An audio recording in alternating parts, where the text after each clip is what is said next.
Aloha kakayaka and good morning, everybody. Welcome back to Hilo Bay on the island of Hawaii. We are here for the 2024 International Golf Federation World Sprints, and I'm Kalai Miller. I'm here with my brother Micah Kalama, and we are going to be bringing you live coverage of today's event all day. This is day 2 of racing here. We're going to have a lot of repechage, a lot of elite events, and Micah, give us a quick idea of what's going to be happening today.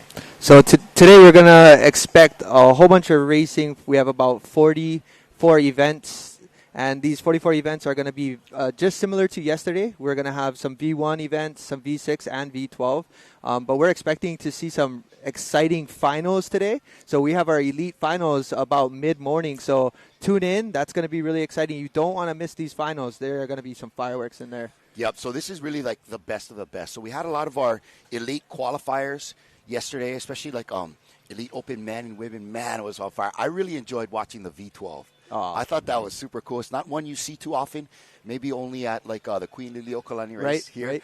But, man, the amount of power in that boat and trying to watch two canoes right next to each other basically be in sync, man, you can really tell who's got that extra sauce. You know what I mean? That little extra something that makes them able to just be totally in sync. And you're getting a good look right there of some of our volunteers on the beach that are holding boats and getting ready for our first set of races this morning. We're going to open with the Elite Junior Women's V6 repechage. Michael, what's a repechage? So repechage is basically if you were in the first heat and you didn't advance into your final heat or the advancing heat, you have a chance to re-race against other heats that didn't qualify for that final heat. So the repechage is going to be awesome because this is an all-or-nothing race, and in order to advance, usually we take the first place winner, and that will move yourself on to the finals. But it's all about getting to the finals, right, Micah? I mean, I think it's actually cooler to get in the repechage. You get to race one more race, and people are here to paddle, right? So that's kind of fun. And as long as you get to the final, it doesn't matter how you get there, as long as you get into the final. And, of course, everybody wants to win, but there was some really exciting competition. Man, Tahiti, you know, if you were betting safe money, it's on Tahiti always, right?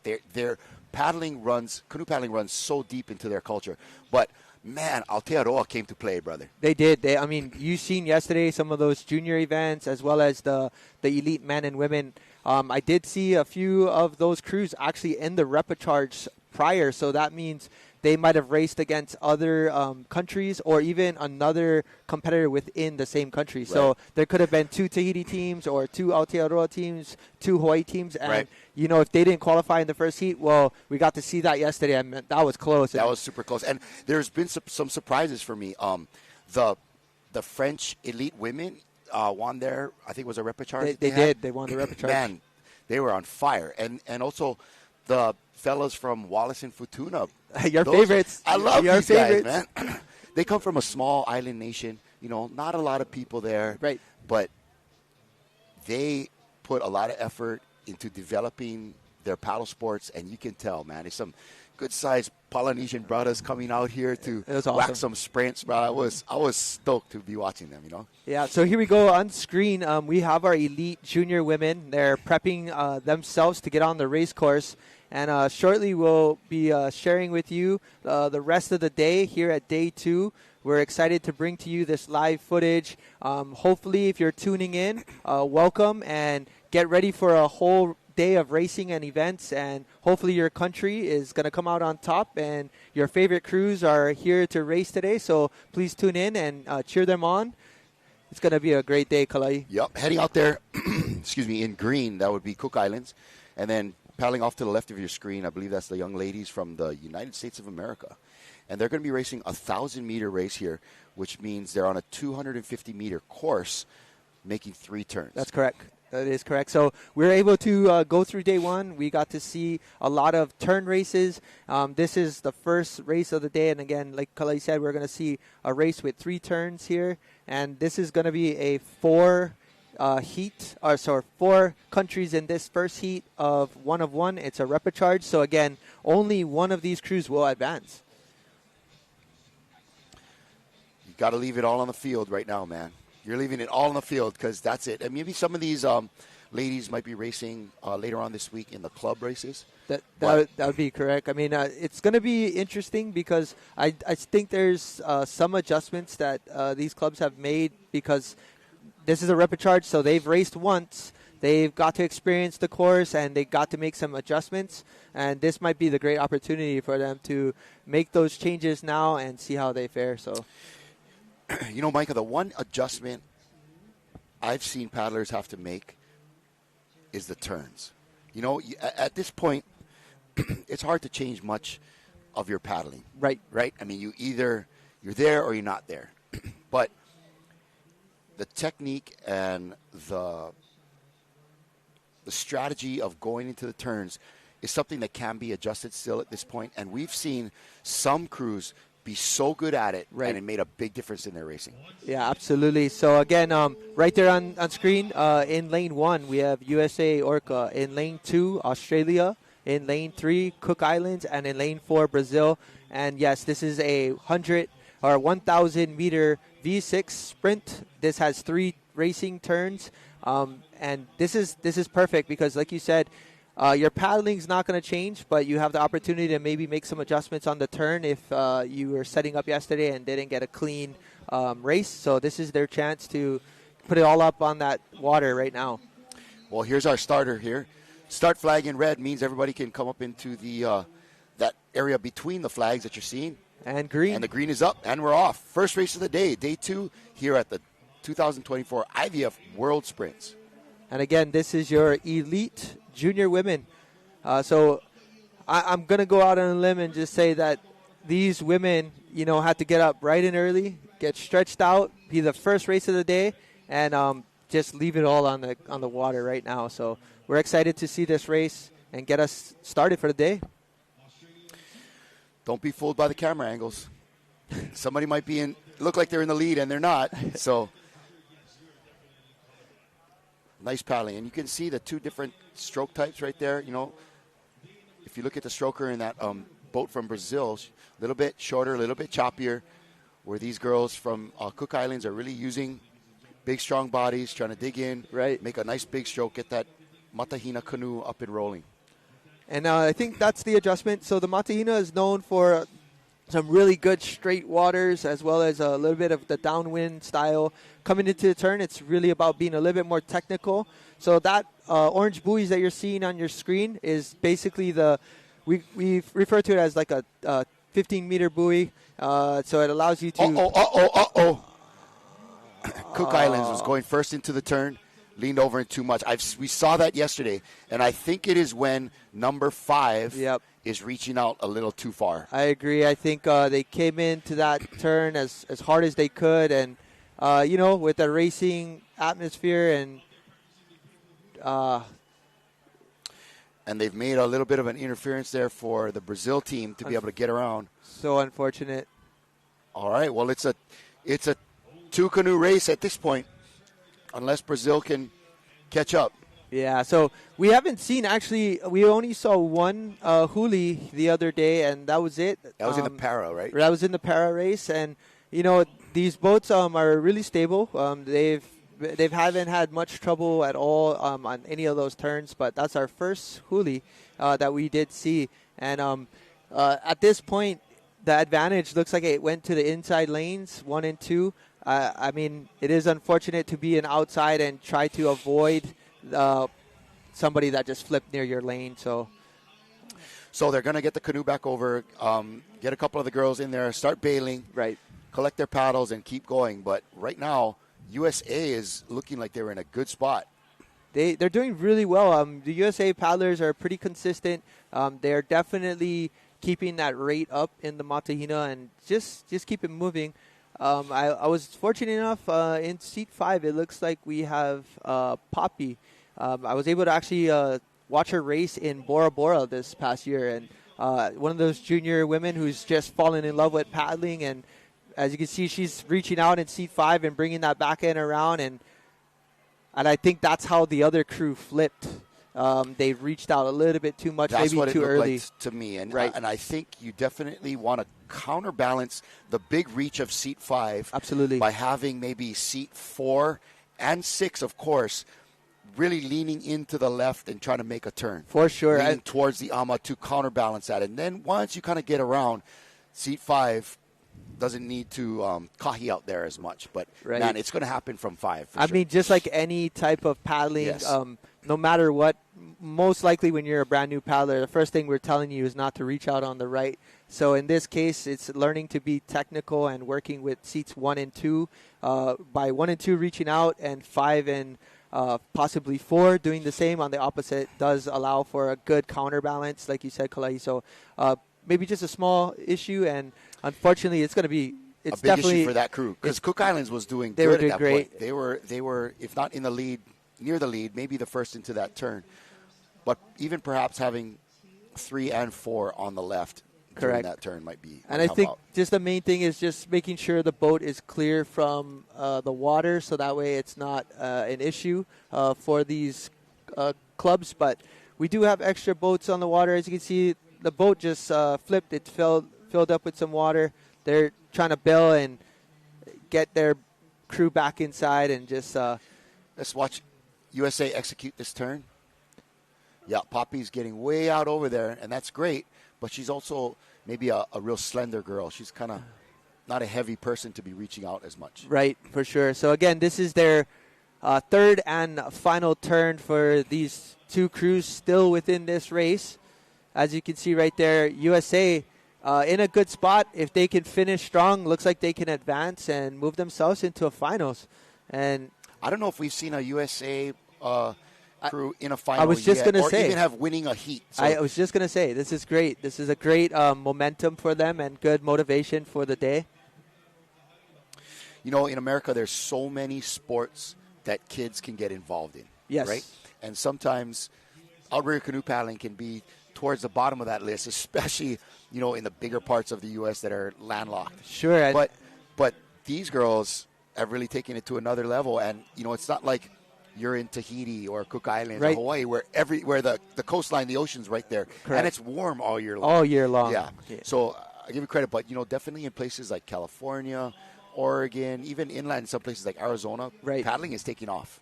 For sure. And then right here, we do see a strong finish here. It looks like USA Orca, these junior elite women are going to advance prior. There is no any interference calls or anything. So nice, strong finish. Good job, ladies. There we go. All right, they're in the final. So that's them. It's unofficial, but we'll see them most likely advance into the finals. They had a really good race. Were able to come out strong and take this first race by the day. First place. In 2, that is Australia coming across the line there. But I'll tell you what, man. I think that's more exciting. They're getting more bang for their buck. They raced yesterday. They get to come out here first thing, win the first race of the day, kick things off for Team USA, get everybody pumped to be out here. A little bit of drama during the race, right? You know, beautiful, clear morning, as clear as it gets in Hilo. Right. What's racing without a little bit of, you know, action and just pure competition, you know, and that's what we love. And right there, we're going to see our elite women coming onto the screen there. So we're going to get this day moving. There's been a good order of operation for today's agenda. So we're really excited to see how this day is going to progress. And once they get that canoe off the course, they'll clear it and make it ready.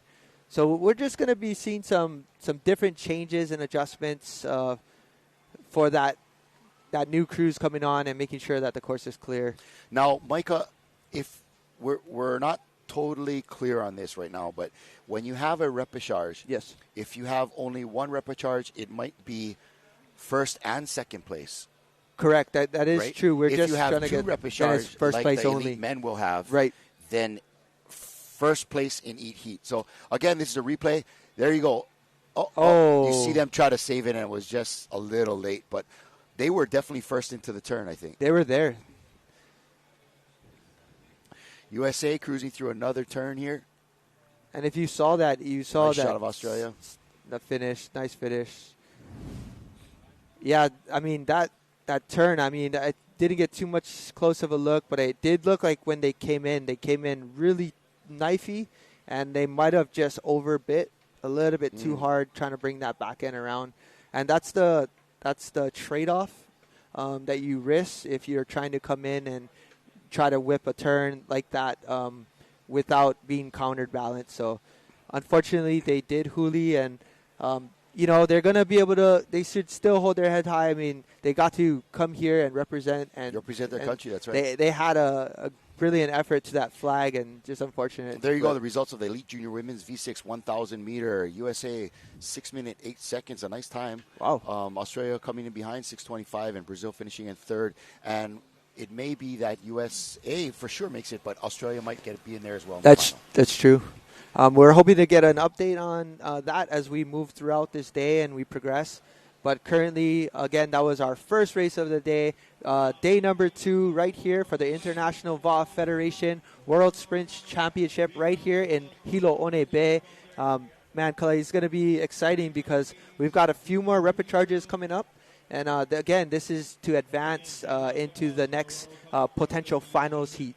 That's right. And coming up, our next race is the Elite Women. This is a V6 1,500 meter race. So again, they're on this 250 meter course, and they're going to have to make 5 turns. So 5 turns. You got to have it down at that point. And really, your paddling is the meat and potatoes of this thing. But boy, when you have that many turns, if you are good at turns, it can make a big difference. What's our lineup here, Micah? So in lane 1, we have Brazil. In lane 2, we have France. Lane 3, Australia. Lane 4, Singapore. Lane 5, USA Orca. And lane 6, we have Germany. So again, your 1,500 meter elite women's race right here. And so, Micah, this is a single repechage. So the top 2 canoes will make it out of this, right? Correct. That was our understanding, that if it's just one repecharge, that the 2 would advance. If there was 2 repecharges in the same entry, so if it was 1,500, then you would get only the first place. So we'll have those updates for you as we progress on, but day 2 is looking really good. I mean, the water and the texture looks great, so hopefully we can see how this all pans out for all of us. But right here currently on screen, we just are waiting for them to make sure that the course was clear. Of course, like anything, we're just following up with each heat that we are bringing to you live on how things work and operate. But again, conditions look very favorable for today. Right now it's not so textury. There's not too much wind in the morning here at Hilo Bay, but we're just going to bring to you some live coverage throughout the day of your favorite countries and crews. And we're hoping that if you're watching, go ahead and give a shout out to your different clubs that you might be representing. And for those of you who would like to see your country, men and women, advance, go ahead and cheer them on, because they could use some of that motivation as they prepare for this long 1,500 meter sprint turn race. And I'm looking forward to seeing how these women fare in this one of one repecharge here. So we're hoping to see possibly 2 advance into this heat. So again, in your lane 1, you're going to see Brazil, lane 2, France, lane 3, Australia, lane 4, Singapore, lane 5, USA Orca, and in lane 6, Germany. So we're going to go ahead and just see right here we have a white flag. It's basically telling everyone that the course is clear and that we're going to get ready to start this heat. Once you see a red flag, it's going to allow the paddlers to move up into the starting line. And once we see a green flag, it's a go. Again, so this is your second race of the day right here in beautiful Hilo Bay. And again, 1,500 meters, a handful of turns. And again, I think if you see really good turns, you're going to see a good advancement into the next heat as well. So red flag, So red flag moving up to the starting line. Green, and it's go. Clean start here. A clean start for all racing crews here. So they're basically lining up on the start, and they're going to make some turns right here on their turn lane. Again, this is a 1,500-meter race, 5 racing turns here. So we're super excited to watch this race. A good start from all of these 6 crews racing currently. So you can see on screen in lane 5 we have USA Orca. Lane 4 coming up real strong right there is going to be Singapore. And outside lane 6 we have Germany. So we have really good land shots right here of video, bringing to you some live coverage of our International Federation 2024 championships here. First turn coming in. We're watching a really nice setup there.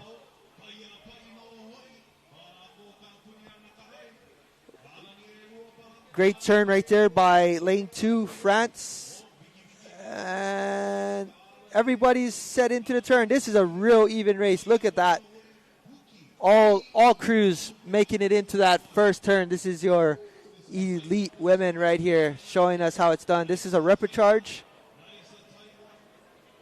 And right there in lane 1 and 2. Lane 1, Brazil, if you're watching on screen, they had a really good turn there and came out nice and strong.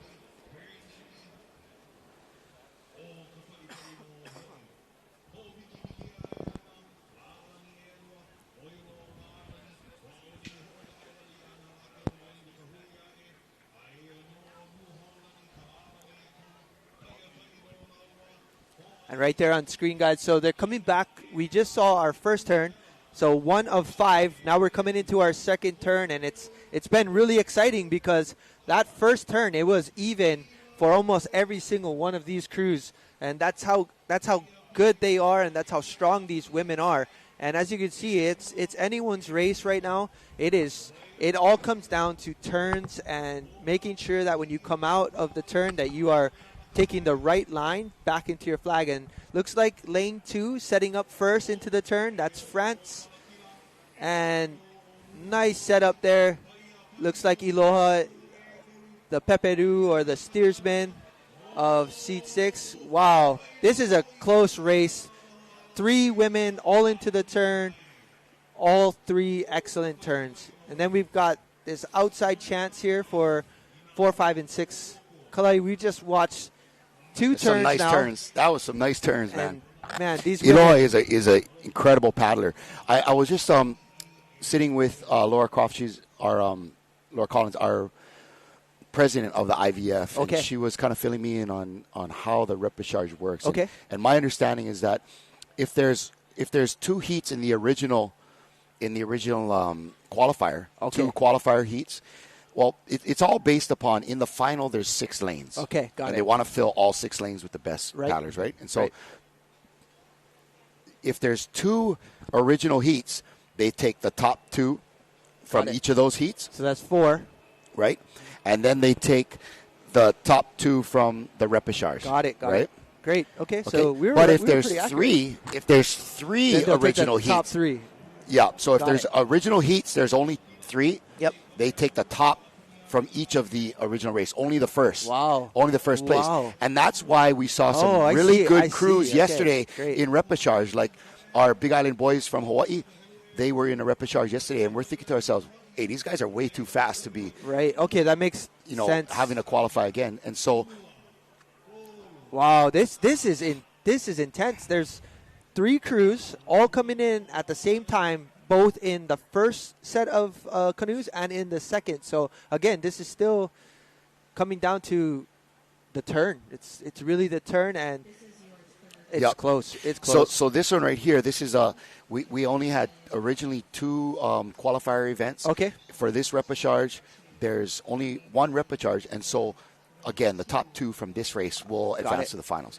But when we see the men, there will be 2 repechages the original three, the winners of the original 3 races will be in. Okay. The winners of each of the 2 following repechage will be in. And then whoever has the next fastest time. Oh, that's it. That's awesome. To awesome. get the 6th guy. Wow, that's great. Good information for us. So we're able to give you a little bit more info on the repechage. So again, we're watching currently a 1-of-1 repechage, and this means that the top 2 in this heat are going to advance into the finals. And what's exciting about that is there aren't 2 canoes walking away. No. There's 3 canoes that are pretty tight. I mean, 2 and 3 are here, but look in lane 1. There's some definite competition going on there. So again, we have our 4th turn of 5 right here. And again, look how tight this is. This is a battle. We've got a really good turn there again by France. And Brazil coming in hot right there, and nice, great turn. Man, this is going to be a battle. So again, top 2 from this repechage is moving on.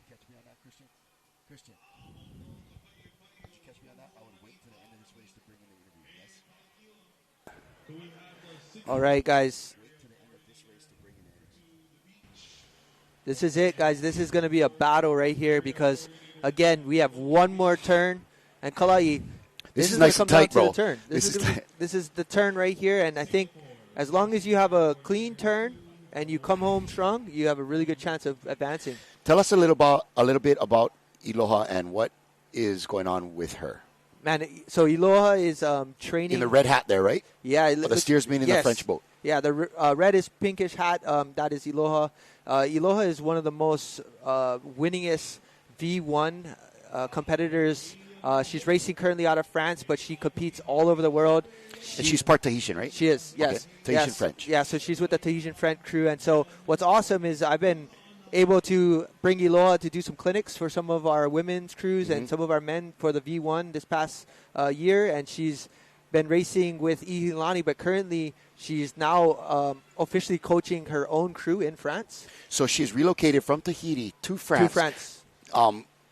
A big part of which was to coach paddling and develop this crew. Yes. And it's paid off. Oh, it's paying off. Because we watched them earlier in a shorter race yesterday. Yep. And they won their heat as well. They won it. And it was a repechage. And right now they're doing it once again, likely. They're coming home for this final stretch, gang. So if you're watching, only the top 2 are going to advance to the finals for this 1,500 elite women's finals coming up. So it's a good example right there. You see how the Australian paddlers are more straight up and down, right? And the Tahitian paddlers or the French paddlers are using a bigger body. Like they're really kind of leaning over and driving off the legs. That's true. You can see that body movement and a longer, bigger stroke. Coming into the final here. And I will say this is going to be a battle right here. Again, don't be fooled by the cameras because it's really going to be a different angle when wait till you see the flag, pal. Yep. And this is a sprint. It is dang tight right here, though. They know this is do or die. You don't move on if you don't take first or second. Oh my goodness, this is gonna be close. Oh, by just a manu. And right there, it looks like we had France coming in first, and then right on the outside was Team Australia, I believe, in lane 3. So. Wow, what a definitely Brazil race. giving them a run for their money as well on the inside lane 1. But it looks like it'll be France and let's see if we Australia get a Shaka advancing. cam. Let's see if we get one. I don't know yet. Come on, girls. They got a splash cam for sure. Splash cam. They're cooling it down. They were going so fast. Kuya Jets, Tita. Kuya Jets. Nice job right there. That's a team from France right there. Coming across the line first. There you go. Hey, we got a big heart there. Yeah, Iloha. Well done. So this is, that's exciting. This is why repechages, man, like you said, if you're going to see some fast paddlers in all of these heats no matter what. Oh, yeah. Michael, we're going to head down to the beach right now with a quick interview with one of our paddlers who qualified in the last race. Awesome. From our cameraman down at the beach. A quick interview from the beach. Good morning. We're down here at the beach with some of the paddlers this morning. We want to just do a quick interview. And let's say, how are you doing this morning and how did the event go for you? I'm doing pretty well. I was in Team USA's Elite Junior Girls 1,000-meter repechage, and we came first, and it felt pretty good. That's great. Hey, thanks, and good luck for the next parts of the race. Thank you. All right, Tatiana, we had a little bit of trouble hearing what she was saying, but she was out of that USA crew. Correct. That finish, and you were mentioning you happened to know her, and she was sitting in seat 5. Yeah, that's correct. So, I met her, and I know her as Poppy. She looks like a Poppy with that kind of reddish hair. Right, and man, such a positive young athlete, and it was really exciting too. I got to see her race in Bora Bora. We went on a trip, and a few of the clubs from California and Florida and Canada, they all came to Bora to experience a race in Bora Bora Island, and it was amazing. And she did really, really well. She got to experience some sprint on the V1 as well as something else. That's a replay of this last race right here. You can see France. See, this is the Australia. first. That was the first turn, and it was tight around the first turn. Right there, France and Australia. And there's your finish right there. France edging out Australia. And Brazil right there, and Brazil, too. Good effort from those Brazilian right ladies. behind. I mean, right now, you got to be proud that all of these women came out and tried to put it all out on the water. So definitely excited to kind of see what this is going to progress to be, because right here we've got our elite men coming up. Ooh, fun. This is going to be exciting to watch. So for those of you that are tuning in, we want to welcome you to day 2 right here in Hilo Bay on the big island of Hawaii. I can't believe we've been through 50 events, bro. It's amazing. And we've got, a handful more. We got several handfuls more to go, bro. We're going to have several days of racing. So this is great. But if you love paddling, this is the place to be right here, tuning in to watch all of these racers come in. And right now, we have our heat with first repechage. This is going to be a 2-heat, back-to-back 1,500 meter, again, repechage race. We got in lane 1, Hawaii, in lane 2, Canada, in lane 3, Germany, and in lane 4, Singapore. Again, so here we go. This is the red flag. This means to move up to the starting line, and we're going to get going. And this is going to be a tough one. 1,500 meters, same as the last one. And right there, oh, wow, it looked like Hawaii was still creeping in, and they were a little behind, but still had a good start there.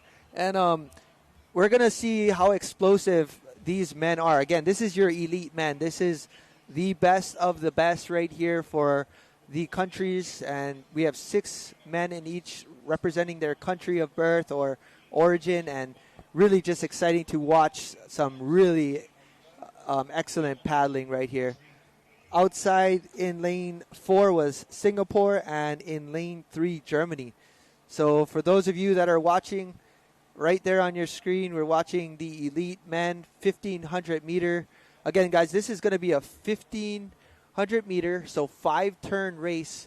And you can see there is a little bit of texture on the water, and we got a little bit of movement, and I think the men love that. They love the idea of being able to come into a race like that. So right there, you got your Hawaii men. Wow, this is tight. 1, 2, 3, and 4, all in the turn, all doing really well and bring it around. But looks like Hawaii got around just a little bit faster. But again, it's anybody's race. We have 4 more turns. I think that's Trey Cox right there stroking. We got a little correction from yesterday. Oh, okay. And I think Chase is in 4. Yeah, Chase is in 4. And then Avon looks like he's steering the crew in the back. Pretty sure we have, some.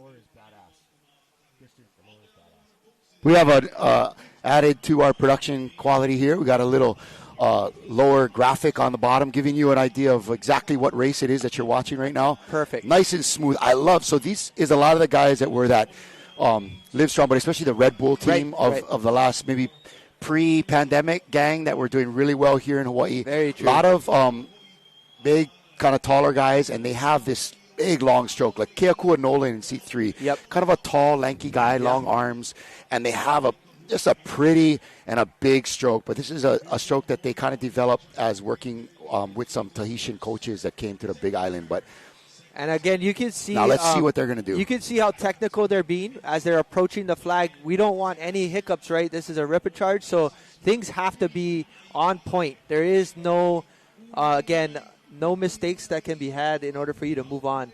So right there, we see Hawaii pulling away. These two right here, man, 2 and 3 is battling it out again. They both coming in at the same time. That's going to be your Germany and Canada. Yep. If there's one thing about this Hawaii team, knowing some of the paddlers here, is that they really know how to settle in. Look at that.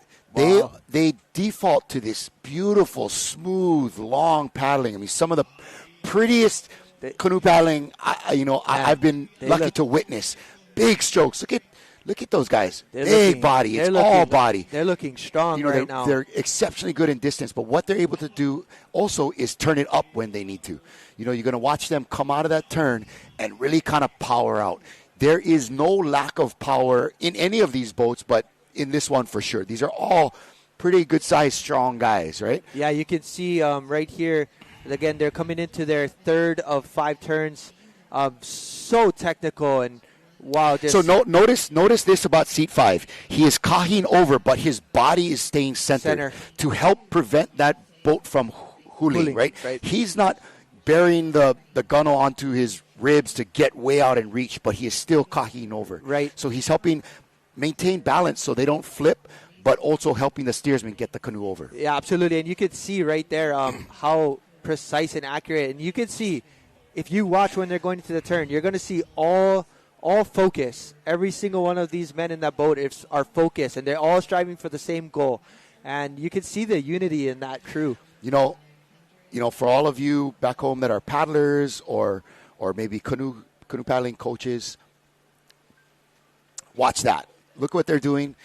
This is a stroke that is particularly good for people of this size. Absolutely. A kind of a taller, longer, stronger kind of guy, a big stroke like that. Yep. It's beautiful, man. Look at how they're obviously totally in unison, which is super important no matter what your stroke is. And even this crew right here on screen, this is Germany. They look great. They look great. They're got good timing. They're doing well. They're doing well. Again, here we go. Here they go again. This is turn number 4, gang. Interesting. Seat 3 is steering as well, right? Yeah, seat 3 is just. And now look, 3 and 4, they're just kind of cruising, little bit choppy strokes, like V1 kind of strokes. And now they're coming out straight. Now watch us start. Look at the body. Look at the strain on the body where they're pulling themselves forward. And again, beautiful. Right here. Here we go. Germany into that. Yep. And USA right next to them. Canada, I believe. Or is that Canada? Yep. Thank you for that correction. Here come the Germans. Here comes the Germans. And then looking at that, I mean, really, to be from Germany, and I mean, I haven't been, but I'm just excited to watch all of these men right here representing. So this is exciting stuff right here. I mean, a lot of these guys came all the way from Europe. I mean, these guys came from Kona. Yeah. Right? Yeah. The other side of the island. But our to make 20 that journey, minutes drive, versus. That's not across the pond, brother. That's across 2 ponds. Yeah, 2-day journey, at least. Yeah. But right here, guys, your elite V6 1,500-meter men's sprint here. Again, this is 5 turns.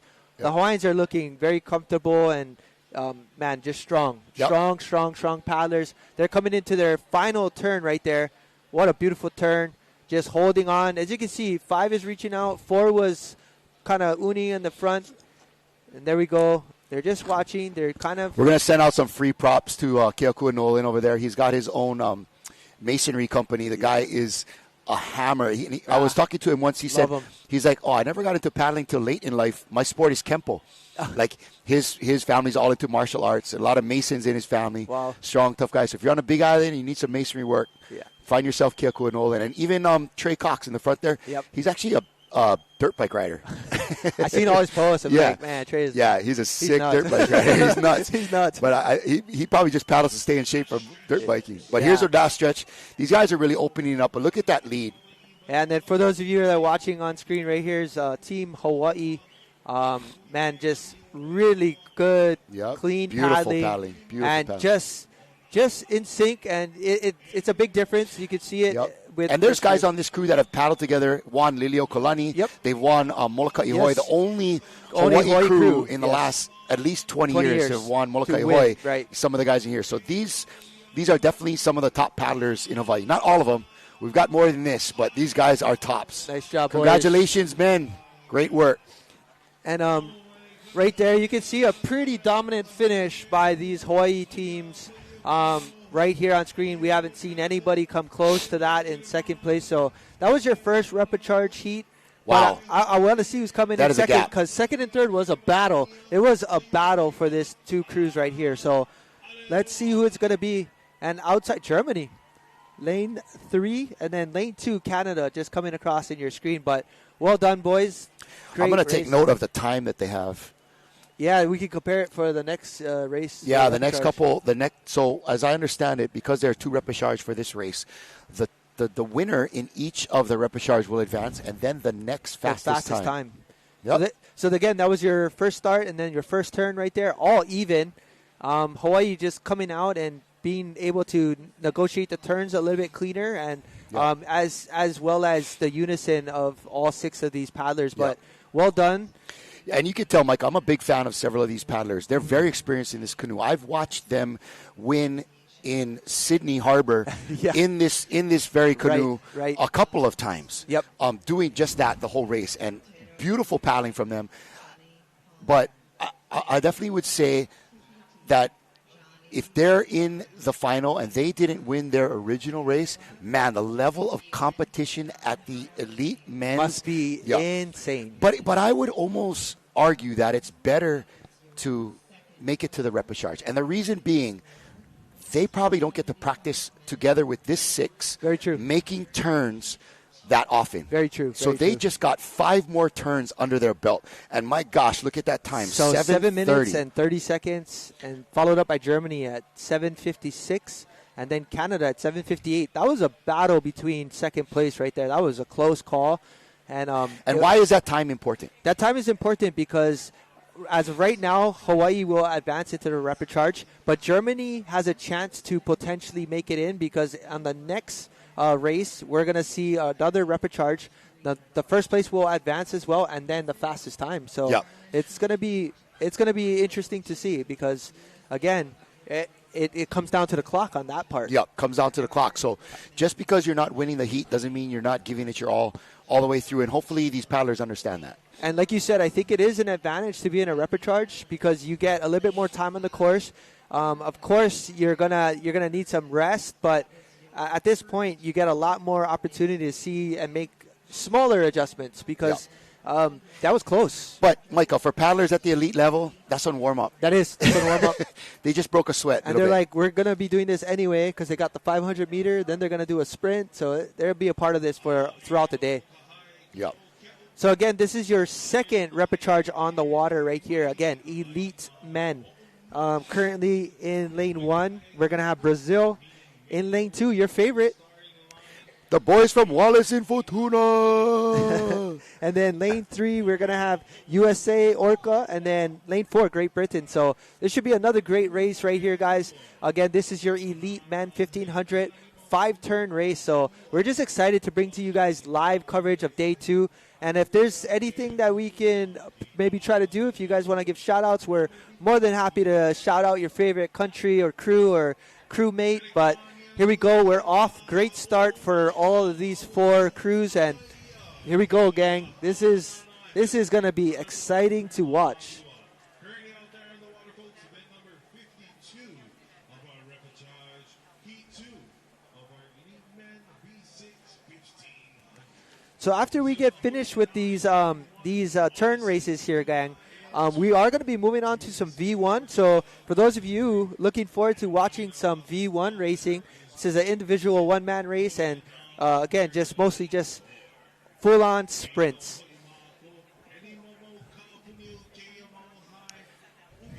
And it looks like Wallace and Fortuna, baby. Man, they are just cranking right there. Yeah, if you have anything, any questions or any shout-outs you want to send, we're going to try to get to it and be monitoring our Facebook page. So here we go. Here's our first turn into the buoy. Wallace and Fortuna and Brazil coming in hot. The boys from the U.S. looking strong on that turn as well. All right, so I got a comment from my friend Jeff Okuna saying that the Hawaii Elite men are hammers. Yes, they are, son. Yes, they are. Yes, sir. And again, we just saw your crew, Wallace and Fortuna, though, they came out just hammering out of that change. Brazil looking comfortable. Man, they are looking comfortable, smooth, and putting on a nice race right here. But you can definitely see a different stroke style. For sure. Than what we were watching earlier. Not quite as much body. Typically, I noticed that some of the other countries, they're a little bit more straight up and down. They're standing. This is Brazil. They're kind of a little bit not as much leaning over. Yeah, a little bit more tall. And I think when you do reach out, you're able to incorporate more leg, more lower body into it, and maybe get a little bit more power. Maybe we can get a look at what Wallace and Fortuna are doing over there. And so again, that's my boys. So they're coming into the turn. Brazil coming in slightly quicker than Wallace and Fortuna, but again, it's close. Good racing right here by these elite men right here. Brazil, man, coming out nice and strong. Great turn there by them. And Brazil's got a good turn going on here. Man, they are moving. So we're seeing some, like you said, different styles of paddling, but again, one main goal: get that boat moving as fast as you can for as long as you can. You know, and it's like a golf swing. A paddle stroke is like a golf swing. Not everybody's is the same, but there are some basic mechanics that you need to have that if you can perfect them, man, it makes the difference. And often what you see, like golf, is that when you have somebody with a really pretty golf swing, it actually happens to be a really efficient and strong golf swing. There's something about, incorporating as much of the body as you can, right, looking really smooth and big and long, that really kind of makes it, as opposed to something that's shorter and choppier and looking a little bit awkward. It's that nice, big, smooth swing that seems more efficient. Yeah.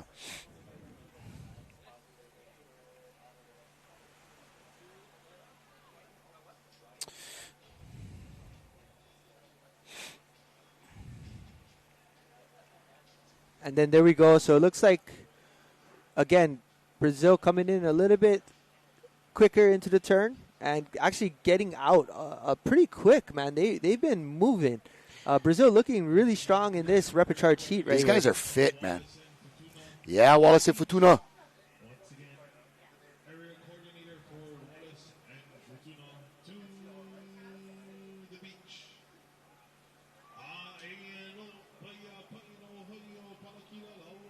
Here they go, coming into the finish. We got Brazil coming in. This is a 1500, so fourth turn here. We're gonna see two more turns. We're gonna see if they continue to have this beautiful execution by this Brazilian team. Their steersman seems like he's got a nice approach on the last few turns. See if they're able to hold on to that. So we had some questions on some of the lanes, how to explain the lanes for 500, the 1,000, and the 1,500 with the path and how it affects them while they're making their race. So basically being able to stay on your side of the lane, if you will, because the center point is actually the flag, is your center line. So there's buoys on the opposite sides, right? So you have these orange buoys, and it's just telling you need to stay within that lane, otherwise you are impeding on somebody else's. Oh, okay. So there was a few disqualifications, and I think people just want to understand some of that clarity.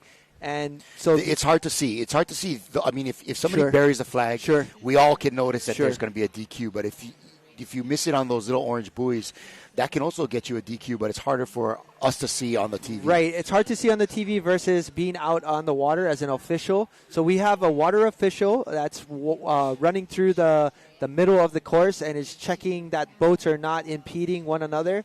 And as they approach these turn buoys, they're just watching to make sure that when they're coming out or when they're going in, that they're not outside of the orange buoys on either side. So realistically, they can't be outside of it when they're coming into the turn, and they cannot go outside of it when they're coming out of the turn. So there was a few disqualifications, and unfortunate for some of these crews.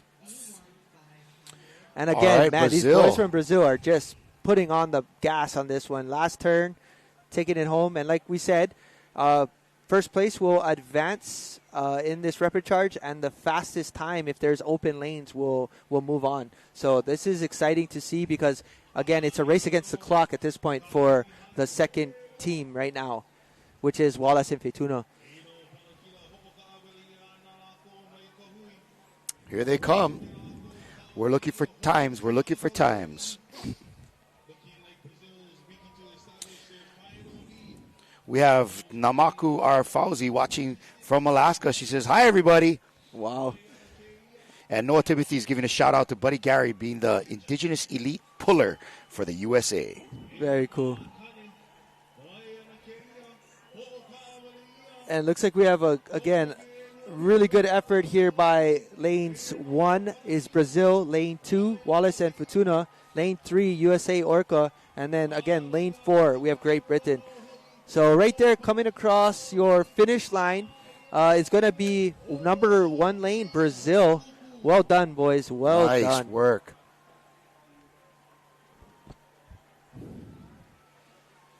Nice work from Brazil. And of course, Wallace and Futuna, if they have the better time, they have a chance to make it into the final. So we'll get get a report on that following up shortly. And that was a good race right there by all of these crews on the water. This is your elite 1500 men's race right there. 5 racing turns, man. That is a lot of effort right there. That's a lot of turns, baby. 1,500 meters, almost a mile.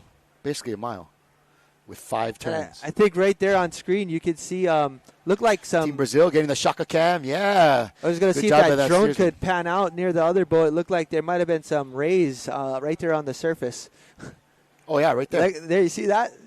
We got some rays just giving them a shout out right there, some splashing them. Those stingrays came all the way from Wallace and Futuna to say hello to the boys. Yeah.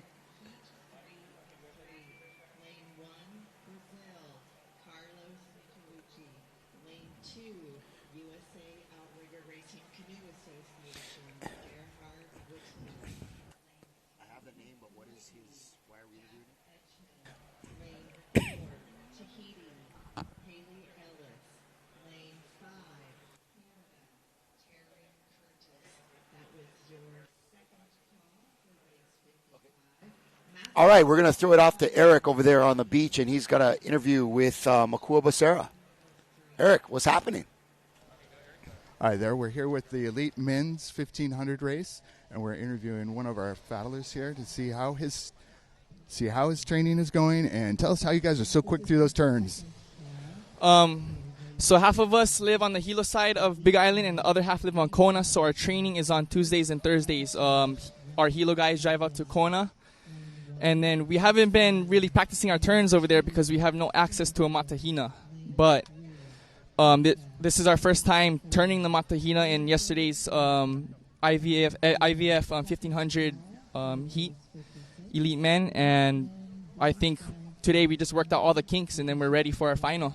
All right. Well, you guys did great today. Congratulations. Congratulations to your whole team here. Thank you.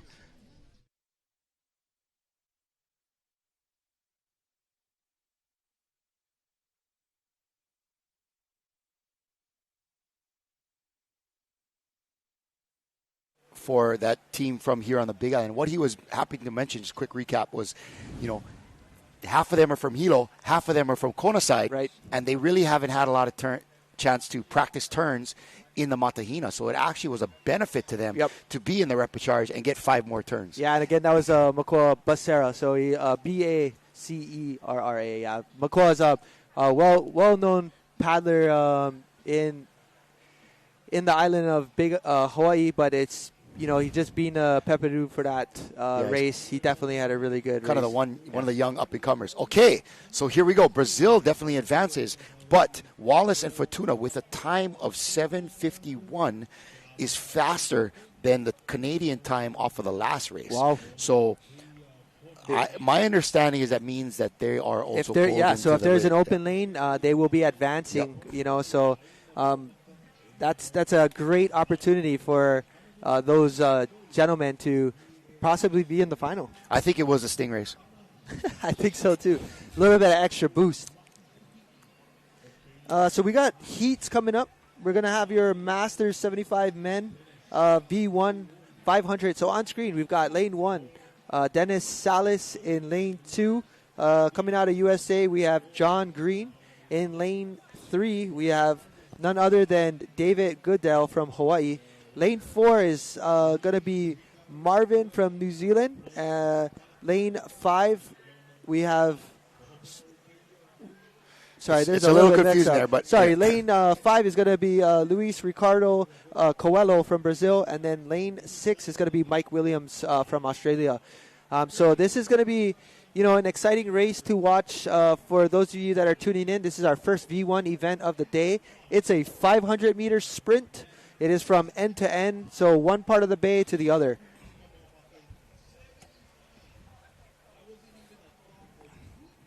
And then coming up after this, we're going to have another men's Master 75 heat. Actually, 2 more, three total. And then we'll be back with the elite men's V12 repechage. That's my favorite, though, that V12. Man, to see all those men come on there and just race as fast as you can. It's exciting. Like you said, the drag racing of VAA. So Yeah, I stole that from John Herbert. by the Oh, way. okay, I okay. can't take full credit Hey, for that. John, thanks. Thanks, John. Thank you, John. It's some shakas there on the beach.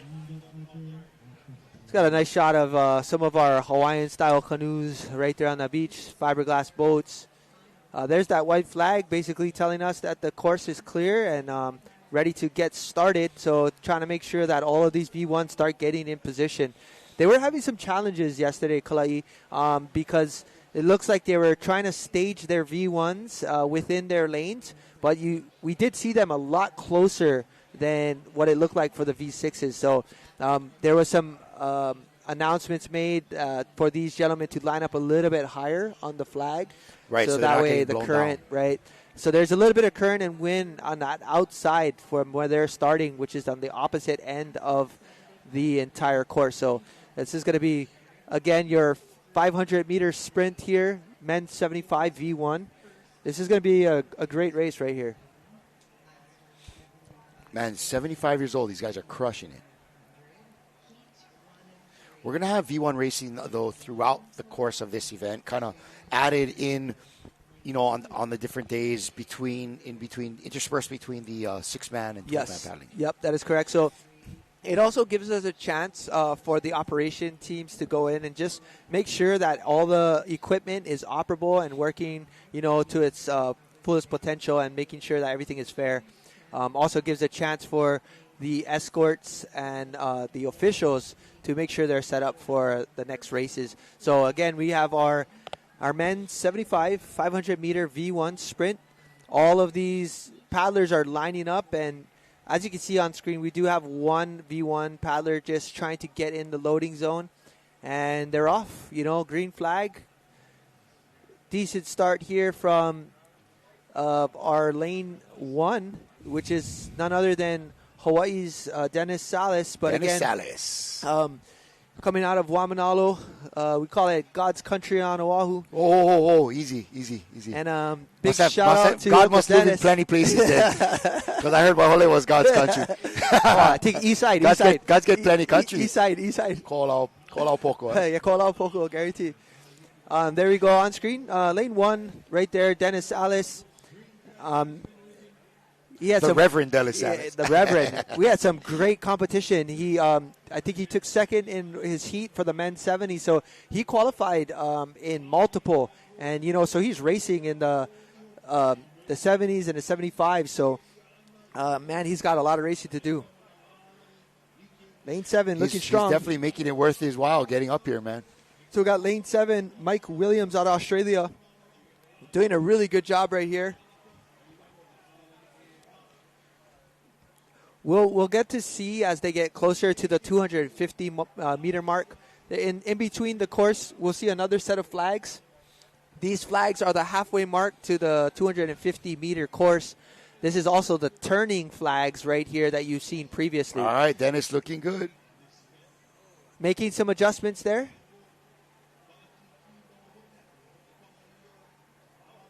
I'm trying to see what happened. Maybe it's just avoiding. Oh, he had to stay in his lane. So you've seen that orange buoy. Yeah. He was tapering just a little bit inside. So that just meant that he was possibly out of his Now he's got course. some catch-up to do. So I did have that question earlier. So you guys just saw on screen, we had an adjustment from the V1 paddler. There was an orange buoy, which is about 15 meters from the turn flag. And it's telling you need to stay within that lane. So that can cost you some time. I mean, he had to stay there for a good 3-4 seconds. Let's see if Dennis is able to make up that extra time. He had a good lead, but, man, he came to a complete halt. Yeah, and it takes a little bit of effort to get this V1 running and, composing yourself to finish this last 250 meters. And folks at home, understand this. These gentlemen are 75-plus years old. Yes. My goodness. And to see this is incredible. It just tells me I've got a lot of time to go, and I can paddle for the rest of my life. Yep. Definitely. We're gonna see Micah Kalama in the 80s-year-old races one day. Let's go. I keep joking because I'm coming up into that master's age, and I'm like, buddy, I'm creeping. Man, things change when you hit 40. Ask any one of these guys. Oh, and there we go. Lane 7 looking like pulled that one off. Yep. Dennis was able to still pull off a second place there. Oh, we have two people look like they're finishing in the same lane. We're going to have to find out what happened on that, but looks like both boat 2 and 3 possibly finished in the same course lane. So we'll get an update on that because usually it's the flag that dictates which lane you are in. Brother, I couldn't see the flag. Out there was kind of easy. Never, a little bit colorblind. I know. Got to count the poles and the flag. But looks like we did see a potential. Somebody might have finished in the wrong flag lane, which unfortunately would be a DQ. So we'll get an update on that. But looked like outside lane 7 coming away with the finish first from what we saw. But we'll get an update shortly. There's our Shaka cam from the drone. Hey, come on, Uncle Dennis, give us a Shaka. All right, we're going to head off to the beach and get another interview with Stefan Heinrich. All right, we're here with Stefan German from paddler. the Germany team. They don't have an ocean to train on, so I'd like to know how do you Nicholas on the right do your there. training and how do you get your team together? Well, it's been quite an adventure getting here in the first place, but yeah, it's really thanks to the boys putting in the hard yards in their basements, in their garages, just on their rowing machines, on their ergometers, and just trying to prepare their bodies to these conditions. So it's really awesome for the boys to be here and putting in this effort. So yeah, thanks. Well, that's great, man. And how are you finding Hawaii? Well, we're all loving it. It's so different to paddling on lakes, rivers, regatta facilities. So it's really it's quite awesome to be here. That's great. And we look forward to seeing you guys paddling in the finals. Thank you. Thank you.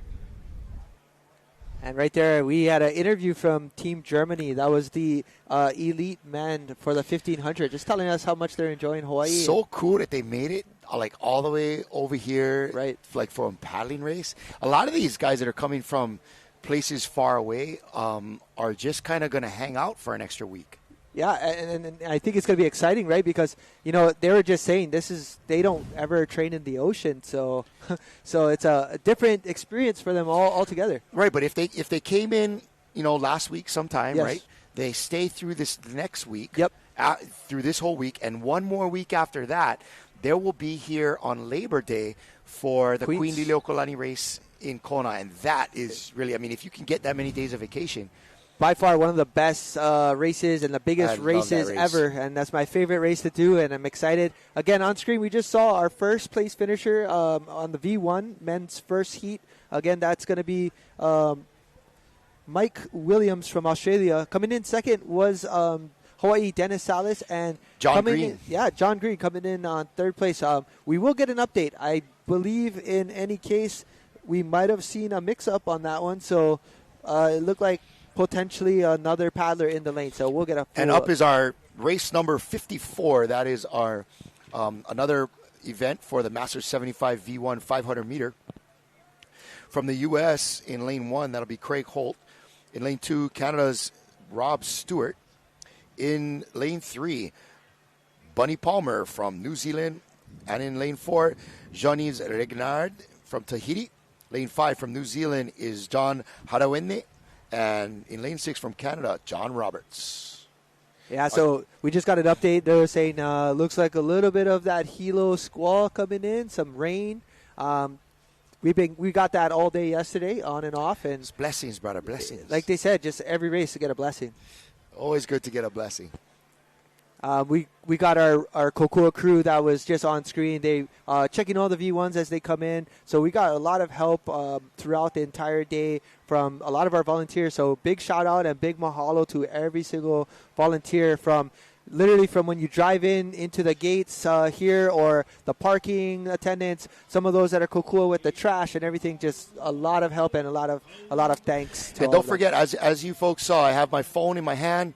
We're looking always to our Ocean Paddler Facebook page, where you can log on and watch all of today's events, and hopefully trying to throw some of these comments that you folks are dropping, throwing them onto the live coverage here, shout outs for the different paddlers. So it's going to be fun. We're going to try to keep bringing you that all day long and kind of have this be a little bit on the interactive side. You know what I mean?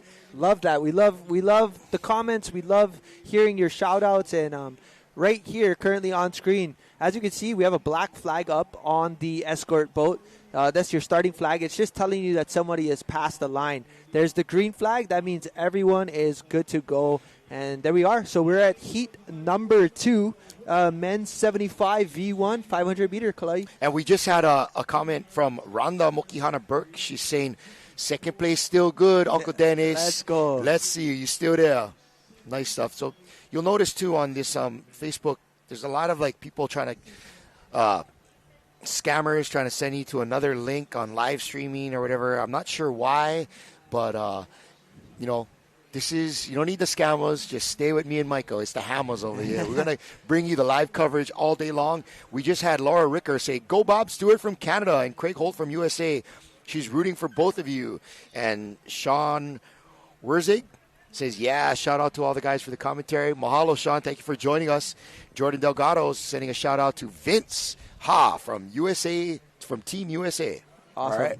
That's that's what it's all about right there. Is just rooting for your hometown, heroes, and it's just exciting to watch these master men 75 take on this 500 meter course. Man, just exciting racing. We did see the course update is basically it's gotten a little bit texture on the water, but still beautiful right here at Hilo. And as they make it through that 250 mark, you'll be able to see the direction of the wind and how that's affecting them. So it's coming kind of from their I don't know, maybe 10 o'clock direction. Looks like it. Off from their left. And so in the rudderless, you can see the wind, man. It's blowing pretty good. Look at that yellow flag right there. It's basically going to turn the nose of the canoe up into the wind. Right? Yeah, that's correct. And I guess I was trying to, address exactly what it is, but it looks like they did split the course. So those in-between buoys are also markers as well. So that's why the boats are a lot closer together. But as you can see right here on screen, we've got, looks like boat number 4 Yep. just coming into your screen, doing really, really well. That's going to be Canada's, sorry about that. That's going to be... looks like Tahiti. Lane 4 Tahiti has Jean-Yves Regnard. But right now, you're going to be able to see what kind of stroke. We're talking about like a J-pull Yes. through the water. They'll reach far out to the left much farther than they normally would, Right. and kind of pull back at an angle and finish where they normally would. Yeah, So, similar to like being in a steering seat, right, where they're reaching out underneath the ama to maybe give a good corrective stroke, and then they're going to pull in towards the back half of their body, almost to the tail of the canoe, and it helps adjust the nose to point more right. So anytime you're paddling on the left, typically your canoe will start dialing in towards the right. So as you can see, a lot of paddling on the left here by lane 2 and as well as lane 4, and they're just trying to keep up with that wind pushing on that tail. What a finish right there. Man, that was close. What a race right there by your V1 racers. it looks like 4 and 2. 4 and 2. That was Tahiti's very own Jean-Yves Renard Regnard. and Bob Stewart from Canada. Well done. Well done, gentlemen. And lane 1, not too far behind, Craig Holt there from the USA. Again, this is your second heat for your men's 75. So, again, right there on screen, you can see the V1 men have just finished and, giving some good some good words of celebration to one another and just, comments on what it was like out there, I'm sure. But as you can see, they're just going to go ahead and make their way back to the beach side. And we'll be giving you live coverage. Here's your replay.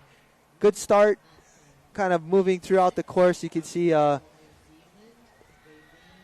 of these paddlers putting on a really good effort there to try to qualify onto the next heat. But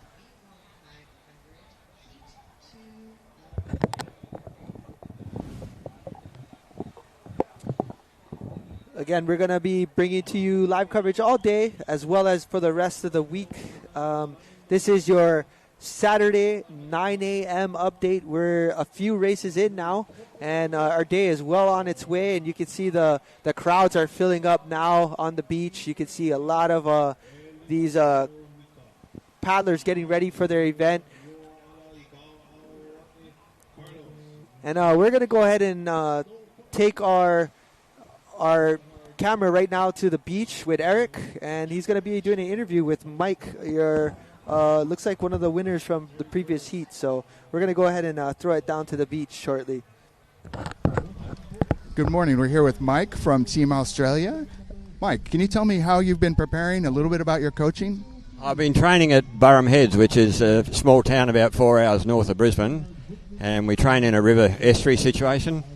And I've been very lucky to have a special coach, Gail Mays, who's come in. She's an ex-Olympian who came down and gave us heaps of tips, heaps of hints, and spent so much time with us. I can't thank her enough. Well, that's great. Can you tell me how you're finding the venue here and in Hawaii? Oh, I'm absolutely loving Hawaii. Hilo is just beautiful. I've never been here before, and the people are so friendly. I cannot believe just how nice the place is. It's lovely. Well, that's great. Well, aloha and welcome and good luck. Thank you very much. Thank you.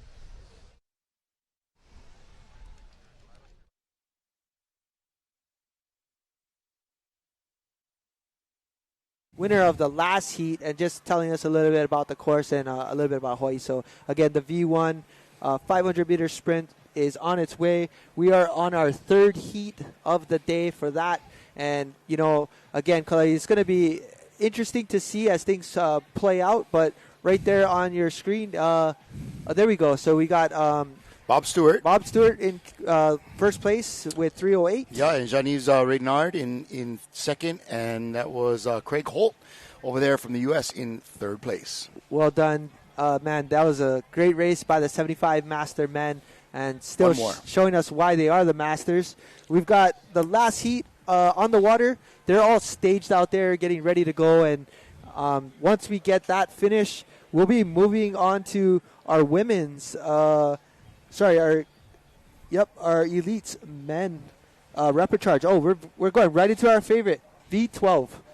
Here comes the racing rockets of 12 strong men going in there to put it all on the water. Right, and so it looks like it's a one-of-one repechage for event number 56, and that's going to be, like you said, the V12 500 meter. It's basically drag racing in a canoe. We have only one repechage, 4 entries, so 2 of the 4 will advance to the final. And there we are on our screen currently. It looks like we only have 4 in this race here. We're going to have Carlos Michelucci from Brazil. And then in lane 2, we're going to have Gerhard Whitman from USA Orca. Lane 3, Jack Edgehill from Hawaii. Yeah, let's go, Jack. And then we've got from Tahiti, lane 4, looks like Haley Ellis. So, and there we go. So we got the red flag. We're just telling everyone to get to the starting line. Again, I only saw 4 names on that. It was originally 5, so I'm not sure what happened to the 5th paddler, but it looks like he won't be racing. Yeah, it looks like we got just the 4 today. And this is it. This is the last heat final. So there we go. And they're off. Go, go, go. As you can see, it's so important to be Paying watching attention. what's happening while you're out there, because in a V1 it is a little challenging. You're focused on your canoe and making sure that you're straight, and they're not necessarily focusing on the flag, and that flag might just disappear and all of a sudden it's up. So we did see a good start from a couple of the paddlers, but we did see somebody just sitting there. So right there in lane 3, looks like it is Hawaii, Jack Edgehill. Yep. And just above him is Haley Ellis from Tahiti. Just outside him and inside of him is going to be Gerhard Whitman. Gerhard Whitman from U.S. And on the inside, of course, getting a surprise maybe a little bit by that start was Carlos Michelucci from Brazil. And I might be corrected, but it looks like outside might be lane 5. Yes. So we're missing a lane 4. So lane 5 is going to be Terry Curtis from Canada, if that's correct. So we'll get you an update once we make sure. So it looks like either somebody might have missed their heat today or maybe just is not racing. So we will see that throughout the day, because they can't replace the paddler with just anyone, because it is a qualification race. So we will get an update on why we're missing someone in lane 4. And we have just reached our halfway mark. As you can see, we're halfway done. And you can see that these racers are sharing a lane with one another. So they are passing through, whether it's the blue flag or the red flag, but on their half of the lane from what it looks like. I'm curious because they have to finish still on that side of Correct. the lane, right? Just either within that side and those 2 buoys that are staged on that 10-meter line, it looks like. And really good paddling right here from Terry Curtis from Canada in lane 5. Nice and strong there. Very consistent. And just inside of him, looks like lane 3. Again, that's going to be Jack Edgehill from Kauai. It's actually a pretty nice day of racing right now. It's not, actively raining. It's great. It's a little bit overcast, keeping our paddlers cool. But it's a nice day to be out here in Hilo racing, man. People coming from all over the world to enjoy some warm water. Especially those guys from like Great Britain and Germany and stuff. Man, they are stoked to be here. Looks like lane 3 coming in there. And there's that last with 10 a bit of a meters. lead on it. And definitely coming across in a solid first place finish right there. Lane 3, Jack Edgehill from Hawaii taking that heat right there. And just on outside, lane 5, Terry Curtis. This is your men's 75, Masters 75 men, 500-meter V1 sprint. That was your final heat for that particular event. So, man, the water looks great. The conditions look very favorable for all these racers today. So, again, we're going to keep you tuned in live right here in Hilo One Bay for the 2024 IVF World Sprint Challenge and Championship. So this is what it's all about. All of these countries coming right here to Hilo and representing their birth of origin. And, this is just such a great day to be paddling. We are going to see some finals coming up a little bit later, Kalai. Yes, so sir. We're excited to see. So make sure you're tuned in because you don't want to miss these finals. And unfortunately, if you're stuck at work and you can't watch You might want to take a bathroom break and turn on your phone. Ooh, Lord knows I needed one. Thank goodness you were here, Micah, man. That coffee was working on me, boy. I needed to find the closest green box. No, we did. Guys, we're excited to bring to you this live footage on Ocean Paddler TV. Jack raising his hands there. Love that. Man, this gentleman on screen. He's fit, man. Look at that dude. Solid. I mean, they're just hammers. So time of 3 minutes right there. Jack Edgehill coming in first. Terry Curtis, update from Canada, coming in second. And Gerhard Whitman from the United States of America. Congratulations. Looks like these are your top 3 finishers. And it looks like they will be moving on to, again, another heat. And we'll bring you more updates as we get moving. But that was our event 55. And we're moving pretty well throughout this day. We got our V12 Repicharge coming up. I'm excited for this, Kalai. Shucks, bro. We're almost on time. Let's go. That's what it's about. Yeah. Efficiency is crucial at on an event like this because we have a ton of events to bring to you. Yeah, I again, like I had mentioned yesterday, Mike, I'm really impressed at how organized and how efficient everything that they're doing is. We just see Mayor Mitch Roth walking in here to come and make sure everything is happening correctly, put his eye on stuff. And big mahalo to Mayor Roth, the city and county of the Big Island of Hawaii County, and of course all the gang from Mokuokeawe. But again, we're gonna bring you to the studio here, and you'll be able to see behind us all the canoes on the beach getting ready. And man, when you want to talk volunteers, then this place needs a lot of volunteers. We're going to be bringing on our next race. This is the Elite Men V12 500 meter. Four lanes on this one. Australia lane 1, Singapore lane 2, Canada in lane 3, and the good old Stars and Stripes in lane 4. Now, my understanding, Micah, is that the top 2 finishers from this race will advance to the finals. Awesome. So, again, this is a Repicharge heat. This means they didn't qualify in their first original heat, but they're getting a chance right here to finish up. So there was your replay. As you could see, we did see there was a little bit of a delay coming in from the inside lane. Maybe didn't see the flag on the start, but super important in this.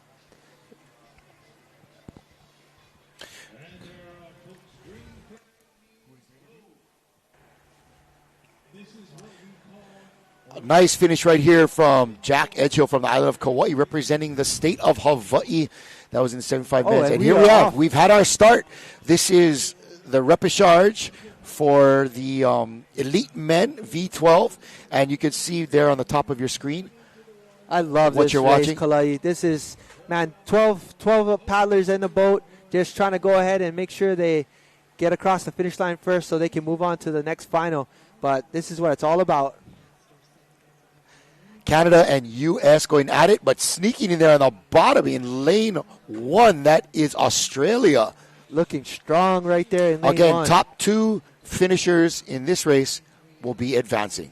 And as you can see right there, you see boats, steersmen in the back. I mean, they just passed the 250-meter buoy, so that is halfway. Looks like they are in the lead, though. Australia's in the lead. They are looking really strong right now, and this is going to be this is a battle right here. It's going to come down to the last 100 meters, and it's an all-out. It's anybody's race right now still. Looks to me like Canada's got a strong second in lane 3 right there with the men on the inside from Australia pulling all their might. It may look a little off right now, but, man, they are coming in. You can't really tell who's in the lead until they cross that flag, but right now it's Canada and Australia vying for those 2 spots. USA in lane 4 on the outside, and behind them in the middle, that would be Singapore. Here they come. Here come the Canadians. But it doesn't look like it'll be quite enough to get ahead of the Australians, but well done for both of those. It looks like Australia and Canada advancing to the final for the 500-meter V12. And, yeah, you could really see the in-syncness of some of these crews. And it makes a big difference, Kalai, while you're paddling a double hull like this, the V12, because if you're pulling a little bit further than the other canoe, you're getting a little bit of jockey within your own unit here. And it definitely pays can off see to it. paddle together. Yep. So We got Chris Cruikshank and Rachel Walker both from Australia saying, yeah, let's go Team Aussies. Brooke Paul is cheering on his gang from Canada. But mahalo to everybody that is logging on to our Facebook page right there, getting the shout out, throwing up some paddles. Yeah, boys. And again, that was well done by Australia right there.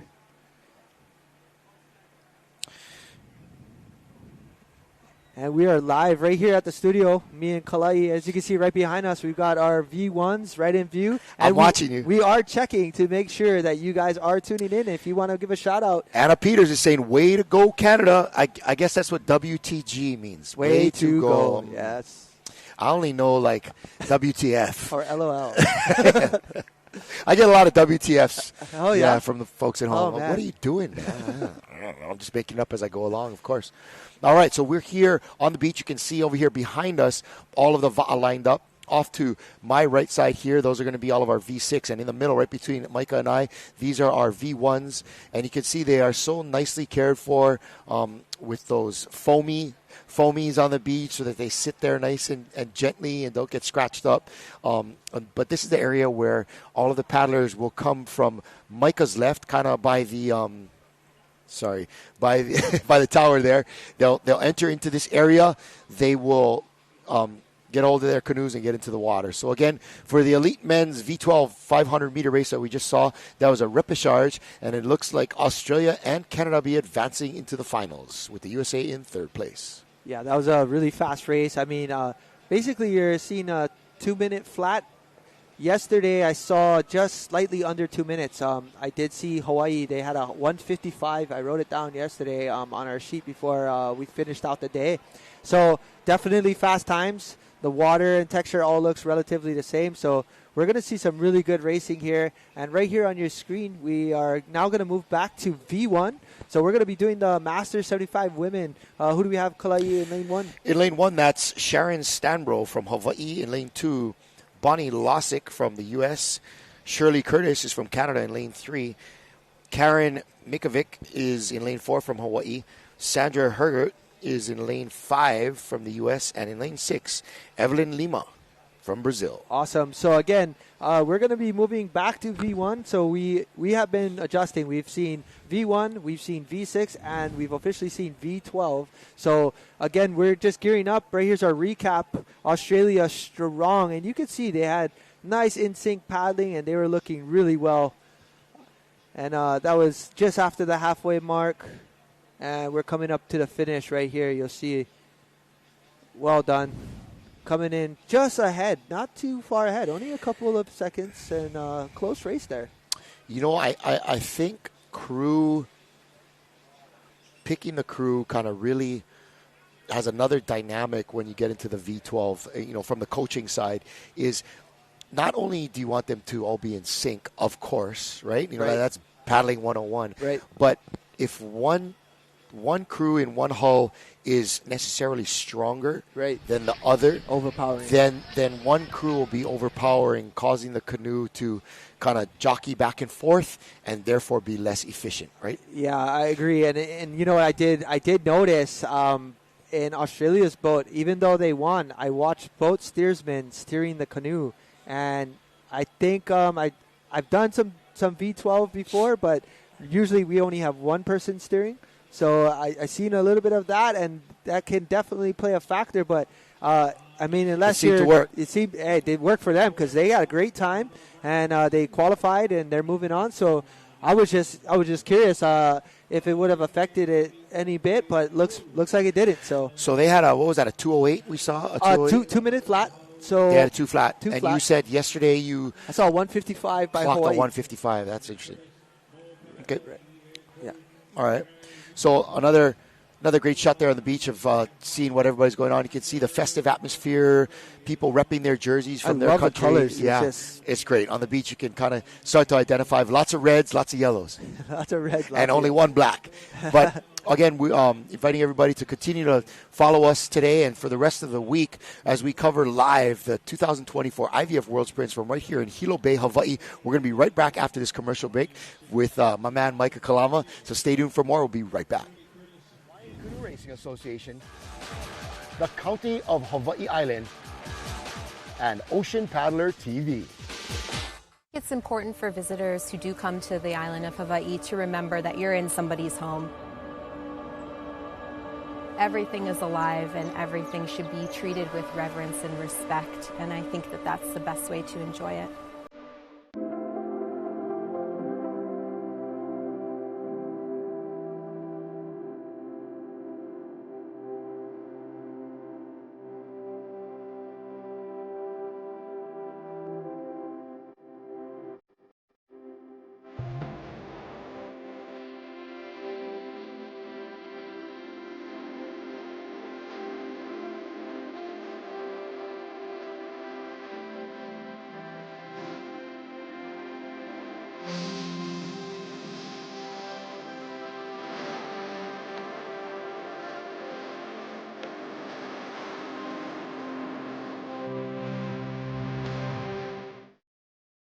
When you're here in Hawaii, you have to think about it from a Hawaiian perspective. We want our visitors to learn from the people that live here and share that with their community and family, and come back again with a better understanding on their next visit. Allow us to help you grow your brand and expand your business by reaching Hawaii.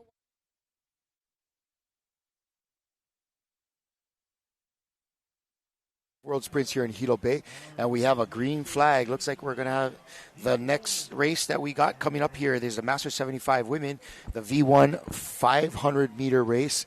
Again, we have Sharon Stanbro from Hawaii in lane 1, Bonnie Losick in lane 2. Turn off my headset.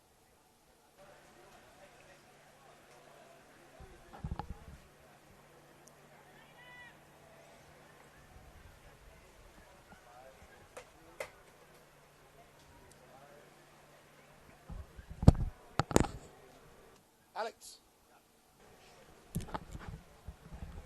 All right, there we are, Masters Women V1 500 meter.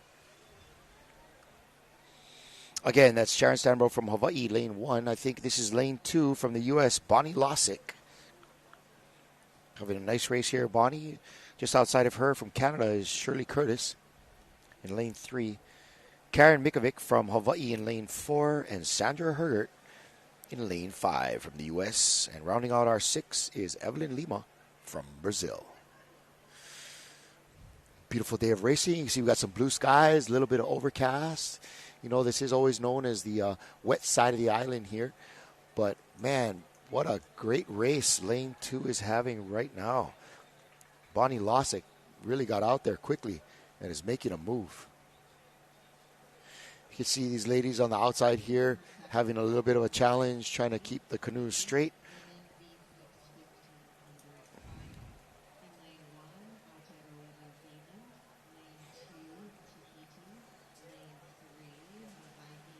Man, it's really a challenge keeping these canoes in the right place with all this wind happening here. Looks like canoe number 4 is getting pushed a little bit out there.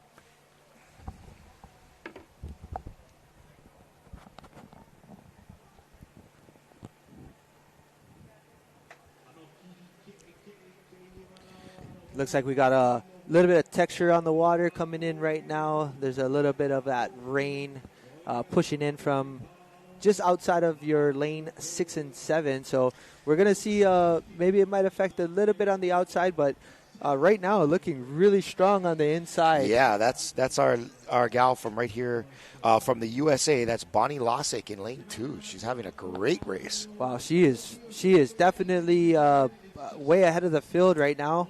And there seems to be a little bit of a conflict or confusion going out there in lanes 4 and 5. Yeah, it looks like they're very close to one another, and maybe just trying to find that line after you hit that 250 mark. But again, this is a 500-meter sprint. Your Masters 75 women. So wow, look at Bonnie go, man. She is in top shape, this lady. Way to go, Bonnie.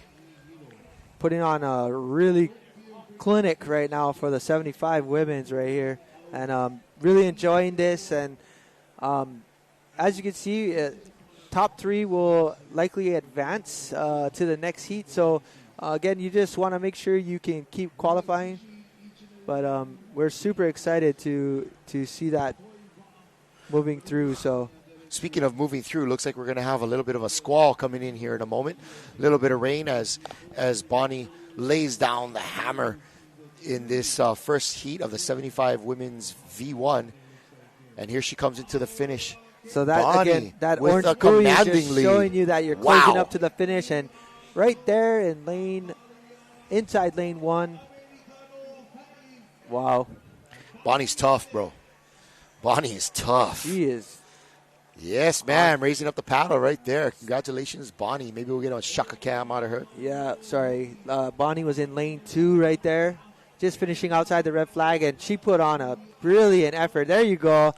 Yeah. She's got the paddle up, just stoked out there, and wow, way ahead of the field. That was incredible. Nice work, Bonnie. Congratulations. USA Outrigger. And I'm wondering, I did see Where's the that second Curtis place? named twice now, so I'm wondering if Terry Curtis from Canada is related to Shirley Curtis from Canada. Maybe a sisters? duel. There's the Curtis paddling dynasty up there. Well, one was the men's and one is the women. So, hey, if anybody from Canada you want to go ahead and let us know who Terry Curtis is and who Shirley Curtis is, and we can, give a good shout out. But great job by Canada there, and USA coming in on top on that one, right there in your screen. Well done, Bonnie. Man, she is fit. And she's still paddling pretty fast, coming in. And she finished already. She could cool off. Yeah, she's like, Captain says, she's ready for the next race. She's like, let's go back. I'm going to do another 500. Well done. So currently right now we've got a few heats, women's heats, back-to-back, 3 heats. And then we're going to move on back to our V6 1500 Elite Women. I'm excited for that because that's a finals.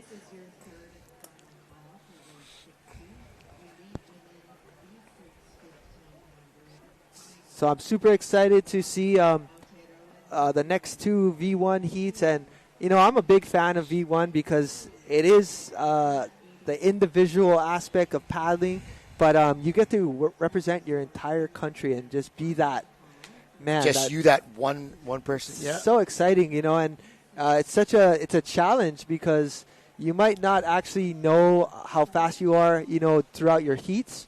And so to gauge yourself and where you need to be in the final is going to be just a different type of energy that's needed. Yeah, just the V1 and the OC1 in general. It's so fun to be able to go in the water anytime you want, on your own time, on your own program, and it's great.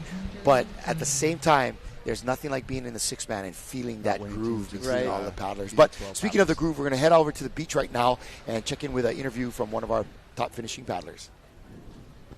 Morning, we're here with Hong Tek Lee from Singapore. These guys are part of the V12 Elite group. And I wanted to ask you, how are you guys training in Singapore? So right now we're kind of trained in the Marina Bay area, which is actually the race site for the 2026 World Sprints. So we're excited to have everyone over to come see our beautiful country and also to race and against the best paddlers in the world. That's great. Yeah, we're all excited about Singapore. Can you tell me a little bit about how your team came together? So we're from 3 different clubs, and then I think we have at least 12 different nationalities representing Singapore. All ages, you name it, from opens to 50s, 40s, 60s. We just came together, and then it's a small community in Singapore, smaller than what you have in Hawaii.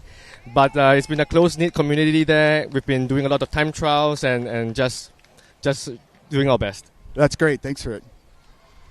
Thank you so much, Eric. Again, that was your interview with the team from Singapore. That was your V12's elite men, and sharing some of their thoughts on. That's so cool that they come from a place where they were probably doing dragon boat racing originally, and then slowly got into the outrigger paddling and saw how the crossover really works.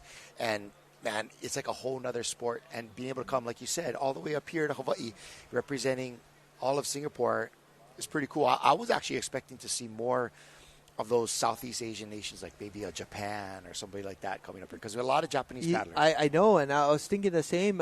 It would have been interesting to see how that would have fared for them, because or even Hong Kong. They're talented. They're great paddlers over there as well, and I know they're building out some teams. So I'm sure we'll see them in the future, because again, we have about 27 countries here representing the VA'a community, and just watching some excellent paddling. And for it not to be their sport or their number one choice, maybe from the country of their origin, and actually putting on that effort out there, that's great. All right, so here you go. We got an answer on your question. Okay, great. About the last name Curtis. Andrea Dillon chimed in from Victoria, British Columbia. She said Terry and Shirley are husband and wife from Victoria, British Columbia. Let's go, and they both qualified. And Shirley's right there. So we had Losick from Bonnie Losick from USA in first place there with a great time, 4 minutes and 2 seconds. Shirley Curtis right behind her with a 4:33, and Stanbro from Hawaii with a 4:57. Sharon Stanbro. Right. So I seen that previously. Terry Curtis winning his heat from Canada with the men's 75, and then or qualifying with Jack Edgehill, and then again as well as Shirley. So thank you for that. And man, that's great. Canada is been representing. They've definitely put on some really good crews and races. I'm pretty impressed with Canada. Man, they're there, and it's right there on screen. As you can see, they're getting ready for their race. Again, coming up is it's going to be exciting, because we've got a few more races of V1. I believe we've got 2 more, and then we're going to go to our V6 Elite Women Final. That's coming up, so stand by, stay tuned. We've got some action heading your way in no time at all. So currently right now we do have a little bit of weather outside on the course, and we just want to make sure things are clear. We're waiting for the escort boats to go ahead and tell us that everything is ready to go. There on your screen is the Masters 75 Women V1 500 meter. This is going to be your second heat here. And who do we have in lane 1? That's event number 58. We have Mary Lou Baldwin from the U.S., Pauline Greer from Australia in lane 2, Katja Hildebrand from New Zealand in lane 3. Then I think we skip over to lane 5 and have Ruth Matson from Canada and Gayleen Skia. Oh, man. Skia, maybe, I think. Skia. Or Sia. I don't know. Something like that. Yeah, Sia, I would say. Let's go with Sia. From New Zealand. Let's say Sia. Okay. But here we go. I think it's Italian and not Maori. Great. Lucky me and lucky Kalai being on here trying to guess some of your names, and we do apologize, but we're doing our best to go ahead and make sure you get that recognition that you deserve for coming all the way over here to Hilo, Hawaii, and racing and putting your heart out there on the course. So, again, we're just happy to bring live coverage of our 2024 International VA'a Federation World Championship. We got Sandy Mitchell over here cheering on her friend Pauline Greer. So we're going to see some great work from Pauline. She's from Australia. She's in this race, lane 2. Awesome. And there you go. Great shot of, again, our Kokua team, our escort boats on the water. As you can see, some V1s outside of the 500-meter mark. Looks like they're going to get ready to stage themselves and get ready for another sprint here in a little bit. And, Kalai, so what do you think's going through all of these participants that are waiting, like on deck, if you will, going into a finals? What do you think that's going to be feeling like? Well, I saw a couple of them in the tent back there. It looks like they were just trying to stay warm. Right. A little bit of rain kind of they're in the tent. Yep. The wind is the wind and the rain is basically coming right in their face. Right inside. And they're just trying to stay pumped up, stay a little warm. Right now, it's the Elite Women's V6 1500 coming up in a couple, and right after that, the Elite Men. And that's like the longest race and basically the best paddlers. So it's pretty awesome. I'm impressed that they're going to be coming here and just smashing through this. So we're looking forward to a great race from these people. All right, so here we go. Women's 75 V1 500 meter. Getting on the course, and looks like we are ready to go. So the course is clear, and we will now be staging the V1s. And once we see a red flag, that basically means that you need to be on the starting line and that the race is about to get on its way. So all day these officials have been on the water. Yesterday all day and as well as today. So again, this is what it's all about right here for these women 75 V1 racers. Event number 68.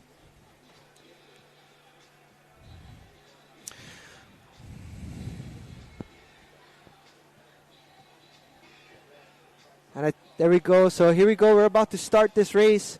So again, shout outs to your favorite paddlers and or crews or country.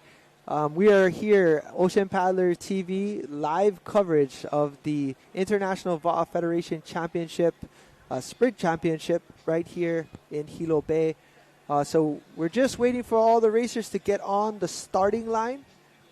Once they are there, we're going to get on our way. And red flag. Red flag. Red flag means get ready.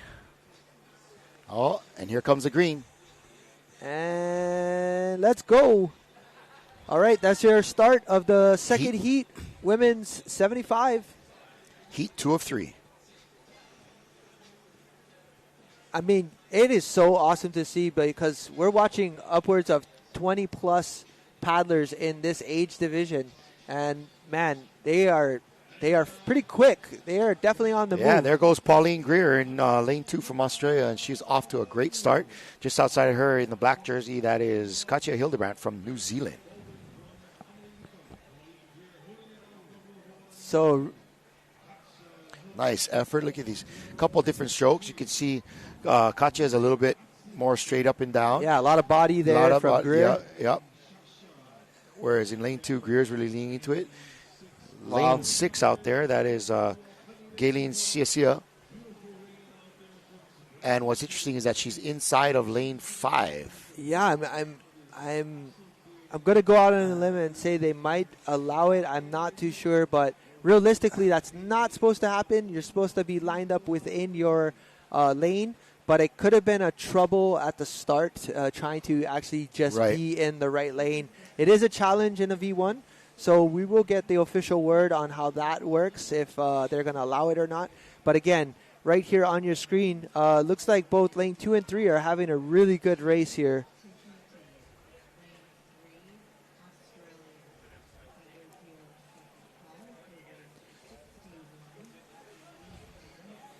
Again, so that's Katja Hildebrandt right there, lane 3. Yep, lane 3, Katja Hildebrandt. Having a nice race, pretty consistent stroke. You notice all of these paddlers are spending the majority of their time on the left, just trying to counteract the effects of the wind, and that can be rough. Even at 500 meters, it's pretty tough to be paddling on one side the whole way. And doing really well to stay within that lane there. So that's your 250-meter mark that you're watching on your screen. That just shows us that they're halfway through the race. And looking really, really informed right there in lane 3. So I'm kind of curious to see how it's going to look if we were to pan out. But a good beach view there of all of our racers here. We're following boat number 3 there on the course. Again, this is your second heat, women's 75, 500-meter sprint. And to think if you qualify, you get to move on to a final. Shortly throughout the day, we'll keep you updated on all of our events that are coming up. So, again, we're just getting past event number 58.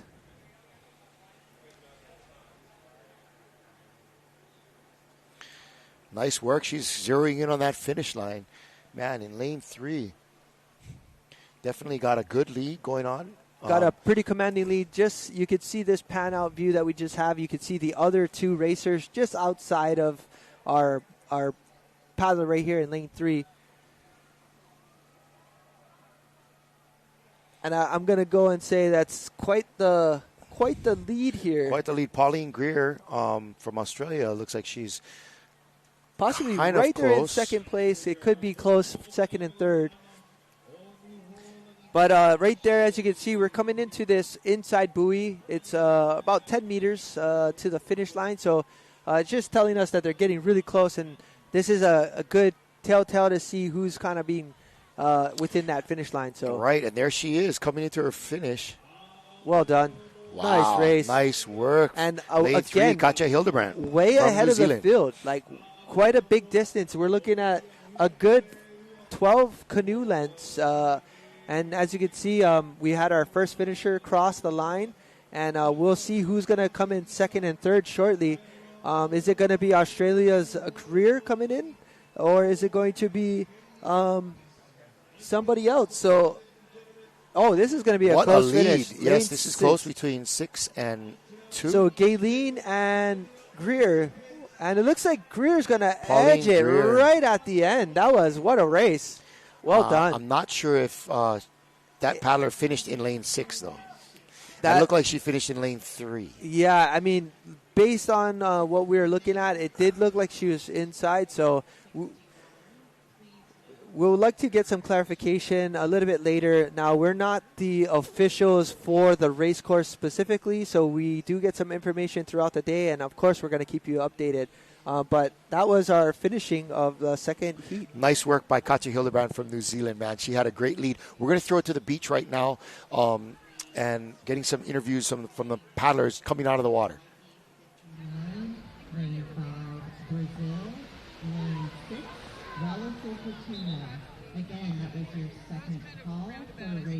Dragon boat in Portland, and I wanted to try out for the USA team and had to do a time trial in an OC1, and that led to more paddling, and then we couldn't paddle in the dragon boats during the pandemic, so it was even more outrigger paddling. And then last October at the Nationals, I paddled a V1 for the first time and won my age group, which totally surprised me, and that led to a lot of hard training this winter, and here I am.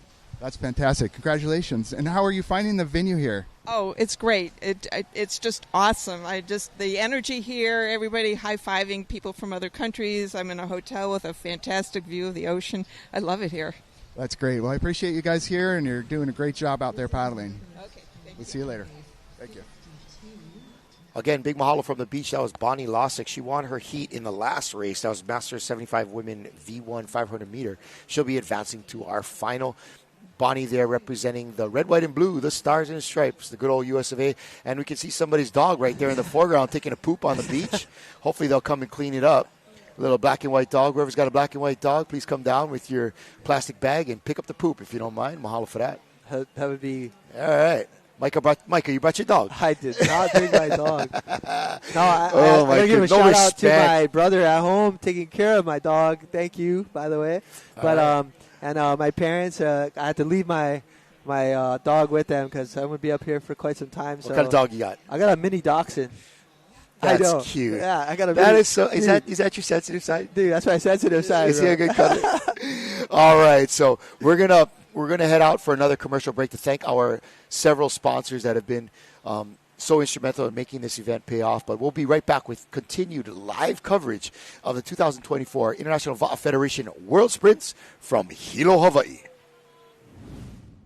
The 2024 IVF World Sprint Championships from Hilo, Hawaii are brought to you by the Hawaii Tourism Authority, Are Outrigger World Canoes, Par Hawaii and Hele, Apo Rek Kusachi, Attorneys at Law, Hawaiian Airlines, Outrigger Zone, and made possible by the International Va'a Federation, the Hawaiian Canoe Racing Association, the County of Hawaii Island, and Ocean Paddler TV.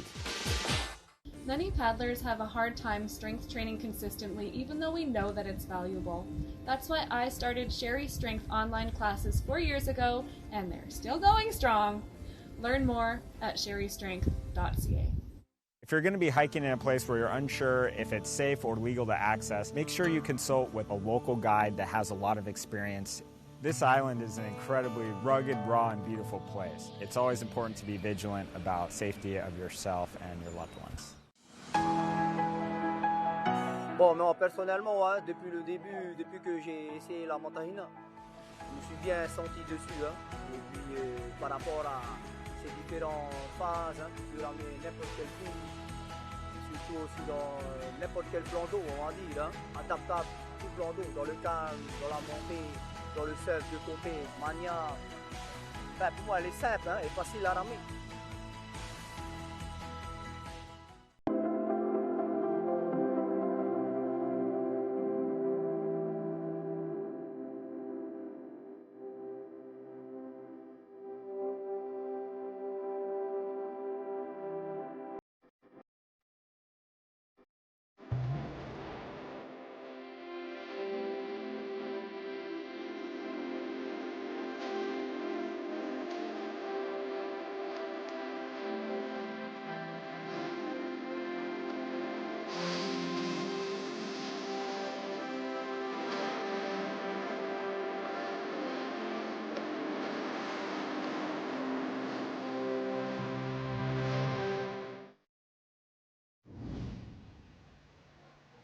All right, we are back to our live coverage of the IVF 2024 World Sprints from Hilo, Hawaii, and we're looking at race number 59. This is the third heat qualifier for the Masters 75 Women V1 500-meter race. We got Diane Riley in lane 1 from New Zealand. Lane 2, that's Dorothy Young from the US of A. Betty Scory in lane 3 from Australia. In lane 4, that's Ann Mose, giving her most from Canada in lane 4, and Charlene Dixon in lane 5. So right there, that's from Canada. That's Ann Mose in lane 4. And this is our third qualifying heat for the ladies 75 and over V1. This is a 500-meter race, and our paddlers are soon to be at the halfway point. There she is in lane 4. Ann Mose from Canada in the lead. Yeah, and then there you can see, again, another strong racer right there, and she looks like she's well ahead of the field currently. And as you can see, it's definitely a little bit of a challenge out there, but our leaders of these heats have been racing really, really well, Kalai. I mean, again, I'm looking out on the course, and it looks like she's got a pretty commanding lead to the rest of the field.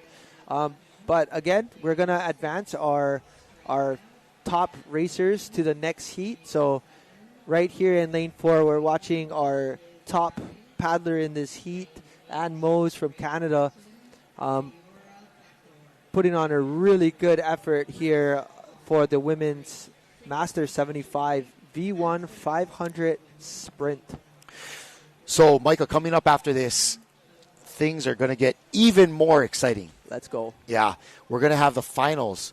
This is the big one. This is the finals for and I can see some of the Hawaii crews walking out right there, Chase Van Onheim.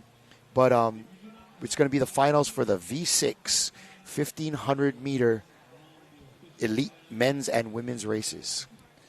Yeah, so right here currently, still on the screen, we're following your leader of the women's Master 75 for heat number 3, Ann Mose from Canada.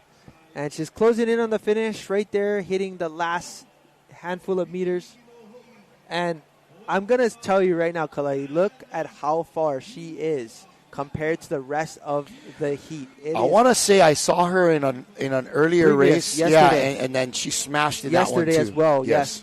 And wow, she just looked back, and I think she was...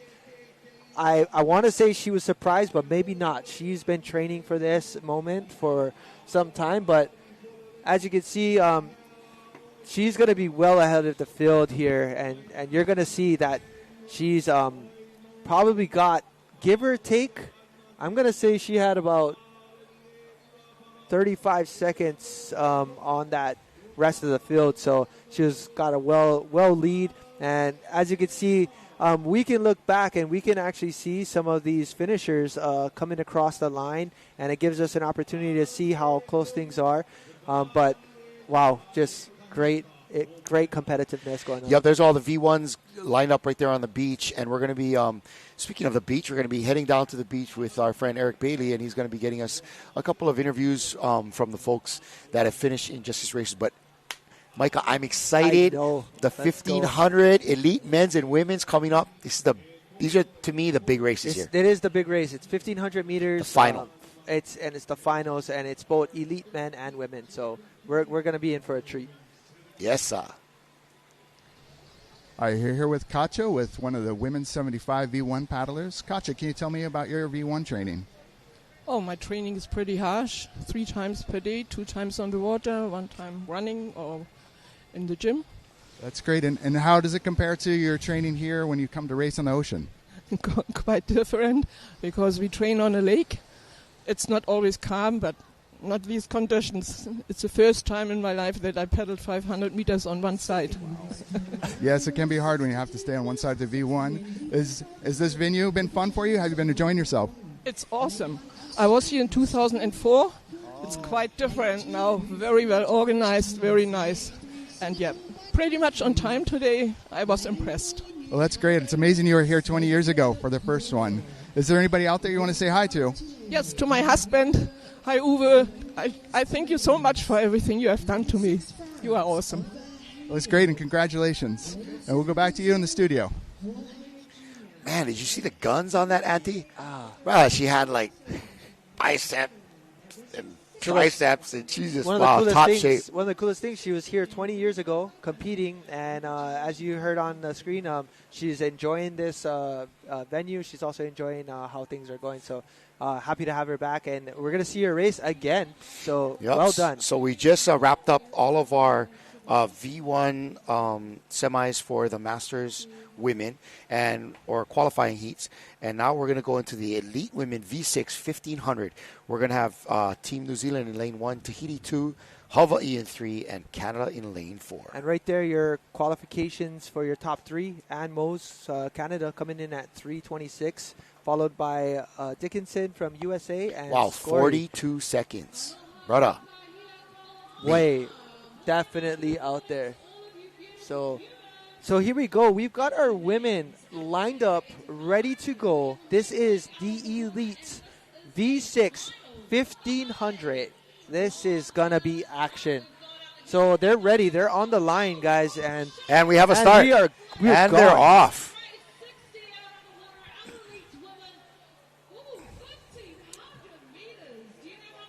Wow. So we've got our Elite. 5 turns.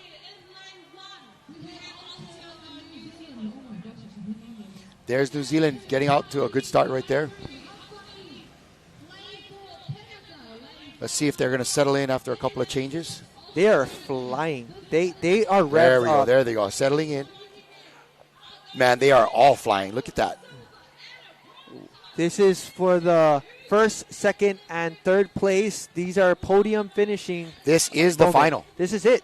We're going to see who's going to come out on top. Which country is going to say they are the number 1 team for this 1,500-meter V6. Again, Kalea, how many turns are we going to have to see? 5 turns. 5 turns. I can't believe it. And that's a lot. And it's going to matter. France on the outside here.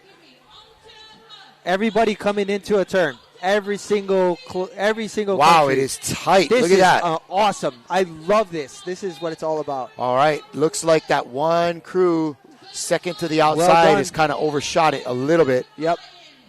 So there we go. Everyone's coming back. This was a really good telltale to see how close this race is going to be, and this is why we call it Elite Women 1500. In lane 2, Tahiti looks like they're slightly ahead. Just outside of them is Hawaii.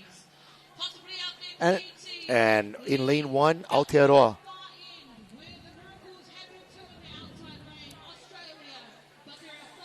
I believe lane 5 is from the qualifier earlier. That's France. Yeah. That was added in, right? Because we weren't able to. The repechage. Right. That's correct. And then the repechage for the men is going to be Hawaii and.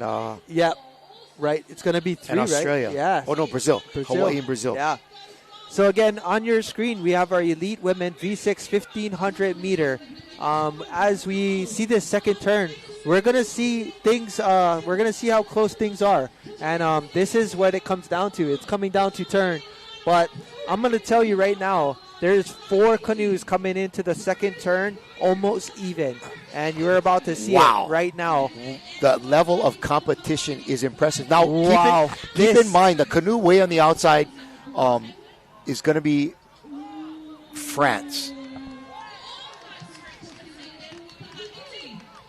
Wow, what a great turn from Tahiti. They are in, they are out. Hawaii is right there next to them. Just outside of them, that would be Canada. This is gearing up This is to some be great the racing. race This- of the day right now. The matchup at the moment is Tahiti and Hawaii. They are really neck and neck, both of them banging beautiful turns. We've had 2 so far, 3 more to go.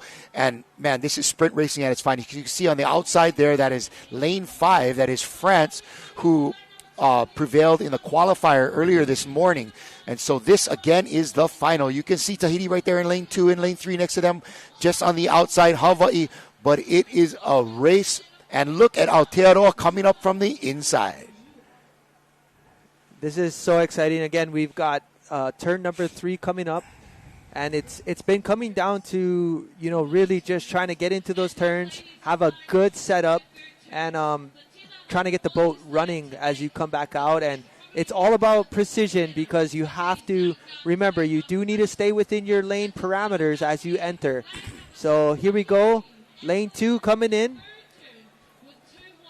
First crew into the turn. Well done. Unreal. Right there, sitting in seat 1. Nice turn Looks like there, the nice captain, turn there. Vainiki. Get it over. And they are clear. Oh, just barely. You Well see done. the nose Yeah, of that boat? they were just right inside of their marks. And right now, it looks like Tahiti is at least a boat length ahead of Hawaii in second place. Aotearoa is not too far behind They're Tahiti. right there. They're right there. they're in it. Aotearoa and Hawaii are battling it out for second right now. Tahiti has a good lead, but it's still early. That was only 3 turns. Yeah, so we're going to come down to one more turn on the start line and then one more turn to remain. So, But I tell you what, Micah, Tahiti is not known for making mistakes. they're not. And again, this is the elite of the elite women here. So 1,500 meters, still anybody's race when you still have a couple of turns available. So we'll see what happens on this 4th turn here, because that's going to really give that Tahiti motivation. definitely did call it, have it close on that last buoy, though, Micah. They did. That was, that was a little as close sketch. as you can get. And we got Tim Marquez watching from San Pedro.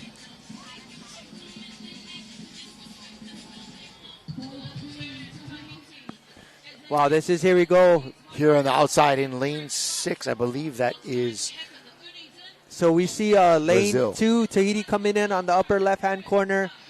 New Zealand coming in lane 1. Hawaii making their turn. Canada making their turn. Wow. Wow, Aotearoa just had a beautiful turn right there. They have pulled just ever so slightly ahead of Hawaii. And really, the exciting race right now is the one for second place between Hawaii and Aotearoa. Tahiti is maintaining a nice lead on the rest of the field, but it is still anybody's race coming into the last turn here.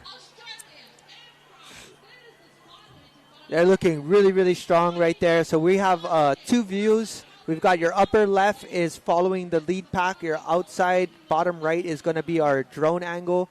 But right here, this is the elite women's 1,500 final. This is the big race of the day for these women finalists here.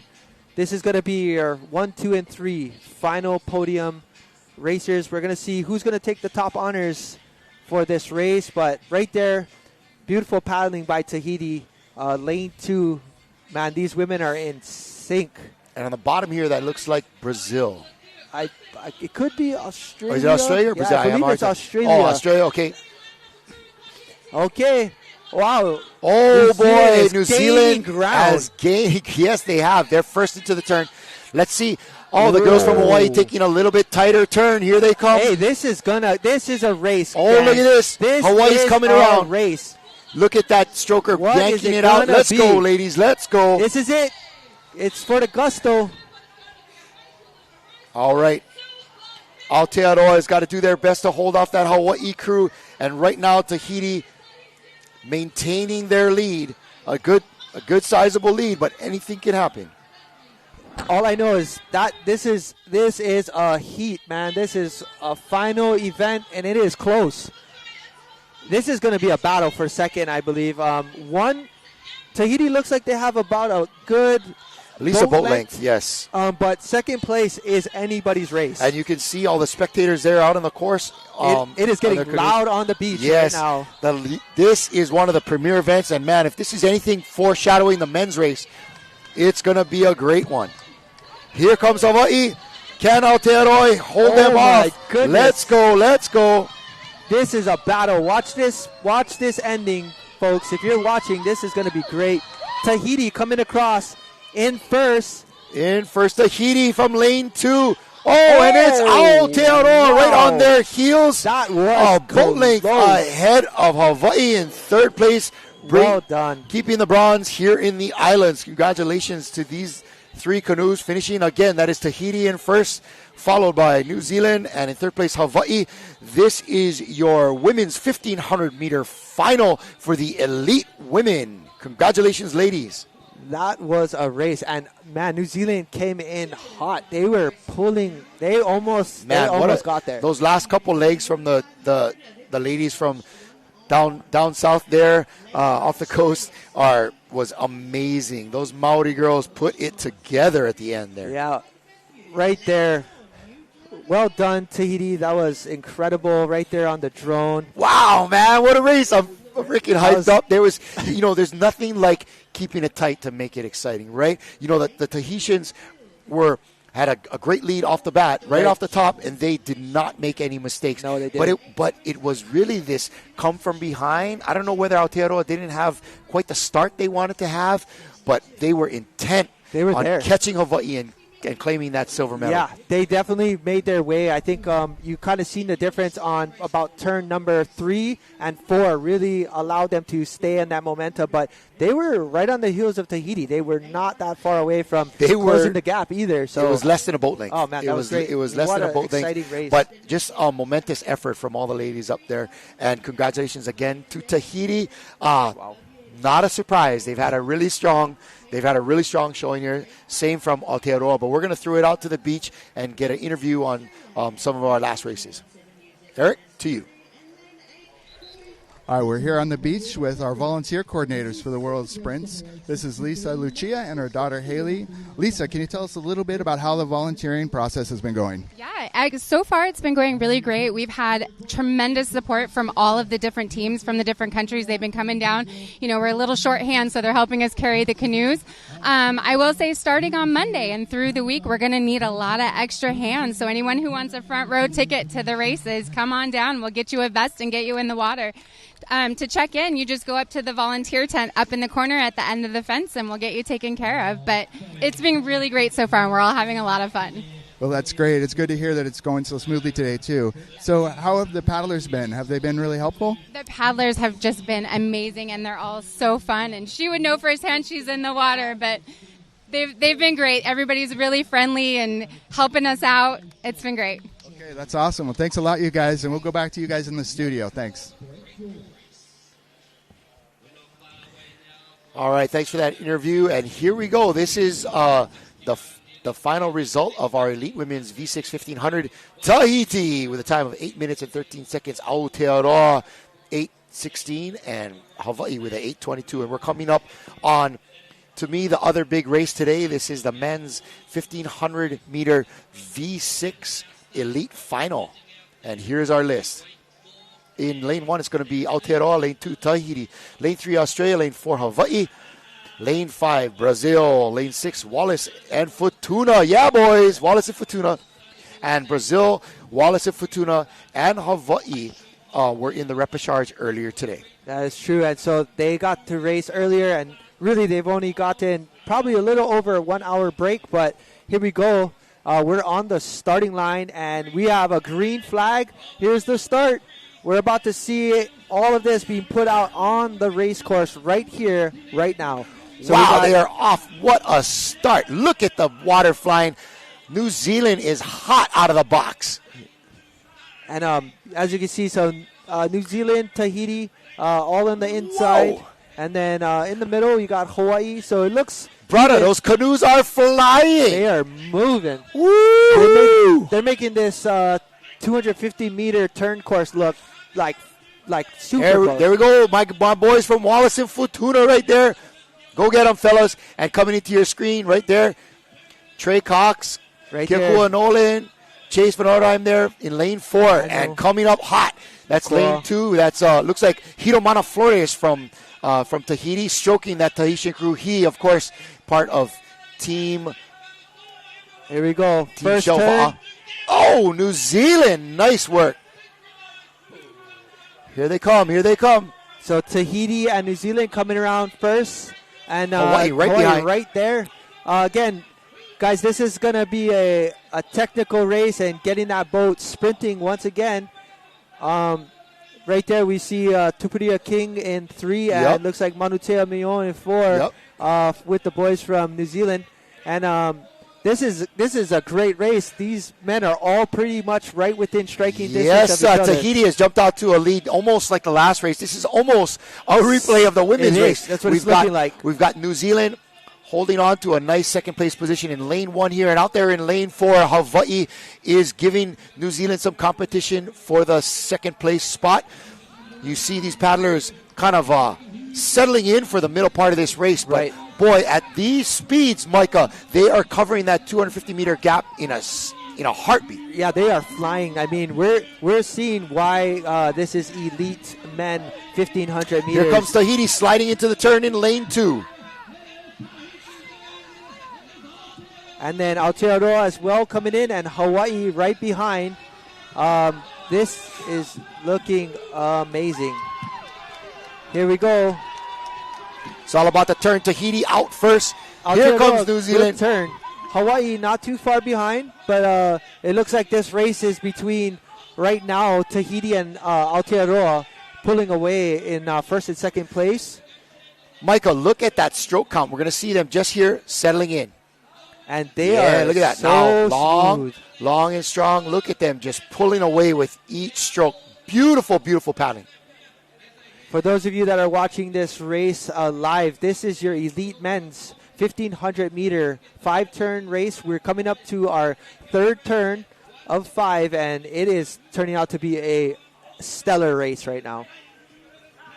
And if you notice, Micah, typically, paddlers talk about 10 to 15 strokes on either side. The Tahitians and the Hawaiians are only doing about 7 and 8 strokes. They're making... These guys are such high-level paddlers that their changes are so efficient that it makes more sense to them to have fewer strokes on each side to give the body a rest and keep them more energized as they switch sides. Absolutely. And then Hawaii and New Zealand coming into this together, neck and neck. Yeah, as you can see right now, we're getting the opportunity to see how these paddlers are faring on this turn right here for the third turn. But it is looking really close between Hawaii and New Zealand. That, again, is a race here. But, man, Micah, look at this beautiful paddling from these Tahitian gentlemen. Perfect execution. Look at that. All these 3 top crews are just the highest level that we can get. And you know why they're here. This is why they are in the lead in the elite races, Micah. No, this is exciting because, you're watching them make turns pretty effortlessly. And you just can tell they have this precision-based turning going on right here. They're coming in yet again to their 4th turn, and they are well ahead of the pack right now, and it's looking really, really good for these boys right here. Wow. I mean, heck, not even the pack. They're far ahead of second and third place, and you can see why Tahiti is so dominant. Wow. And I will say they're about 4 boat lengths ahead of the field right now. As you can see, when they come out of this turn, they're going to show the distance and the gap that you have to close and how long it takes to get this boat on a turn. But New Zealand with a really nice tight turn there, and they actually looked really, really well on that. Wow, beautiful coordination on that turn between 1 and 2 in the New Zealand canoe right there. And here comes...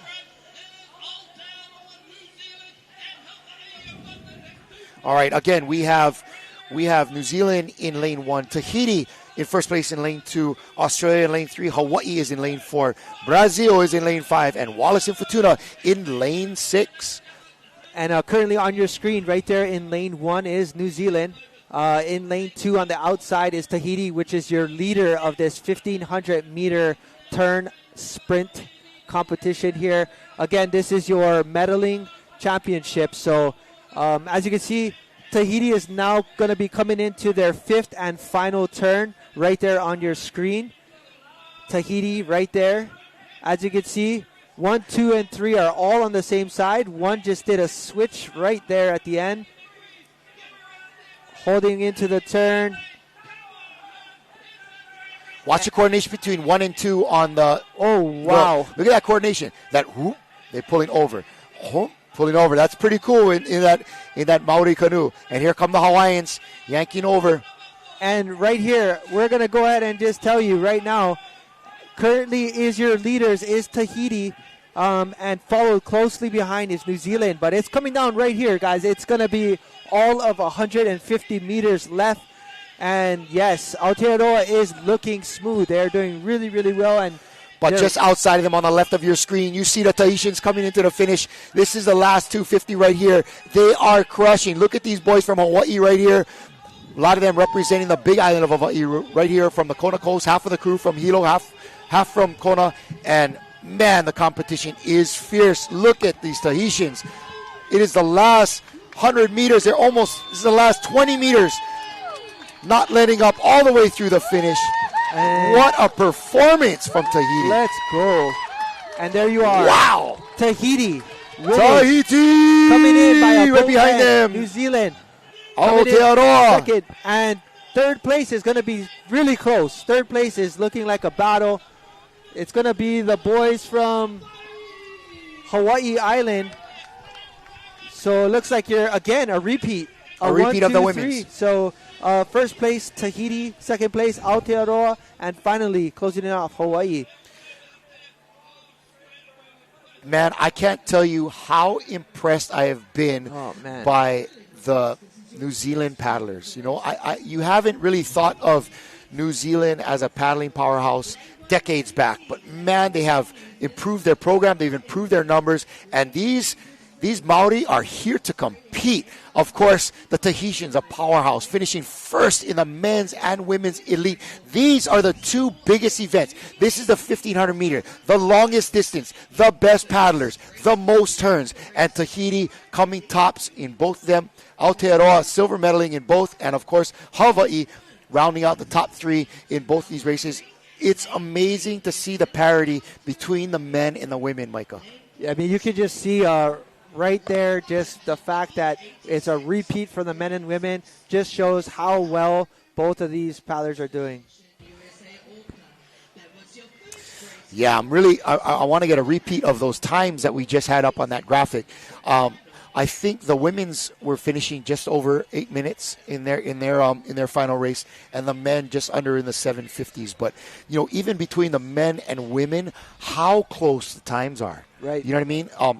I bet there were some that Tahitian women's time was better than some of the other elite men's times. I'm going to go and say that's true. Those gals can surely paddle. Impressive. Man, what an exciting cap off to this morning. We are headed into the 10 o'clock hour, and Auntie is still out here walking her little black and white dog, hopefully cleaning up after the dog. What a race, though. What a race, what a race.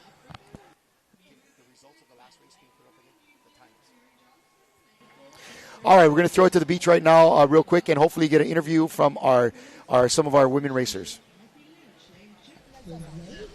All right, we're down here on the beach with the French team who traveled a long way for this race. Can you tell me a little bit about how you guys came together and got training for this race? It was a hard one because we are not national in France, so we had to create all the things. We had to create national, and we had to train in sprints without like a race every week or every month. So that was hard for us, but we are so proud to be here and represent France. That's great. And you were telling me this is your second time at the sprints. Yeah, we was there in 2022 in Eton, so we try to work on and getting better every year. So we proudly closed the final Open Women. So we are. Yeah, I think you guys did a great job. We really appreciate it. Is there anybody back home that you'd like to say hi to, or coach? Yeah, we'd like to say hi to Claudine, who support us, and thanks to her because I don't know how to say that. Thanks for her because we are here. It's a lot of hard work. We're really glad you guys are here. We hope you enjoy your time. Yeah. Thank you. Back to you guys in the studio. Right on. Thanks, Eric. And again, that was your women from France with their team captain, Iloha. And what a well-done performance. They were able to make the finals. And it was just so good to see France come here and compete. And like she said, she was able to race with their crew previously. But right now, on the water, we're going to be adjusting again back to V1. So we're going to be moving back to our single-man V1 racing. But what an event we just witnessed for both the women 1,500-meter sprint with 5 turns and the men's 1,500-meter sprint with turns. So what an exciting race. That was a finals. That was your podium finisher. So we're going to potentially get an interview by one of these crews, but well done. It was a repeat. First place for both the men and women was the country, Tahiti. Coming in second place was New Zealand for both your men and women, followed up by third place, the Hawaii country. So this is just a telltale of how elite these paddlers really are, and what an exciting race we were able to witness. Right now, the course is being adjusted. We have our escort officials heading back out, and they'll be going ahead and gearing up for the next course. So that's going to be your men. It's a repecharge race. So again, this is a heat qualifier for the finals. We have the Masters 60 men V1 500, also the women shortly after. So right there on the course, we have the white flag. Course is clear. Red flag is up for your V1 start here for the men's 60 500-meter race. There we go. Red flag. Get to your starting line, men, and get ready to take charge of this 500-meter V1 sprint race. And there we go. Green flag right there. We have a good race start. Right now we have the men's 60 on the course.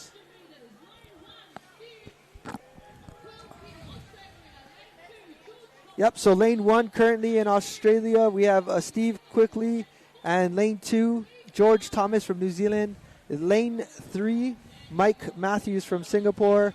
Lane 4, Xavier Coroller from New Caledonia.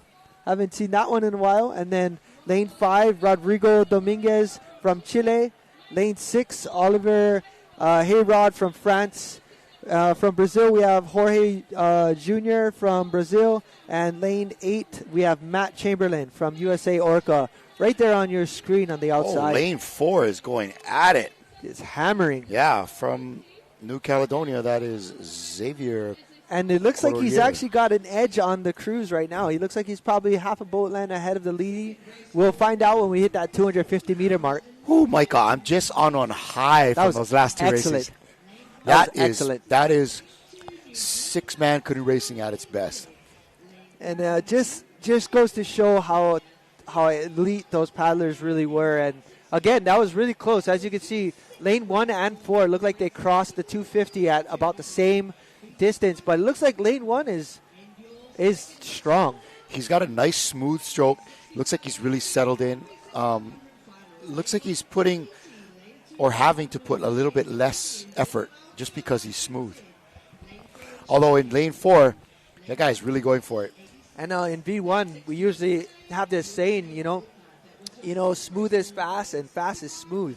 So when you're in that V1, that's what you want to be. You want to feel that. But as you see, that New Caledonia paddler is just putting on the pressure.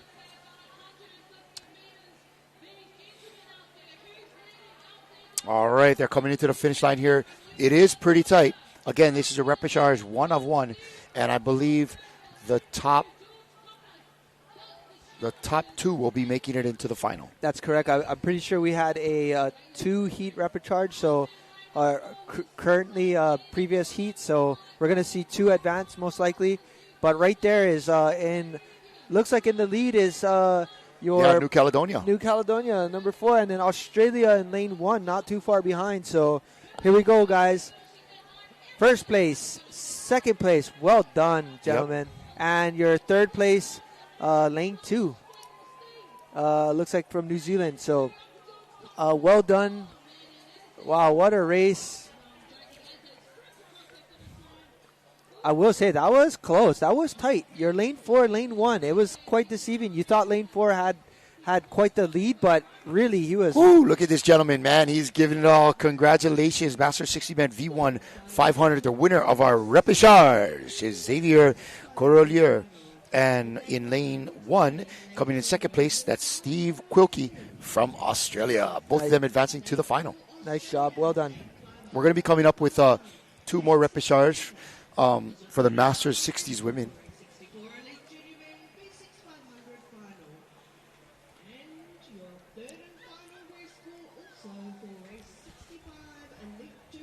We are coming up to race number 63.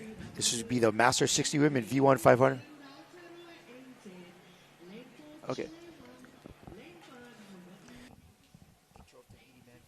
The last race, the men's 15. Yeah. All right, we're going to throw it back to the beach with our man Eric, and I believe he has our champions from Tahiti live for an interview. We're down here on the beach with some fierce competitors from Tahiti. We're here in the Open Elite events, and we're going to just share some of their input about how their training is and how this event went for you. For our training, we was working the most. We was working on the turn. That's the hardest part of the training. Every Saturday, we for maybe 1 month, we train only for the turn. It was our training camp. You guys have been very competitive. You're doing a great job out here. How have you been liking being here in Hawaii? Oh, it's Hawaii. It's like all the Polynesian over there. It's always fun. It's always good to be here with with these people around the world. It's good to be here. That's great. I appreciate you guys out here. You guys are doing a great job on the race course, and good luck in the future. Good. Thanks. We're back to the studio with you guys. All right. Thank you.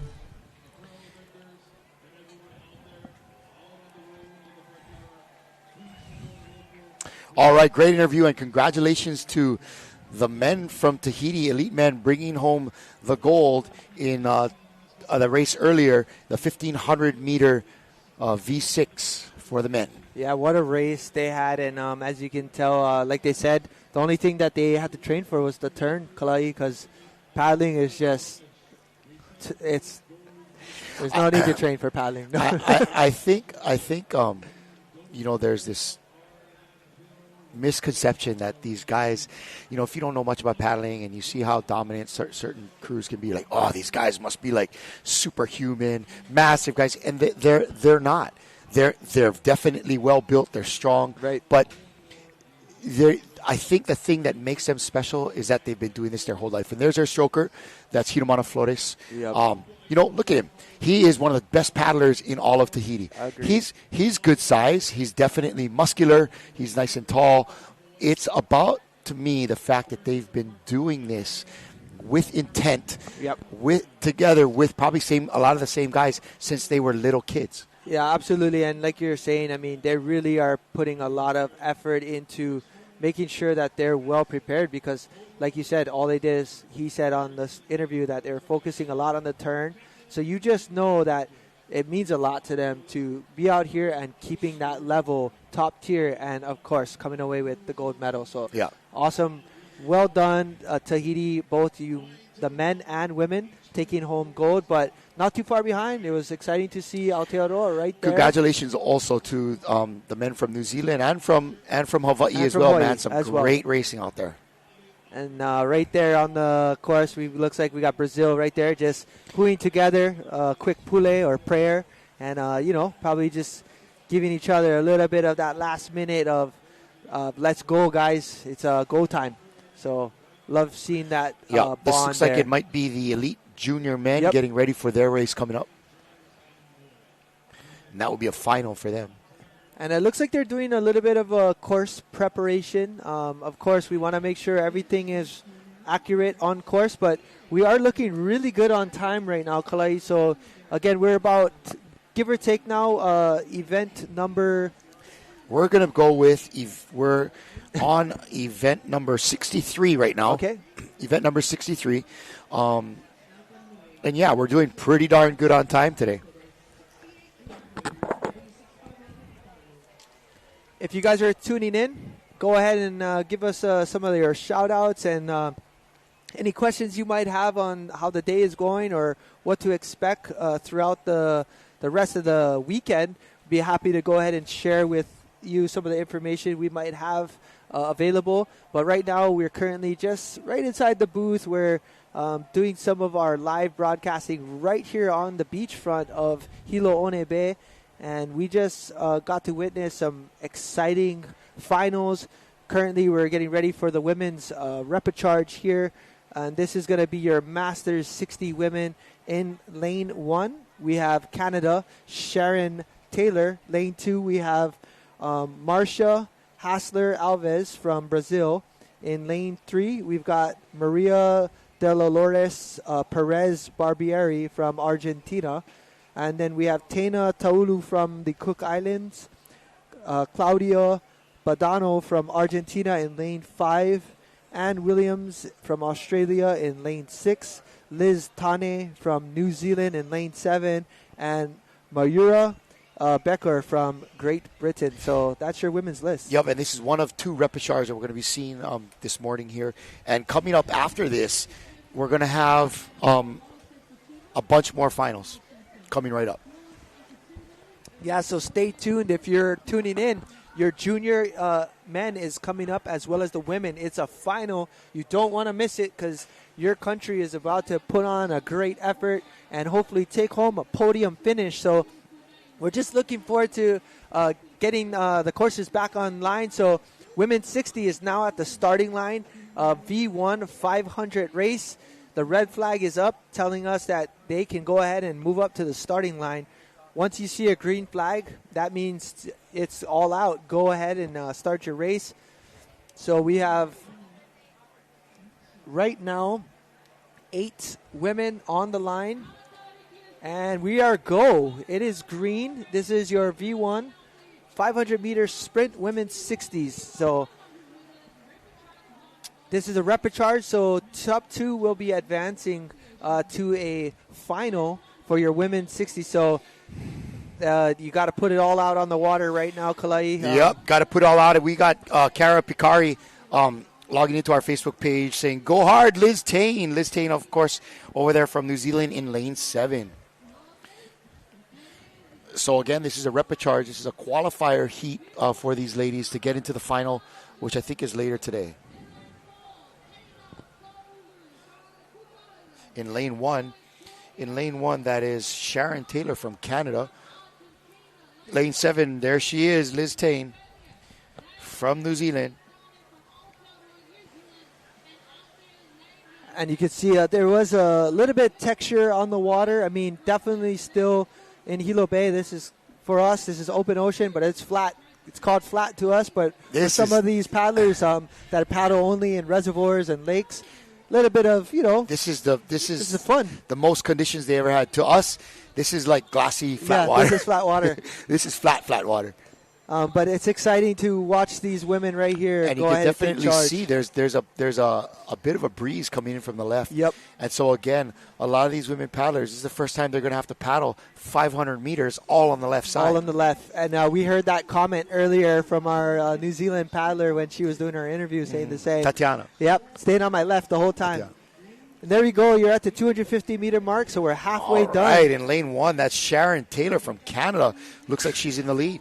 And it looks like she's doing extremely well right now and just putting on the pressure and keeping it nice and steady, but not too far behind. You have all these other women just right on the edge of her tail of her canoe. So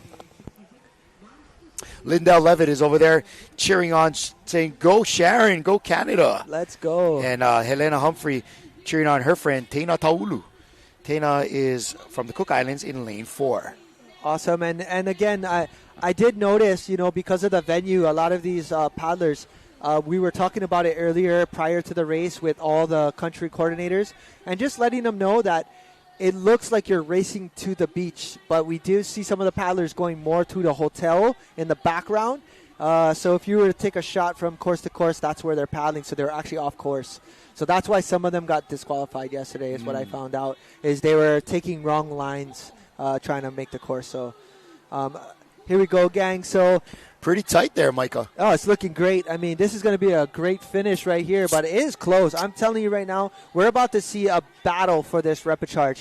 I think despite how it looks, what we've experienced is that the folks over in the earlier lanes 1s, 2, are actually a little bit farther ahead. If they all look even, the course line is not quite what your eye sees. Correct. Here. And as you can see, I think lane 1 is about maybe 2 canoe lengths ahead of everyone. And then they're coming into the finish. So it looks like right now we've got Sharon Taylor followed by Marcia from Brazil.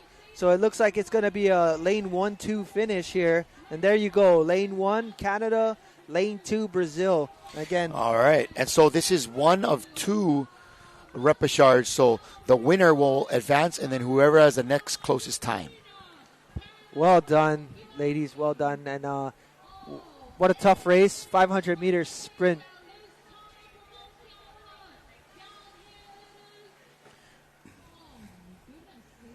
Wow.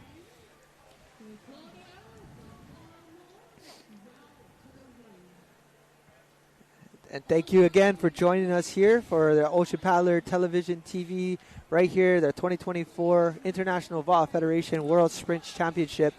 We're bringing to you some live coverage of all of our events on day 2. Here's a replay. A good clean start from all of our racers. And it just looked like our lanes 1 and 2 were able to stay ahead of the crew. And obviously our finishers, we're going to see who's going to move on in this repechage. But right there, Canada, we had Sharon Taylor coming in first and followed by Marcia Alves from Brazil. So, and then Asler de Medeiros Alves, Marcia from Brazil in lane 2. And who was that? From Argentina, that was Maria de los Lourdes Perez Barbieri from Argentina there. So congratulations, ladies. I believe because we have 2 repechage, only the winner. Yep. And then the next fastest time again. All right, throwing out to another interview with Eric on the beach.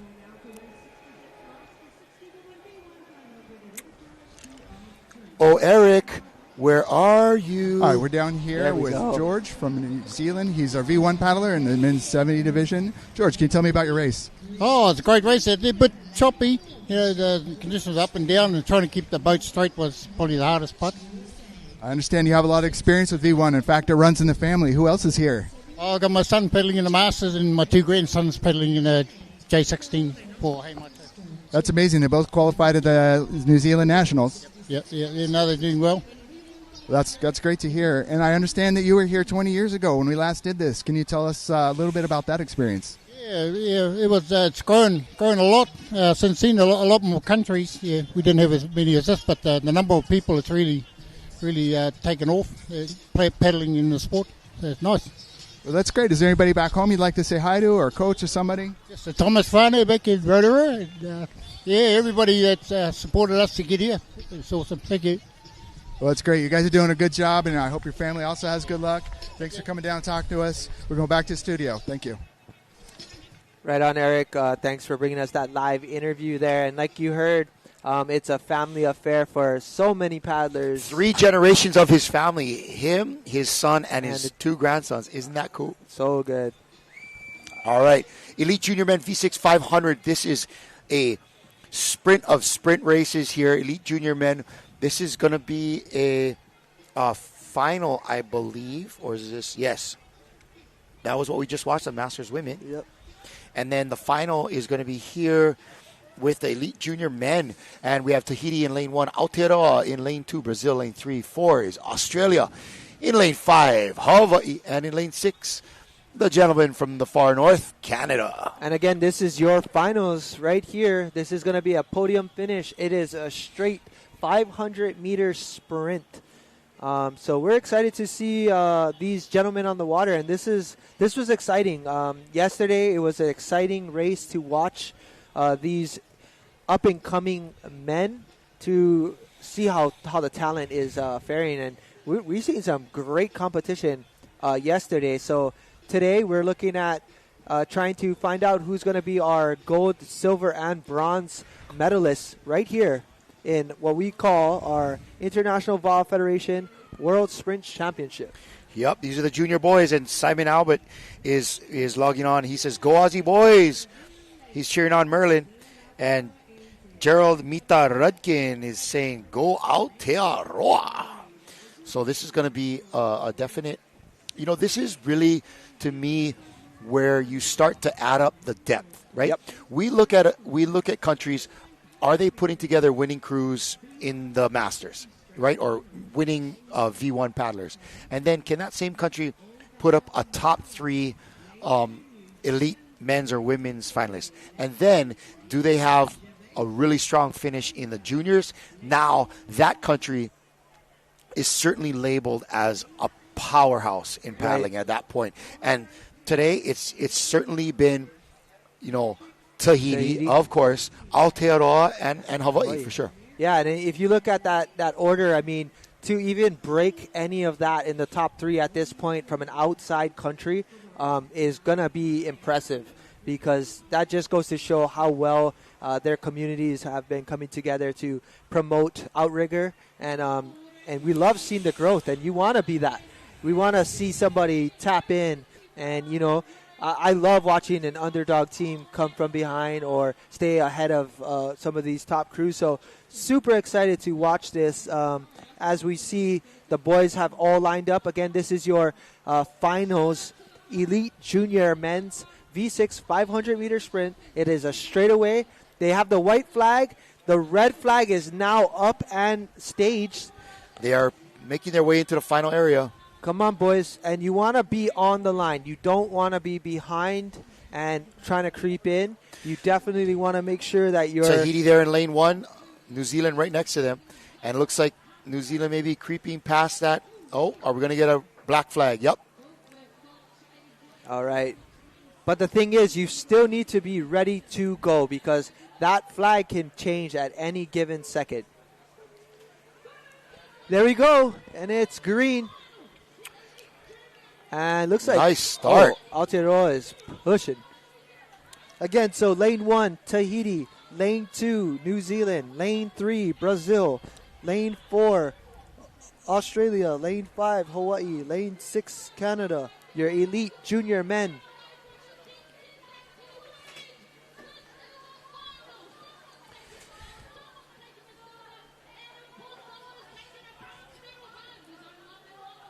We're going to see when we get to that 250-meter mark where everybody's at, but looking really strong right now. What a great start from many of these paddlers.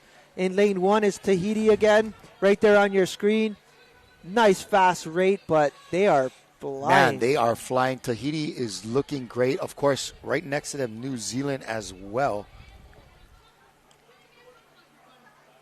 All right, here we go. We're at our 250-meter mark. Currently, it looks like Tahiti has an edge over all of these crews and clubs. That's the halfway. 250 is halfway. Again, this is only a 500-meter race. They are closing in on a finish already. And so just maybe in another change or two, you're going to see these crews pick up the pace and try to smash into the finish line there. Just on the outside in lane 5, it looks like Hawaii is trying to give New Zealand a hard rub for that silver medal. But it is Tahiti definitely maintaining a lead. I'm going to say, though, they are putting on quite the effort. So you can tell right there that the Hawaii boys are about 1 boat length ahead of the outside lanes, but Tahiti is pulling away. And this is going to be an exciting finish right here. It's an all or nothing, do or die. First, second, and third, podium finish. Tahiti is flying into the finish. And they are picking it up now. Last 10 meters of the race. Coming into our flag, Tahiti. It is Tahiti. Now, what is second place going to have for us? Aotearoa. Oh! And right behind them, it is in lane 3. I'm going to say Brazil had pulled off a podium finish just now, 1, 2, and 3. Wow, what an effort by Brazil in the end there. Wow. Fantastic. Unreal. And Brazil is, man, they have been on fire as well with their junior program. We saw them come out yesterday and put on quite a performance as well. So, wow, it looks like 1, Looks Tahiti, like Brazil edged out Hawaii on that one. 2, New Zealand, and 3, Brazil. Well done, elite junior men. What a race that was. That was exciting. And definitely, like you said, no stranger to the first place yet again is your men from Tahiti. Is crushing it. One is spent. He gave it his all. They're all giving it their all. Hey. Yeah. What a race. Again, it is Tahiti really demonstrating why they are the powerhouse in this sport. And here we go. This is your race again. Little recap here. Coming in. Lane 5, that was Hawaii.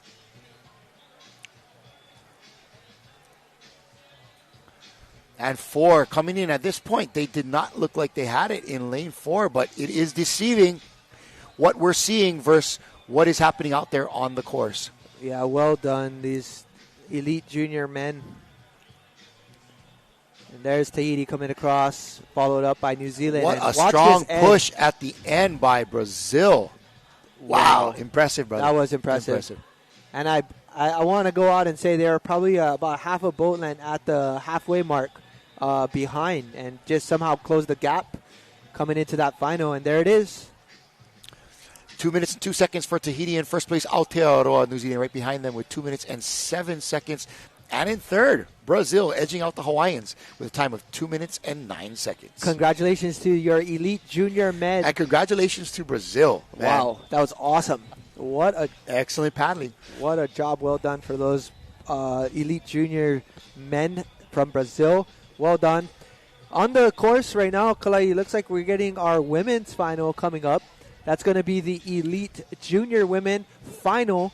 So we're going to see a first, second, and third as well. And it looks like almost a repeat. So in lane 1, currently we have Tahiti.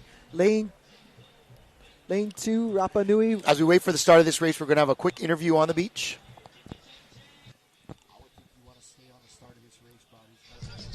All right, guys, we're down here with Myra. She's from London. Myra, tell us about trying to train in London and how is it different from here? Oh, in London, we are training on the River Thames, and we have only one club in London. I belong to OC UK club, and mainly river training or lake. Very rare we will go to the sea to practice, probably once a week. Once a year, sorry, yeah. So you do get some ocean time in. How does that compare for your race today? Oh, we went to Scotland. It's a quiet bay, so different with here. Here, quite, and but manageable, yeah. Okay. Well, that's great. And I'm glad you guys are here. And we've got to go back to the studio. And we have a start of our women's elite junior 500-meter sprint. Currently, we have the escort has a black flag up. It just means that we're not ready on the starting line. It could be a boat is past the starting point. And once looks we like agree, lane number 4 backing up a little bit there. And we're off. It's a clean green start. There we go. All right, in lane 1, we have Tahiti. Lane 2, Rapa Nui. Lane 3, New Zealand. 4 is Chile. 5, Hawaii. And 6, the USA. All right, here we go. So this is, again, your elite junior women's V6 500 final. And Tahiti, again, looking well-informed. Beautiful racing by these ladies from Tahiti. You can tell. Look at the drive, especially, those girls in 2 and 3. Look at the drive they have. Lane 3 right there. That's going to be New Zealand. Again, nice big body. Beautiful stroke up front. And then in lane 5 is the girls from Hawaii. And once we come up to this 250-meter mark, we'll be able to give you a good idea of what we're looking at in potential placements. But I'm going to be... those Maori girls are right there. I'm going to say that they might be having a slight edge, but it's anybody's race. We still have 200 meters to go. And Tahiti, again, right there on your screen in lane 1. And in lane 3, New Zealand just on the outside of them. And outside of that, we have Hawaii. So currently, those are your top 3 leading countries at the moment. Looking really strong right here is your girls from New Zealand. But this is going to come down. This is going to be a battle. Look at Tahiti on the inside, pulling. This is going to be close. I might have to give it to Tahiti because of the flag angles right now. But here they come into the final. The beach is just erupting. Look at this. It's going to be a tight one. They're just giving it all they got. Right behind them, again, Hawaii in 3rd place. Oh, this is going to be close. Who's it going to be? Here we go. Oh, it is literally... What a race. And Tahiti. I think Tahiti has just pulled it off. Just edged New Zealand. By a hair. Wow. And then coming on the outside, lane 5. Looks like we've got Hawaii just crossing right now. Wow. What a race. Again, fantastic. We just saw again a Great work. Tahiti and New Zealand 1-2. And looks like Hawaii coming in on 3rd place. What a well done job by these women. You know what? At this point, it's like a program thing, It's the Tahitian national paddling program and the New Zealand national paddling programs and how strong they really have become to come here on Hawaii's home turf and be able to put down these kind of performances. Congratulations to these ladies on a fantastic race all the way through. And here's a recap and a replay. Strong start from New Zealand and Tahiti as well. And, of course, Hawaii was right in there at the halfway mark.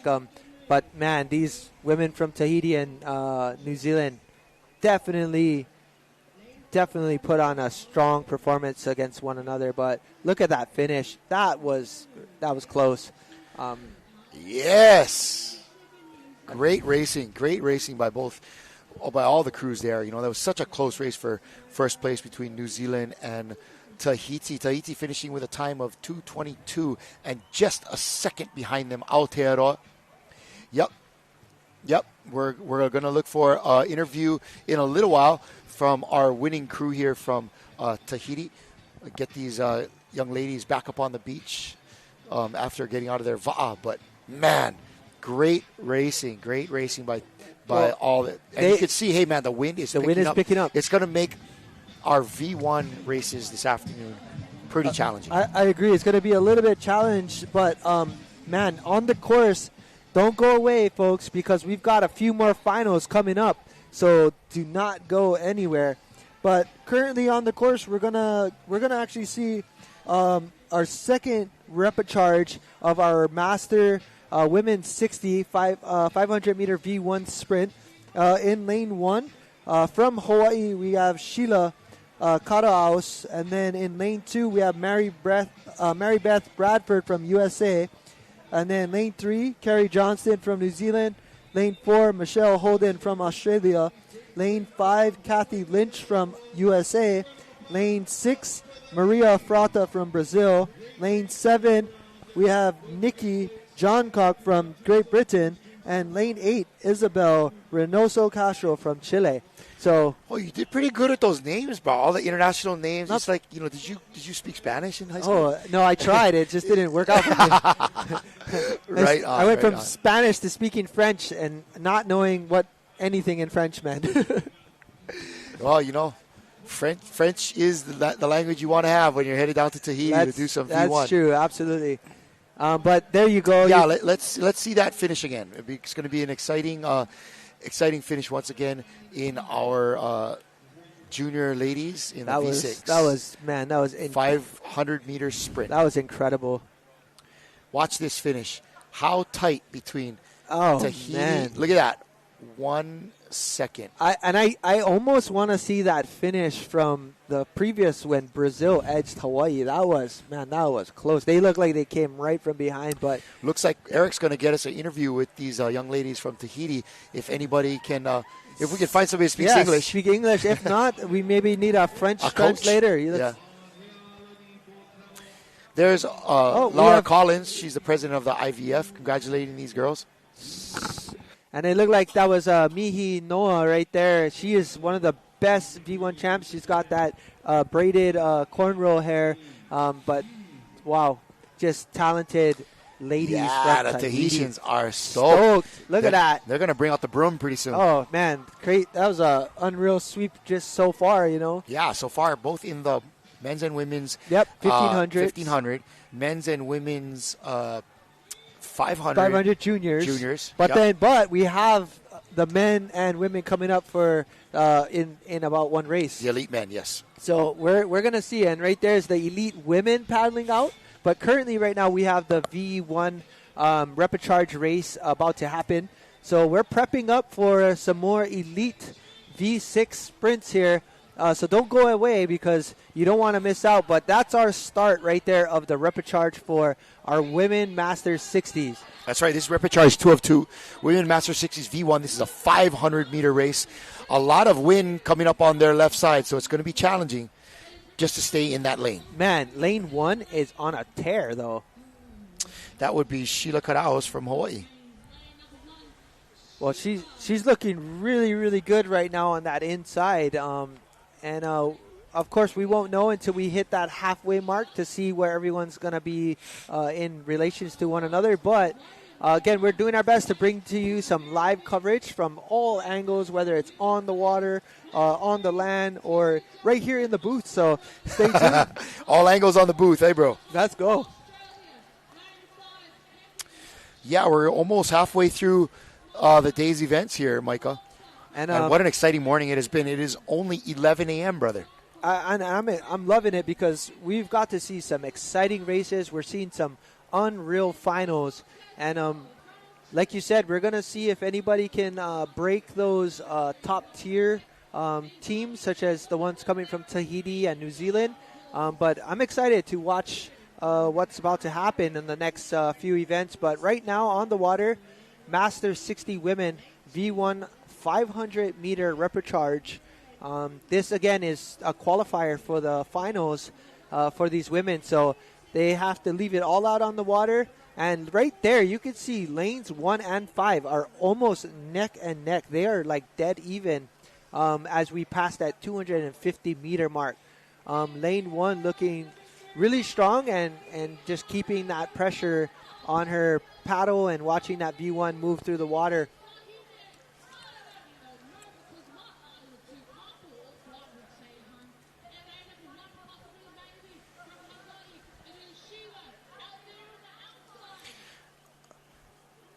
There they are coming through. Sheila on the outside in lane 5 is looking good right there, but don't count out that lane 1. As we've been talking about, it might look like they're behind, but the lanes aren't quite in line with the camera angle. Yeah, that's correct. So right now we are still seeing lanes 1 and 5 looking really, really good right now. We got Sheila Karaos in lane 1, and in lane 5, Kathy Lynch from USA. Right from the States. So both looking really, really well. And we're coming up to that final 10-meter mark about, and we're going to see who's going to be closing up and taking charge of this repecharge heat. Ooh, this is going to be close. Great racing here. Lane Great racing. 1 lane and lane 5 is going to be a close finish right here. That is Sheila and Lynch. Oh, my goodness. Oh, my goodness. Who's going to take it? Ooh. That was close. It looked like it might have been lane 5. Yeah, I'm going to go out and say that lane 5 might have crossed just slightly ahead of lane 1. So currently we can say that if they did, they will be moving on. And the fastest time between the rest of the racers, we'll see who can advance. So. And coming across finally is our last racer, but well done the women's 60 V1 500 meter repechage race that you just saw. All right, and things are going to pick up again right here. Micah, it is going into the Elite Women's V6 500 meter. This is a final. And again, no stranger to the finals. We're about to see again Tahiti, Hawaii, New Zealand. Those top three countries have been finishing, and they did give it to right there. The USA, Lynch coming in first, so Kathy Lynch with first. Then we had Sheila Karaos in second, and Johnston from New Zealand. Carrie Johnston in lane 3. In third place, sorry. All right, so we're going to get a quick replay on that one. Nice start there. Lane 5, just in front.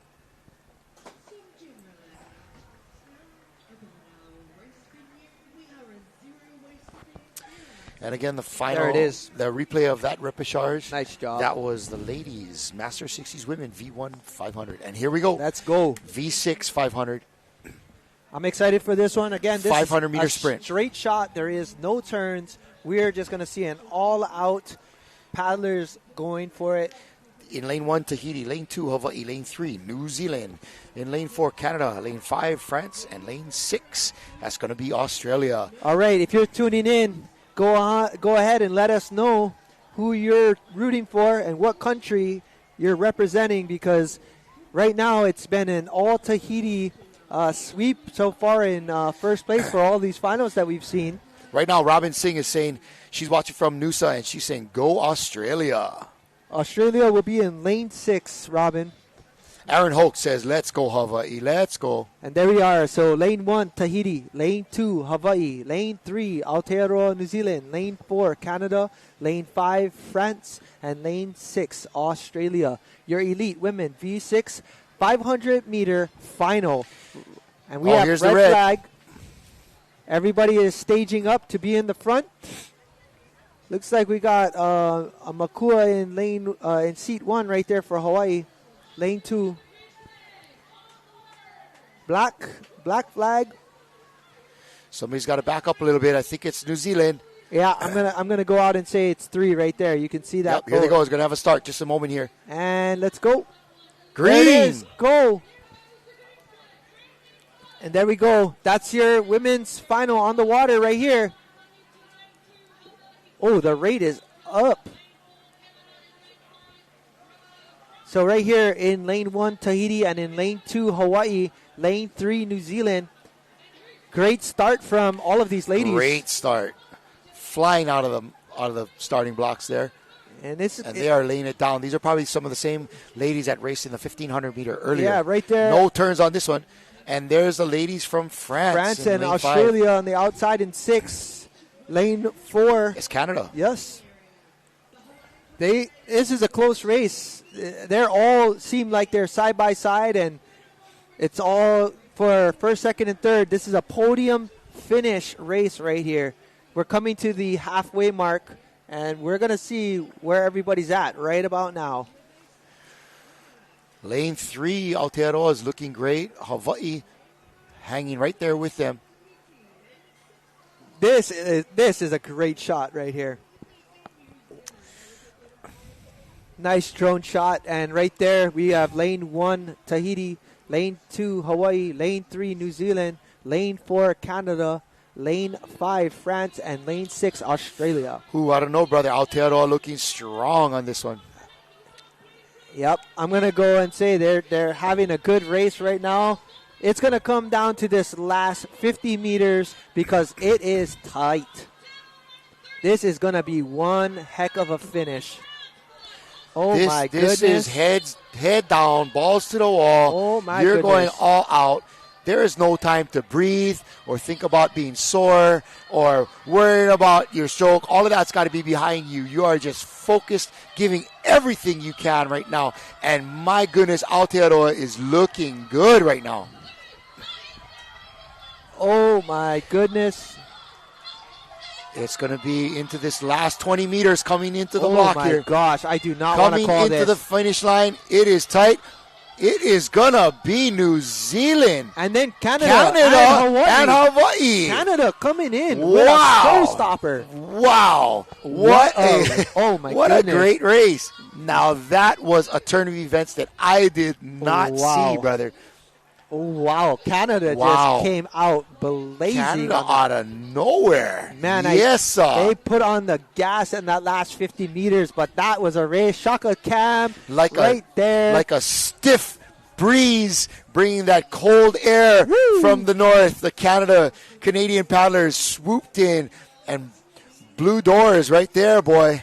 Wow. What a nice finish from them. So New Zealand coming in first on that heat or on that final. Canada coming in at a close second place. And it looked like Hawaii edged out Tahiti. Just edged them out, just by a few feet. Wow. What a race. That was exciting. Wow. Canada, let's go. I can't believe it looks like Tahiti might not be on the podium. Guys, look at this race. The elite women that was elite. Junior women, that was your finals right there on screen. And let's watch this finish. What a finish. Here we go. This is New Zealand. And then followed by Canada. And right there is Hawaii coming. I think that's Hawaii. I think I have to give that to Hawaii. That is darn tight, though. Hawaii coming in third, if I'm not mistaken. But we will get a... All right, we're throwing it out to an interview on the beach again with Eric. Who you got for us right now, Eric? We're down here on the beach with the Tahiti team that just pulled off a fantastic finish. We're here with the coach for these girls. Can you tell us a little bit about the team and how they came together? Yeah, 1 month, just 1 month for training together because he's the paddlers. He training with the team in Tahiti. Only 1 month to training together. They did really well. Do you have any insight into how their performance went, how they pulled off that amazing sprint? Yeah, inside the team, you have good paddlers, one man. They do a lot of V1 in Tahiti. Are they racing here as well? Racing the one man in Tahiti. Well, that's fantastic. Congratulations to all you girls. You did a great job. We're happy you're here. Thank you very much, and we'll go back to you in the studio. Awesome. And those were our junior ladies who, representing Tahiti, just won our final here in the 500 meter. But what an exciting race from our elite women that just happened. And it continues, Micah. We're going right into the elite men V6 500 meter. They're pulling them into the blocks. We have a caution. Who we got here, Micah? We got in lane 1, Tahiti. In lane 2, Wallace and Fortuna. Lane 3, Brazil. Lane 4, New Zealand. Lane 5, Hawaii. And lane 6, Rapa Nui. And we are red right now, getting ready to go. And we're going to get a black flag. We are going to get a black flag. Aotearoa just crossed the line at the start, so we are not going to get a green flag, but be ready because it could drop at any second. And we're all good. Green, let's go. And this is your elite men V6 final. Oh, man. Man, this same bunch of guys just raced. Yes, they just did the 1,500, and now we're watching them race the 500-meter sprint final. And this is blowing it up right here. This is some of the fastest paddlers on the planet on a short 500-meter course, and they are crushing, bro. Look at this. This is intense. Once we get to that 250-meter mark, for those of you who are watching, we're going to get a good idea where everyone's at. But right there on screen, Aotearoa, New Zealand in lane 4. Outside of them is Hawaii in lane 5. Inside lane 1 is Tahiti. Wallace and Fortuna in lane 2, closing the gap. And just outside of that, we have... Oh, boy, look at Wallace and Fortuna. Oh, watch out. Here they come. That's Wallace and Fortuna might be in third place. They're there. They are there for sure. This is going to be a battle. Hawaii needs to make magic right here. Let's go, boys. Let's go. But, man, what a performance again from the gentlemen from Tahiti. They are in lane 1 in first place. But look, here comes New Zealand again. They are pushing. They are hunting them down. It's going to be a great finish. Oh, this is going to turn out to be a doozy right here.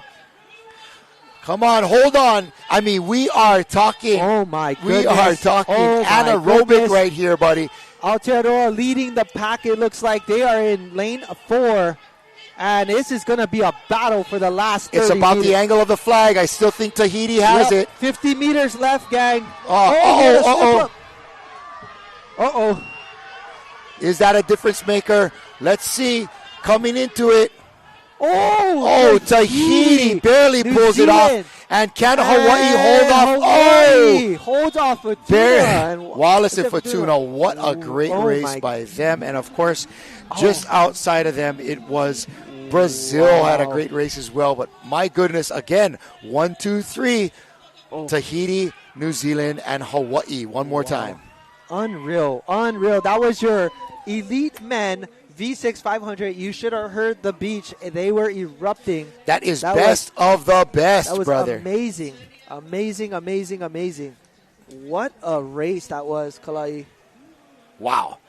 I mean, it's basically a repeat of what we just saw earlier in the day, but it doesn't get old, brother. No, it is beautiful execution on the paddling by these guys. And you know, one thing that I was really made identified to me was how much tighter this race was when you took the turns out of it. Right. And to me, that means in the turns, the races with the turns, the Tahitians were executing exceptionally well. Here we go. Here's our finish again on this last race, the 500-meter sprint. What a race, though. No turns, pounding it towards the hotels here, towards the Banyan area in Hilo, and, man, all these crews looking good. That was a close Look at how close race. that is. 1 and 2. Man, Aotearoa has been doing an incredible job. And well done from the boys from Hawaii, closing it off. Hawaii just pulling off third place. And again, Wallace and Fortuna Fortuna was right there. And then in third was really, really close as well. Brazil was just right in there as well. So, man, that was elite. V6, 500-meter, all-out sprint. And we just saw your Great 1, 2, work and 3. from these teams. Great work. Now, I'm curious, is that the same bunch of fellas that raced earlier? I don't think so, because I don't see some of the same guys. So in the Tahiti crew, I saw some different paddlers in that crew. But New Zealand, I've seen some of almost all the same. I don't know. I think that was a little bit different order. I think it was different guys. Hopefully, we can get Hawaii. I think was the same guys. Yeah. So that gives them, and Hawaii raced twice. And on the water, we have a 250-meter. It looks like we're into our para races here. V1 and lane 1 Tahiti, lane 2 New Zealand, lane 3 Tahiti, lane 4 Brazil, lane 5 Tahiti, lane 6 and 7 both New Zealand paddlers. Yep, this is lane race number 69. This is the Paramen's V1 250 meter. In lane 1 we have Algor Maruai from Tahiti, Ben Hekinui from New Zealand. In lane 3, Gervas Armiron from Tahiti. In lane 4, Andre Prats from Brazil. Patrick Viriamu from Tahiti in lane 5. Carl Hobman from New Zealand in lane 6. And Mi'i Pepe from New Zealand in lane 7. And again, these are all para paddlers.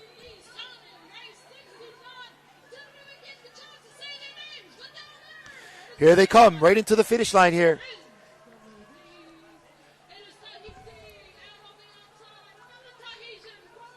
I think that was Jervas Arman from Tahiti in lane 3.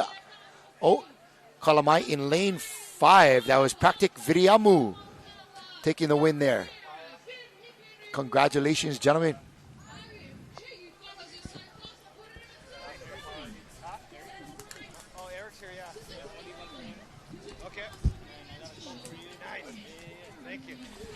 Excellent finish there, gentlemen.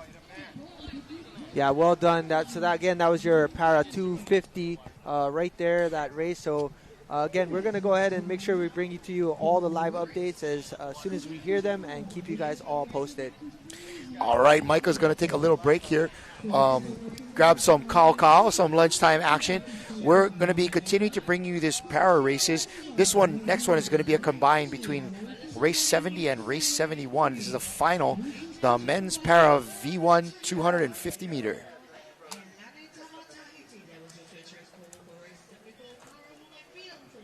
All right. And our man Nicholas is back with us here. Good morning. Beautiful shot on the beach right there.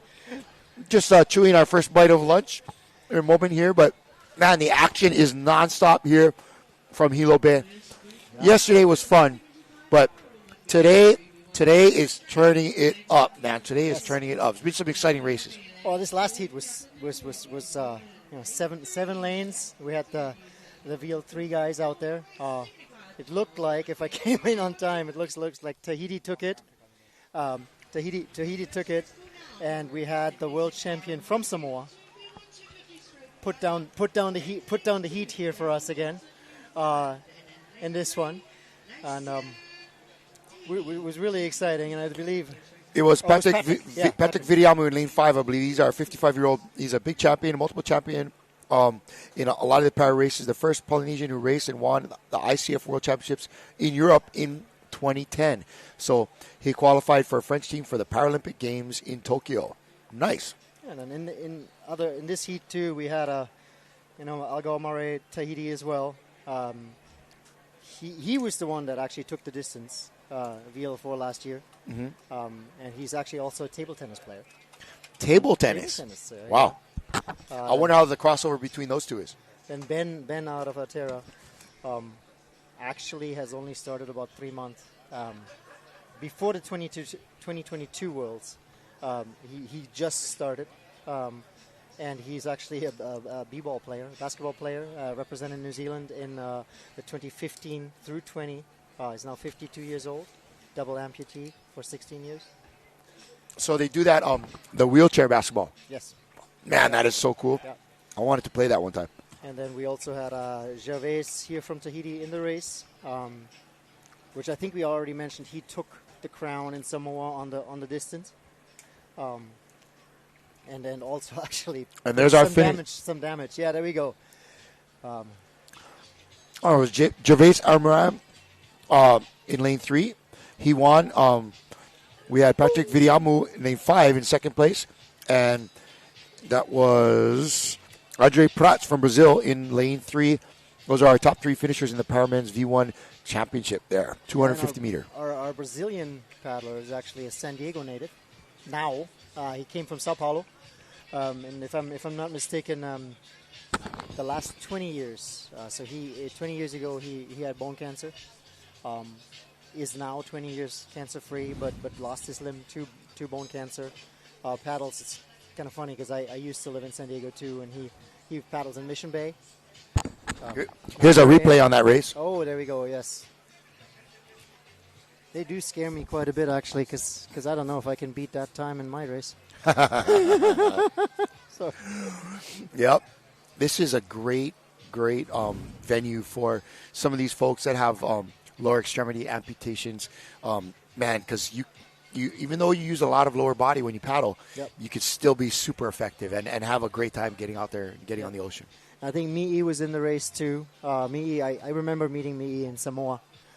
We were in the same hotel that we all ended up cleaning our rooms a little bit every now and again to help out because they were short that time. But he won silver in Australia, his third Worlds event. He's just when you see him out, his smile always like travels right in front of him. Wow! In that chair, he has such good mana. I think we had Carl Hopman in that heat as well. He's been in the boat about 6 years. Yes, 2022 UK, and distance also in 23. So we're looking at having our next race coming up here. That's going to be a combination between the race 70 and 71. They're going to be combining the races on the course. And I heard that we're actually probably going to push some other races forward because we have to adjust seating. So Bryce with Ozone, who's been instrumental here for the last couple of days in getting everything fitted and getting the athletes comfortable, he's getting everybody reset, getting the seats remounted. So we will probably have some other heats actually getting pushed forward. So talk about that a little bit. They have to have, depending on what kind of injuries you have and stuff like that, you have to have a certain custom setup made for your canoe, right? And not all of these paddlers might paddle in a Phi, so theirs might not fit quite the same. Yeah, and that was a part of the pre-work into this year, because we had, for one, Ozone tricked everybody by being all fancy with that closed seat. So now we had to figure out, because most of the seats are based on easily mounting underneath. Right. All you need to do is drill a hole and go in. Right. But this is real quick. This is the race coming up. This is going to be Marcus Thompson from New Zealand in lane 1. Vincent Descous, I don't know, from the French gentleman. From France. And Richard Julian from Hawaii in lane 3. And then we're going to have Antonia Maitia in lane 4 from Tahiti. Yeah, so that's actually, I think they're combining. Yeah, two races. Two races here into one. Little bit on. I just got to talk to our French gentleman who is, almost on a virgin grounds here today. He's a flat water paddler out of France, and is actually the first time open ocean for him for any competition. So hey, come on, man! Yeah. By Hawaii standards, this is flat water. This is kind of flat. Yeah. This is like Lake Hilo right here, And so it's nice and flat. We don't get a lot of the open ocean swells just from the because their break wall, but that break wall is way out there, and it takes quite a bit of time for any wind to build up a fetch to be able to get some, shore break and stuff. So by our standards, this is pretty flat stuff. Yes, and Vincent is the one who has been paddling for a couple of years, but he was a pro kite surfer. Wow. Back in the day, and that's where he got into an accident kite surfing. Wow. Which put him where he is today. He's here with his son. Just got to meet the two down there. Really, really nice guy. Oh, cool. Very cool. And we have who else? It's been neat, you paddling, Nicholas, with the team from Germany. You're originally from Germany yourself, and I think it's kind of cool that you were saying so many of the paddlers that have come from places far, they're not only bringing their family, maybe their wives. Vincent brought his son, right? And they are making a longer trip out of this. They're staying here for a couple of weeks. Some of them maybe even staying as long as the first weekend, or maybe the last couple days of the month of August for the Queen Liliuokalani distance race. Yeah. And that I think is amazing. There's going to be some para entries there, yeah. Yes, I know Pure Light is going to be here.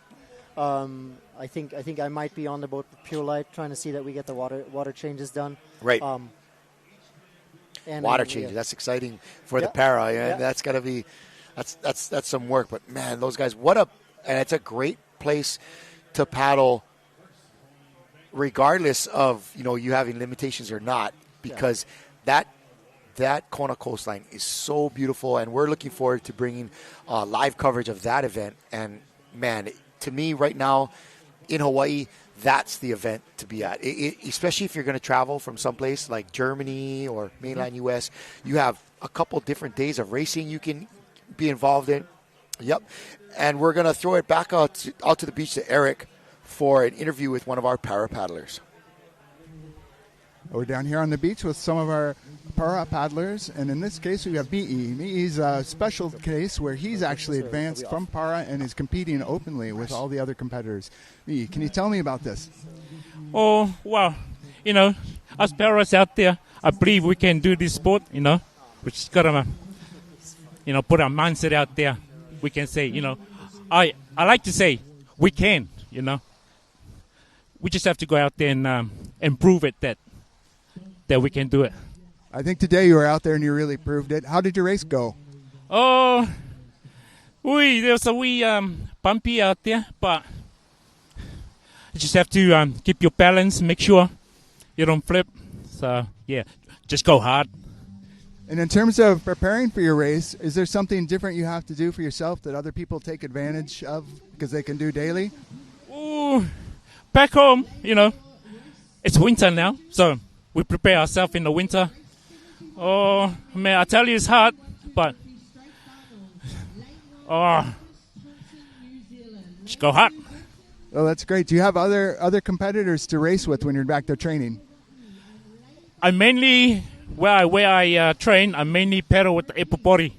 And I tell you, they won't believe it that I kicked their ass out there. But, it's all about mindset. Hard. I think you showed that today, man. Good job. Thanks for coming out. Thanks. We'll head back to the studio. Yes, I love it. That was Mi'i Pepe from New Zealand. And a couple of things he said there. You know what?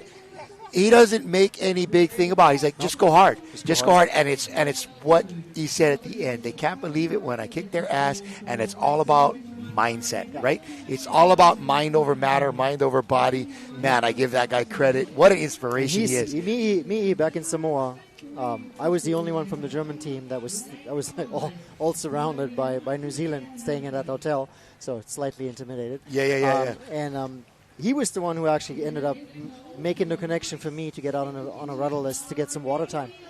So it's just he takes initiative to help others, which if you think that around. So he lives in New Zealand, but are you saying is he Maori or is he from Samoan descent? I don't want to say the wrong thing. Yeah. Okay. I believe. Yeah. We're not sure. We're not sure. And as you can tell, between how linked our Polynesian cultures are, between Samoa and New Zealand, sometimes it's hard to tell. We are very similar looking. He could be a Hawaiian gentleman too, Yep. All right. And then next, see the ladies on the beach. There we go. Puna, yeah, represent. Shaka Cam right there, Shaka Cam. Oh, she came right into it. All right. We're waiting on event number 70, 71 combined.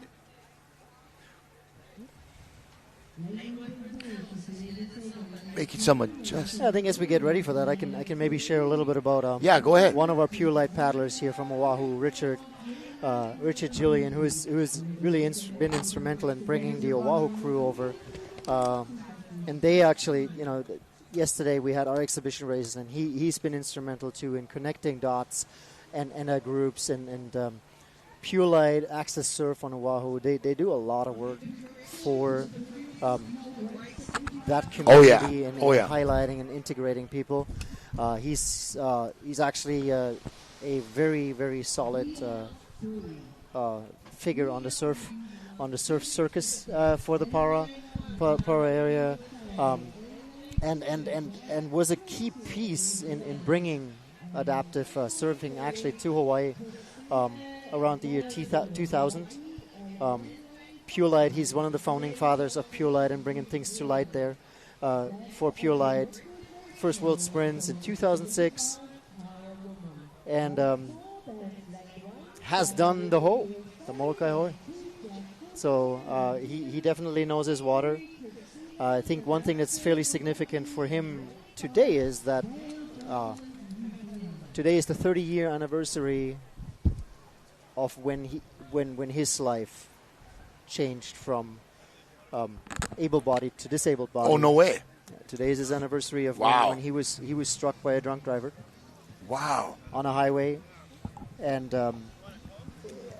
as a young boy back then. So Richard obviously is having a very, very significant day here on the water today in his heat, and I wish him a really, really good race so that he can connect that in.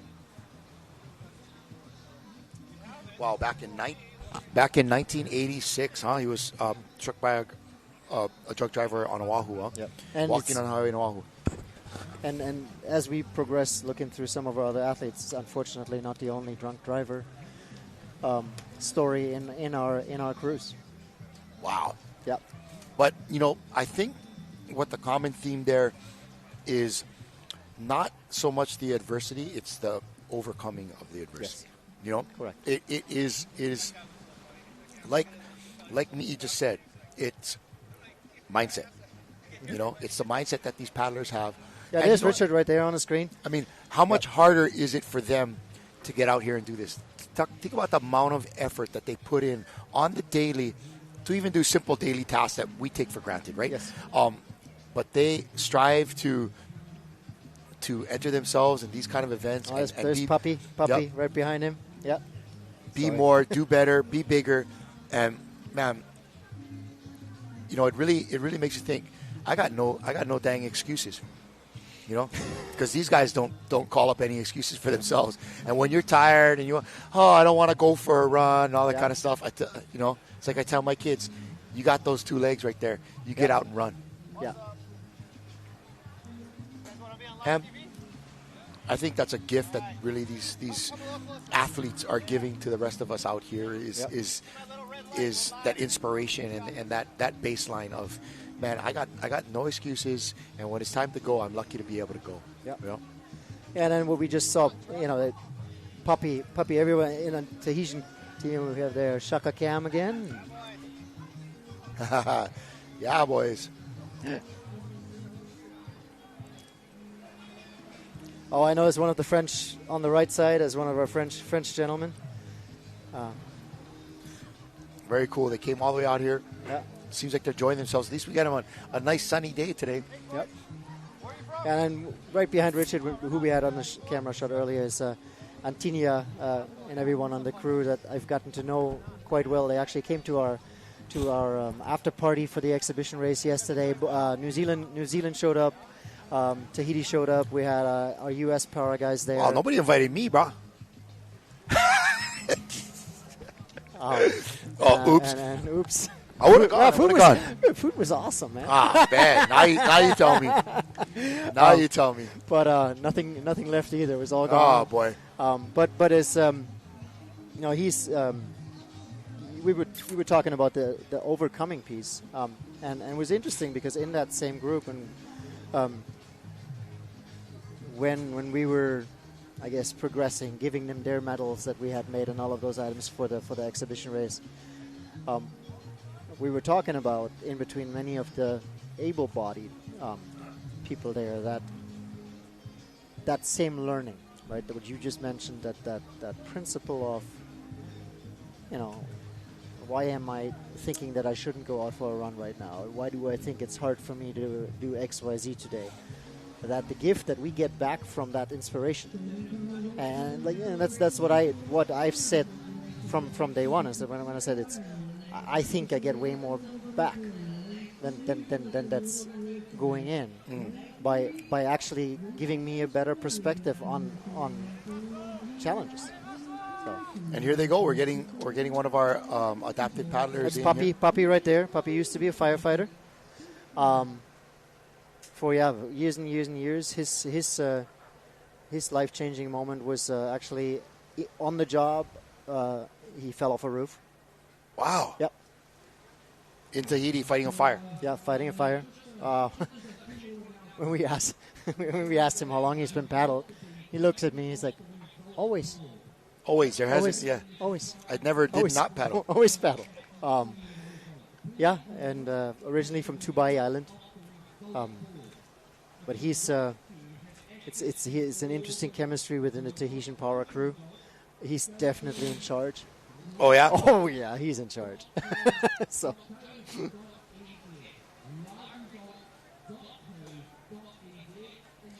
Wow! Look how high they sit up on the gunnels there. Yeah, and I hope we get a shot of Bryce here at some point, who's busting his Okola out there right now, doing the transitions. There's Jeremy in the screen. Jeremy's the coach for the Tahitians. Extremely positive spirit with him.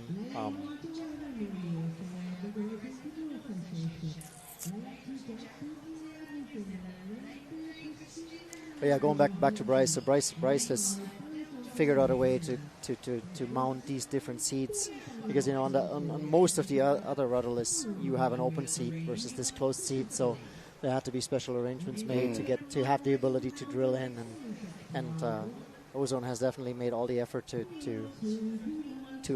be here, to get the boats ready for them and get everybody fitted appropriately.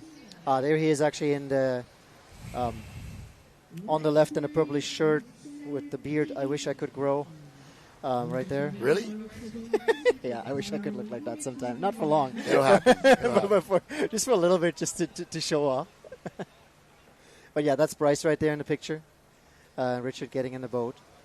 And Yeah, he has taken the time for every single athlete to go through the classification, the fitting, to get the boats ready, and it's a great ambassador for Ozone here at the event.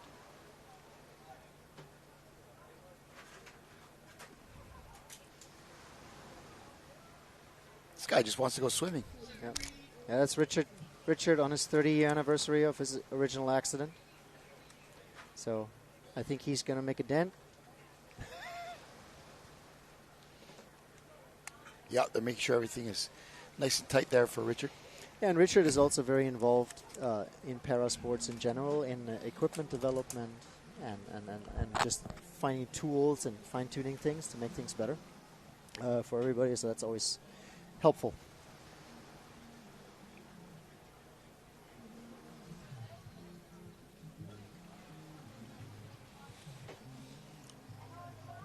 So after this event, we're going to have a couple more para events here.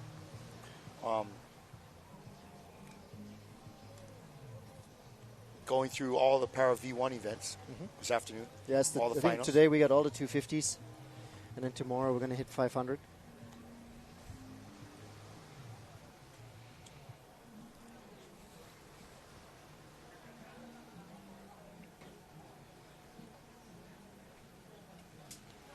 And then this is Aotearoa, New Zealand coming in.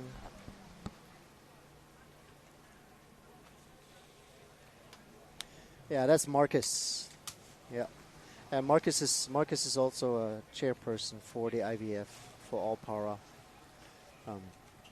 Right there.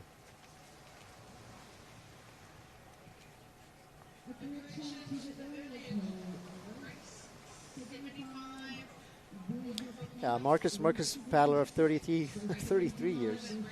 Wow. At the 18th time representing New Zealand over here at Worlds. There you go. 4 golds. He got right in there. Yeah, he got right in there. 4 gold medals for this young man. Distance, he's 53 years old right now. And he's also involved in adaptive surfing and wheelchair basketball. I wonder if we can get a game on here. I know, right? Yeah. Got a couple of wheelchair basketball guys. Yep. And then it looks like we are getting ready for Vincent from France. That must be his boat getting ready right there. We got some There of he is. there. There's actually one of the elite Staging paddlers. on One of the elite paddlers helping. She took home gold a minute ago, I think, with the elite 1500, if I'm not mistaken. She was steering them. I don't know her name, but she knows what she's doing. Oh, yeah, she was actually, they won their qualifier heat. That is Alohi. Yeah. Yep. Yeah. She's French Tahitian. Yeah, there's Vincent getting launched in. And just a quick reminder again, Vincent has paddled before, but Mostly flat water. to him, this is not a lake. Rough stuff. This is not a lake right now because I think this is similar to most of my, the folks that are here from Germany. Right. Is that you have really flat water. It makes a difference. And I was that was the same with I was talking with the Australian coach with Paula yesterday. This setup in New Zealand, she says, is so different. So the condition here is very different for them, even though to us it seems flat. Yeah, this is nothing. That's why when you take some of these guys into the Kaiwi Channel and places like that, they're like mind blown. Yep, that was same with us. And when we were in the distance race with in Samoa, we had a really good first round. Right, they split the 24K into 2 12s, and it was fairly controlled conditions for the first 12, and then we had a massive squall come through, and it was just it was completely new to. We had a steersman who lives in Australia, so it was me and 1, and him and 6, and 2 through 5 had never been in anything remotely like that. So we did good, we did respectable, but it was a little frustrating. So we we passed 3 boats on the way in the first round, and they got all got us back in the second round. So it is what it is. If anything, it's a great learning experience for the rest of those paddlers. Yep. Well, it was for me too. Looks like the wind is kind of backed off a little bit for these para paddlers. That's awesome. great. Yeah, that's fantastic. Yeah, we have in the ladies we have a Big Island paddler coming up too, Christina. Absolutely freshest paddler in the mix. She's going to be very nervous. So she's part of our club that put on the exhibition race, and we had the one Big Island para crew.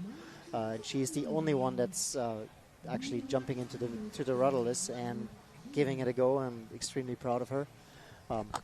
Hey, good for her, man. You got to try out new stuff. Yep.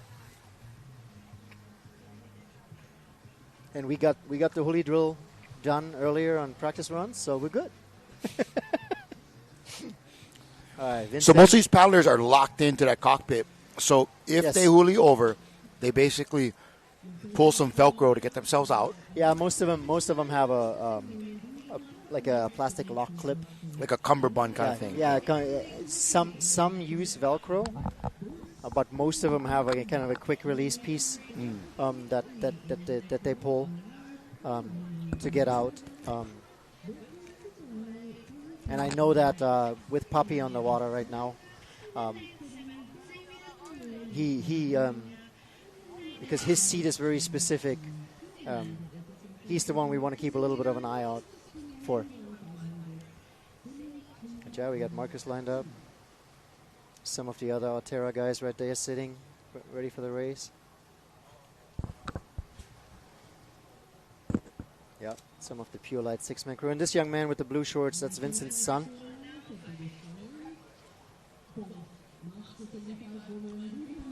I think all the folks that we got out for this heat are in the water already. Yep, they're all in the water. They're ready to line up. It looks like, yeah, we got them almost at the 250.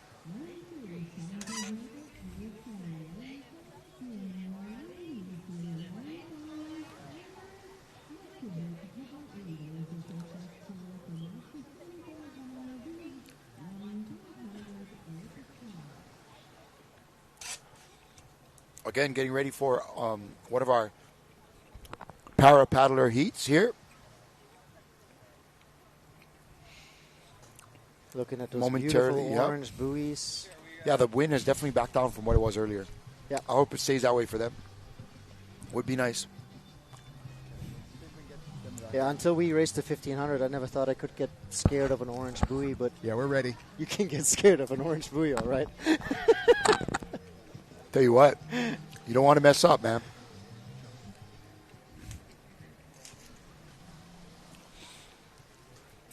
So it's been an interesting day of racing so far, and we have, I just would like to tell you a little bit seen some elite finals. We've seen some age group repechage and finals, and now we're gonna take a nice chunk of the middle of the day dedicated to our para paddlers here. Watch them get out. Thank you, everybody, for your patience. It does, as you have seen over the last couple of minutes, it does take teams, several minutes often to be able to retrofit, so to speak, a canoe, a V1 to get it ready for that para paddler to get in. Yes. So a lot of them have no feeling, either from chest or waist below. So anybody that paddles out there, just imagine you didn't have your legs to lock you in to the sides of the canoe. You didn't have your feet to be able to drive off of as you paddle. You didn't have any of that to be able to feel how the canoe is moving or to stabilize you. So it's pretty interesting. Yep, now we're heading off to the beach. We get an interview from Eric. Down here with Ronnie from the New Zealand Para coach team, and she's going to tell us a little bit about how it is coaching Para and some of the differences. Kia ora. As a coach, we have to be mindful of each individual. They have individual special needs, and the biggest barrier probably was gaining their trust, because there are things that they won't give freely of the barriers that they face personally. And it could be medical, medical's the biggest concern. I don't always share all the information immediately. So it takes a while to build that trust that you're going to look after them, that you mean well. And once you have that, there is no barrier. It's just what can we do to help. So the next challenge is having enough people to help assist, is having the enablers. Our para-athletes can do anything that they want to do as long as we provide assistance. Assistance is the biggest thing that they need. Well, I know that paddlers here are really impressed and inspired by all their efforts because they know themselves how hard it is to get here, and they don't have the same amount of challenges to deal with. In fact, could you tell us a little bit about me, who we just interviewed a little bit ago, who is actually competing with all the normal paddlers? Yeah, so Mi'i is an amazing athlete, and all the para-athletes in Aotearoa love him because he has been able to have a club behind him, support him, and he can race club races too. So that is what every paddler, adaptive para-paddler, wants, a club team. Well, that's great. We're glad you're here, and thanks.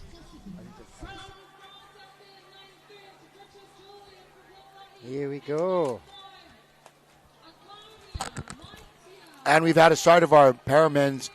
This is race number 71, V1 250 meter.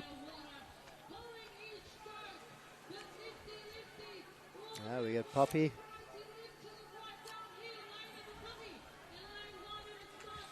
You can definitely tell, they don't have the lower body to help them control.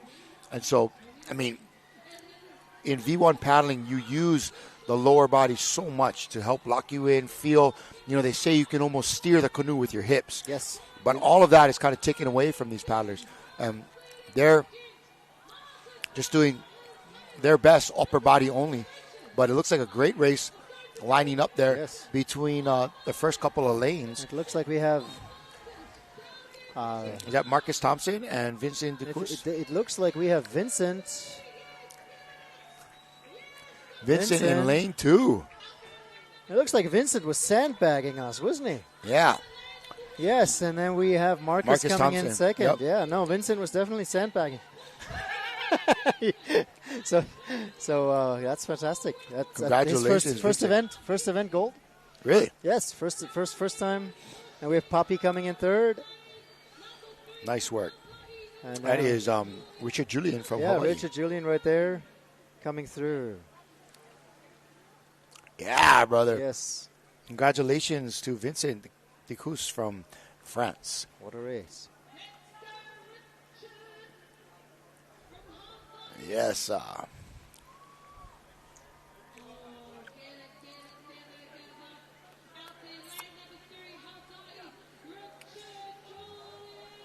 that gives us... What a way to celebrate, man. Your a change in your life by coming out here to race. And, he's not a young man, and so to be able to come out here and still be able to do that despite, the challenges life has given him, and despite the years. Congratulations, man. That's fantastic.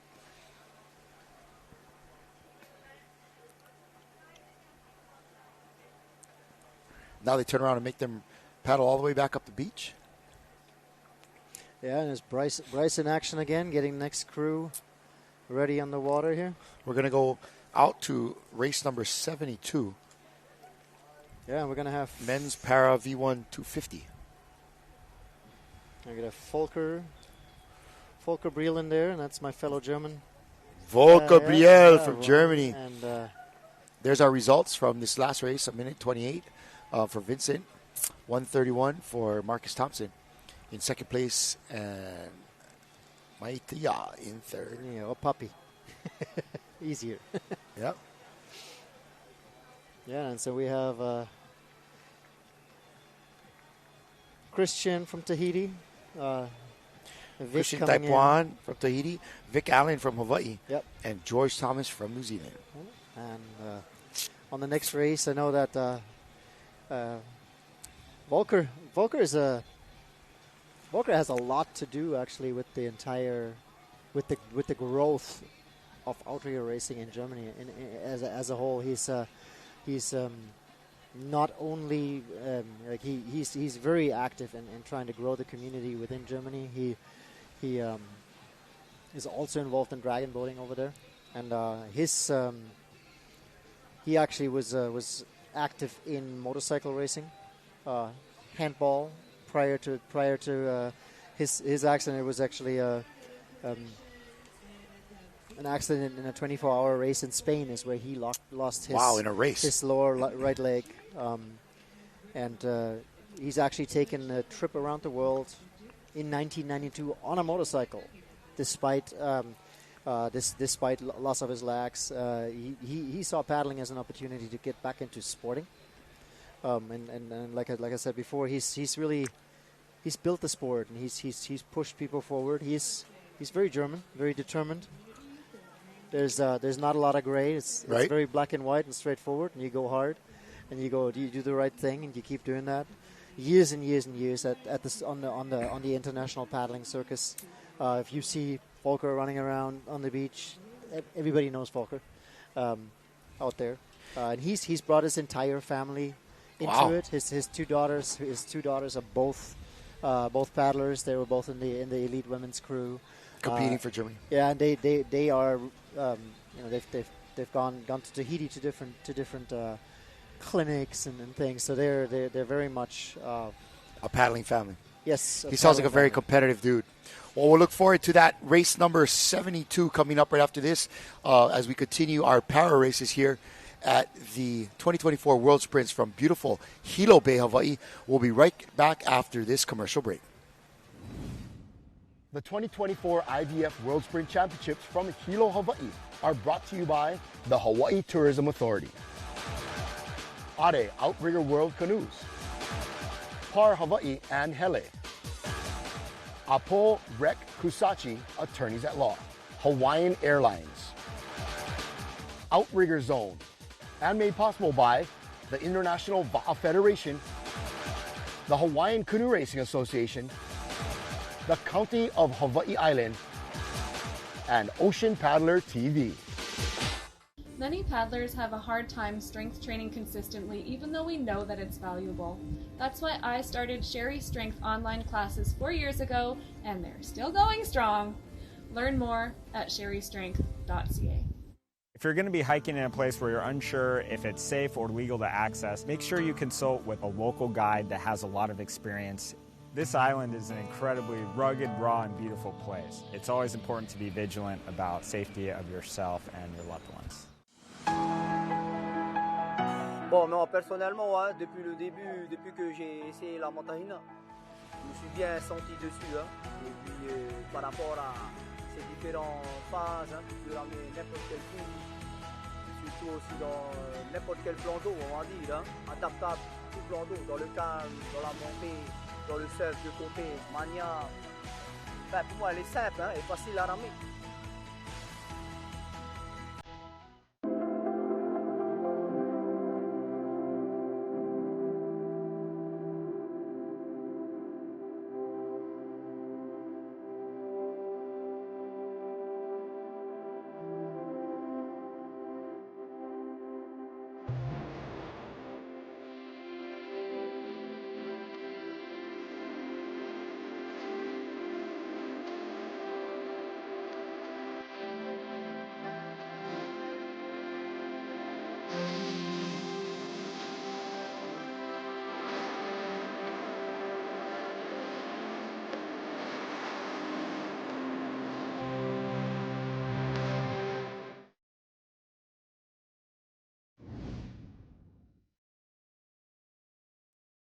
And it looks like we're back.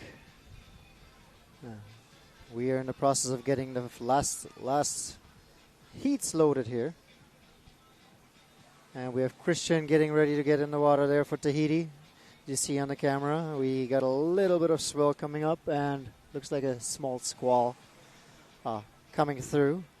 But it'll keep everybody fresh.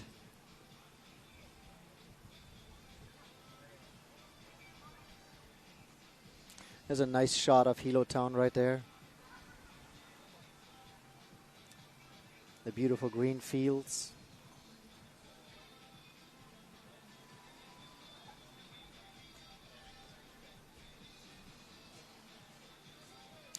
Looks like my savior is coming back into the camera, so I don't.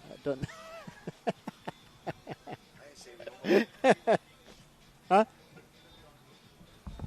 And we're going to an interview down at the beach again.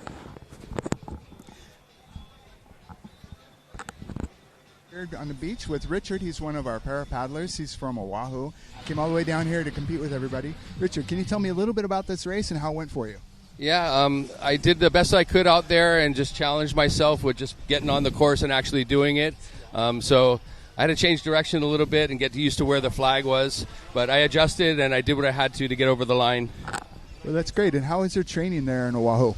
Yeah, we've been training with a 6-man crew for about the last 6 months to a year. And I really didn't have a whole lot of time on the 1-man, but I still wanted to challenge myself with something new. Today's the anniversary of my accident, 38 years in a wheelchair, and I always try and accomplish something for that day and just celebrate the fact that I'm alive and can do this. And that was my goal today, is to cross that line and to challenge myself. That's awesome. You're an inspiration to a lot of us who paddle. We know how hard it is just in general, and you guys come out here and just hammer. Thanks. It's awesome. Thanks. Back to you guys. All right, we're back on the beach now, getting ready for our next heat in the para races. This is another 250-meter sprint. We have 4 folks in this one. Volker Brielle from Germany in lane 1. Christian Tai Paon from Tahiti in lane 2. Vic Allen from Hawaii in lane 3. And George Thomas in lane 4 from New Zealand. A little bit of a sprinkle hitting the beach right now. It's kind of been the ongoing story here. A little bit of rain, a little bit of sun, a little bit of rain, a little bit of sun, keeping them nice and cool here. We don't want any of our friends from Germany getting overheated out there, so we tend to try to keep it cool. And Hilo is showing his true colors. We have, so I think we've spoken about Volker a little bit. We see him right behind us. He's heading out. Vic Allen also in this heat. Vic is visually impaired. He's actually lives on Kauai, Lihue man, and he is going to be paddling with a. He's basically going to follow commands to keep his line. And him and his partner, and we have one other visually impaired paddler coming on the women's side later on that are using a similar system. But Vic was telling me a little bit about it. And we have Vincent obviously here on camera right now, celebrating his win. Celebrating his win. That's great. He brought his whole family out from France to watch him succeed here. Congratulations to him. But I'm really looking forward to see this whole deal. So the guy is basically paddling next to him. A buddy of his is paddling next to him, telling him a little bit to the left, a little bit to the right, kind of thing. So I don't know if he is okay with me sharing the secret, but I'm sharing it. So I guess the way that they have they worked out a system to where they're basically he's getting degree commands.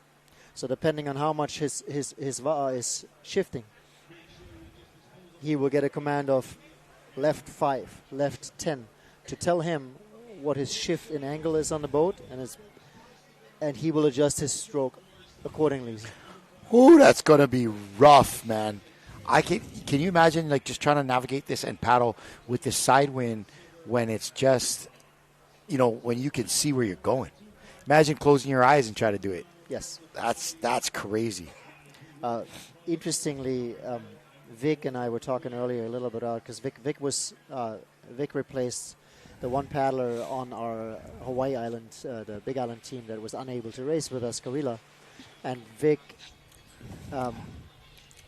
actually told me that I need to put them in the water, blindfold them, and let them learn to feel the canoe. I bet it has a whole different. And sometimes, when you're paddling and you just can close your eyes or not look maybe where you're supposed to be looking, and you should be able to feel the canoe. If you guys are in sync and you got the experience, you should be able to feel the canoe. Yeah. There's actually a couple of my fellow countrymen. We know we're talking about it. Matthias right there, the German. Yep. And there's Noah too. Noah was one of our steersmen. He's part of the Makapua project. That was the California crew. He's the coach for the California crew that came and participated in our exhibition race. He's right there on camera right now.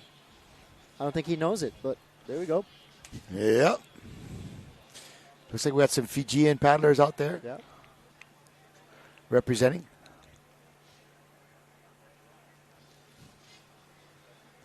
Yes. If you could bottle up smiles, those are the Yep. ones you want to take. Fijians can be a very happy and joyful bunch, for sure. But you also don't want to make them upset. I haven't gone there yet. Don't do that. it. Don't do none of that, man. those Fijian fellas are built different. Yeah, that's why they're so good at rugby sevens. But hey, over on our Facebook feed, we've got Janet Jones saying, "Good luck, Vic Allen. I just made it home to watch your race."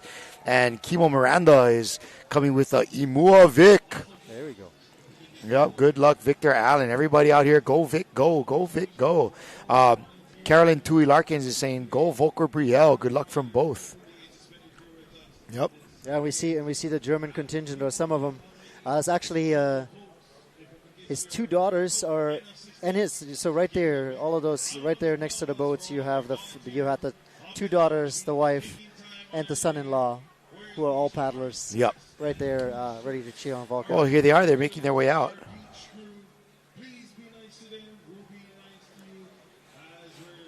All right. Daniel Sullivan's watching Vic from the North Shore of Kauai, wishing him good luck. Vic actually had a Facebook video he posted a couple of days ago where he showed him and his trainer when they were going through that command piece. If anybody's interested in seeing it, look him up. He's posting some stuff all the time, and you'll get an idea of how he. There you see both of them right there, actually in the camera angle.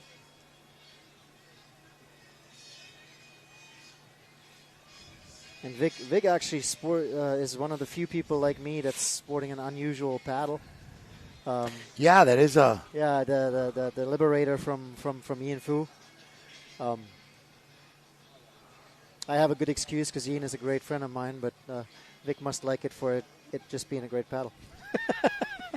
So. That's a big blade. Yeah, he's on the 8.5. That's a massive blade. I tried it and I went back one size down. I don't have enough juice for that. Yeah, this guy must be strong. Yeah.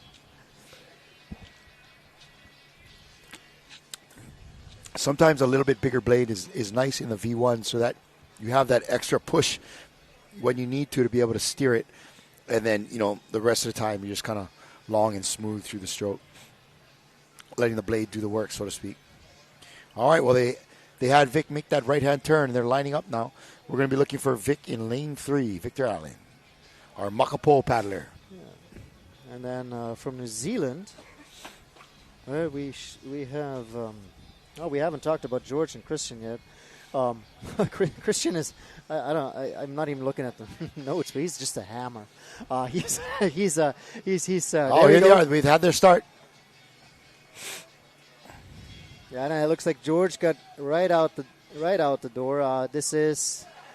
George Thomas from New Zealand. Yep. He's straight out there. Here he goes, and in the lane right next to him. Christian Vic right there. Allen, right? And in Volker. lane 2, Christian Tipuan. A nice shot, all three of them here in the one. Same shot. Oh, here comes Christian. Yeah. Here comes Christian.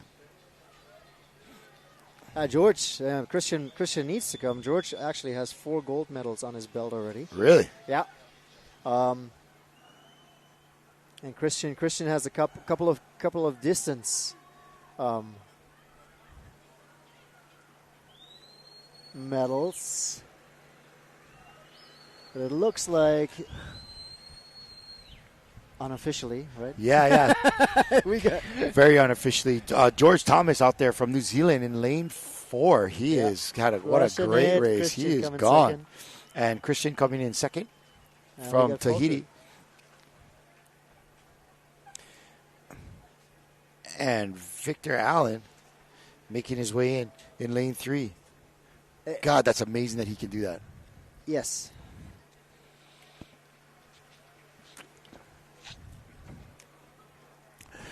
We're going to keep an eye on the finish line here as Vic Victor's making his way in. Here he comes. Yeah, it looks...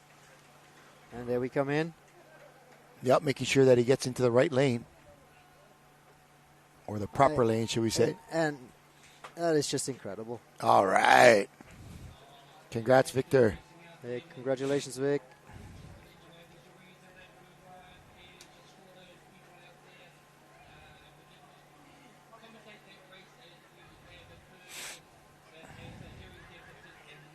It's good to see that New Zealand is getting the top spot. Tahiti has been pretty solid here so far. Oh, yeah.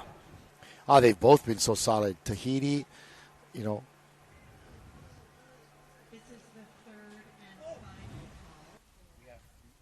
Okay, we're back.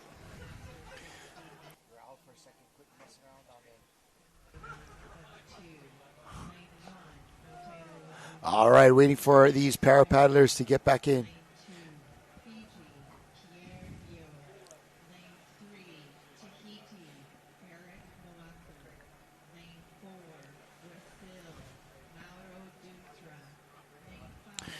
All right, coming up with our next race here.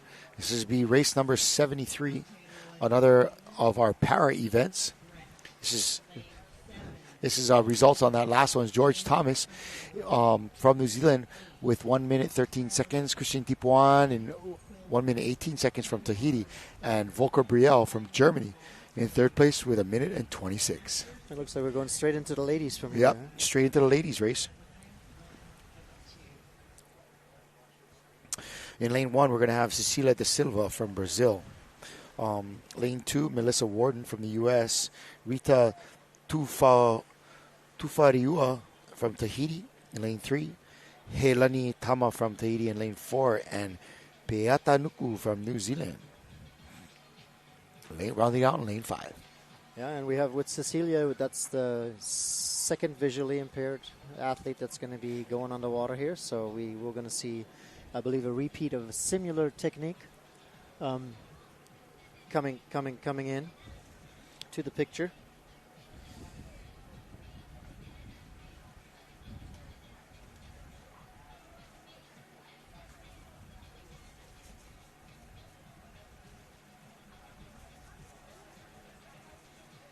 And in the same heat here, too, is Melissa Warden from the USA. She actually used to row in college. And horseback, right? International equestrian, is that how you say it? Equestrian, yes. Equestrian. Ultramarathoner. And, well, I don't really know. It's interesting, but her accident... changing or altering life was actually happened in Berlin in 2019. And she's been paddling outrigger canoes only since 2024, rather since April. She's also part of the Newport Beach crew, the Makapo project. And I don't know if I mentioned that yesterday when we were on, but I think Vic and some of our other visually impaired paddlers had a chance to test out. The Makapo project is partnering with someone who's actually got a remote steering system for an OC. Wow. That they developed, and I'm going to fail them. I think it is COOP is the name of the steering system, Coop system. Cool. They have been out here, and some of our para guys had a chance to try out that system Neat. and get it on the water. So good stuff happening there. All right, so in this race, we got Cecilia da Silva from Brazil in lane 1. You were mentioning she's a blind paddler. Is that Yes, correct? that's She's correct. going to be in lane 1. She'll have some assistance out there. Melissa Warden in lane 2 from the U.S. We're going to have Rita Tufariua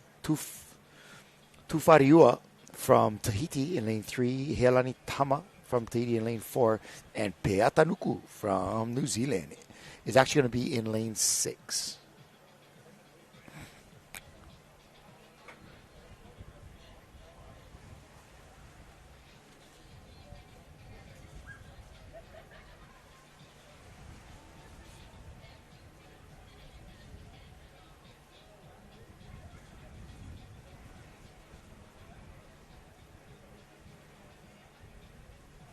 Okay. All right, we're going to have another interview from Eric on the beach, catching up with one of our paddlers. All right, we're here on the beach with Vic Allen. He is one of the paddlers here who is completely blind. So he has a guide who guides him and helps give him directions. Vic, can you tell me about your race today? It was a little windy, a little choppy, hard to bring around back to the left in that condition. So it was challenging, so maybe I should have practiced more in that condition. Well, how is your training? How do you practice? Well, up until a couple times, my wife would just take me in the river and we'd go a couple, just like 5 days a week up the river, just her calling commands. And we just go huts for left and right, and then we have a 5 degree, like if the nose starts to go a little bit, it's just a 5 degree correction.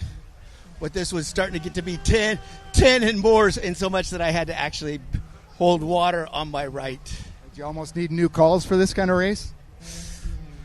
It's tough because even like the guide, with the V1, to be able to see, you got to make an instant. As soon as you see it, you got to make an instant correction, right? So that's why I say in a windless, bumpless condition, a blind person could probably go pretty straight with a guide, right? But, oops, sorry. Well, I think you did a great job. I can't imagine. The V1 is so sensitive. It's really hard to control in these conditions. I bought one of these canoes just to practice in for the last 6-7 months. So it is what it is. I raced against some really good paddlers that, spend, like I know Thomas, he's tough, and the other guy who won the race? Well, I'm not sure. We're not official, but you did a great job, and we're all really amazed. It's awesome. You just keep it up. All right. Thanks. We're back to you guys. All right, back to the studio. In the standalone flag there, a flag alone by itself, being blown by the wind. I'm glad Rick. And yet, Vic actually shared his secret. And yet, to his right, a friend, a purple flag. A pink and a purple flag together gets another purple flag. All right, now we got paddling out. Here was our gal Cecilia from Brazil, yes. And she's got her guide behind her right there. Mm-hmm. Again, she is also visually challenged. And I learned that she will actually be blindfolded for the race because her impairment, I believe, is not as great as Vic's in comparison. So she will actually be blindfolded for the race. Why? Because not being able to see too well is hard, but not seeing at all is even harder. It's interesting. I was gifted this jersey from Panama from Paula yesterday. Paula is one of the classifying. One of the IVF classifiers. I will ask her, but I don't have your answer right now. Because it's not hard enough. Let's make it hard. It's not hard. Yes. Maybe she has enough sight where, but if she wanted to truly enter into a Makapo division, she would have to have to be totally blind. Is there a separate division for that type of impairment, for the blind impairment? Or are they just included in the... They're included in the categories here, and I am certainly not the specialist on the principles behind the... What do you mean you're not the specialist? That's what you're here. You are the specialist, bro. That's why I got you up here. I said, bring that German back. We need a specialist. Remember the straw thing we talked about yesterday? Yeah, man. Same straw. I kind of feel like I was sold a product that I'm not getting. Yeah. You are the expert. Well, whether you know it or not, you're the expert. Okay. Yeah. According to all of us, you're the expert. And man, this wind is not letting up. It's getting even worse. That's going to be a challenge for these paddlers for sure. For sure. It's going to be hard just keeping that va in its lane, much less piloting it down the course.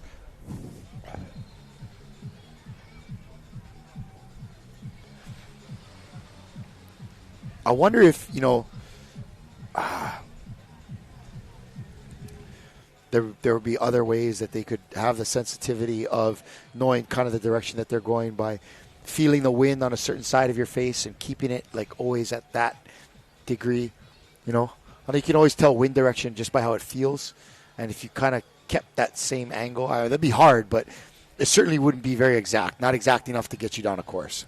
I know I have a hard enough time keeping the same point on land in mind. Yeah, right. Yeah, totally. I think we're looking at Rita right here.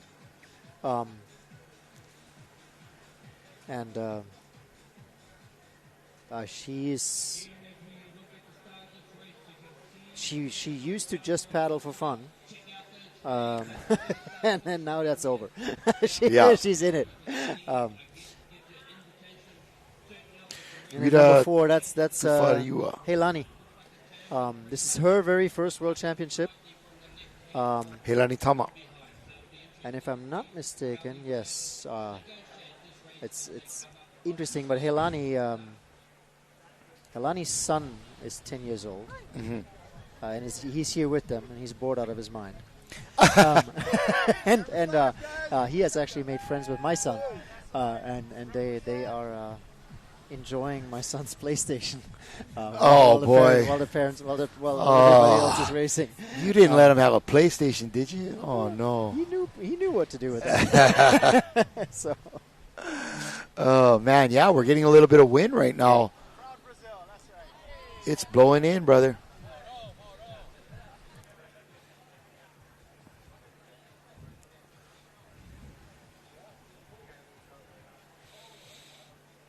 All right, lining up for that 250 course. And you can see the wind has come up. Look at the wave action along the shoreline there. And you can see the wind action in our flags. And we have 5 lanes lined up here, getting ready to go. I think, and then in lane 5, I think it's Piata. First World Championship. Okay. And paddled since she was 10 years young. So her whole life, and after the accident changed her life, it's now been 4 years that she has paddled with her impairment. Wow.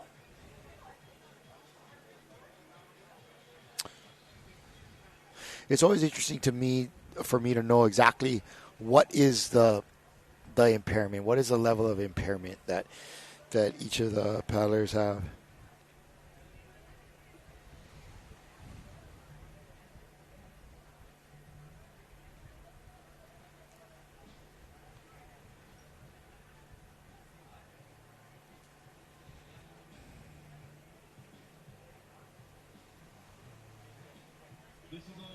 All right, getting ready for our next para V1 race.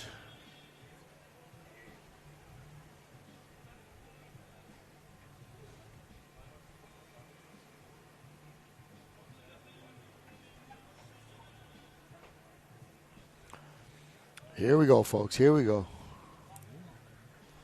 Piata in lane 5. Heilani lane 4. Rita in 3. Melissa is in 2. And then we have Cecilia in lane 1.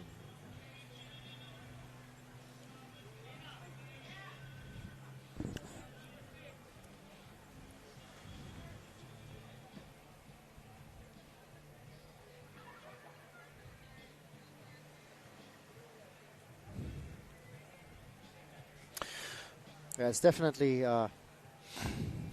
it's a little more challenging out there right now. Yeah. It continues to get a little rougher, a little rougher.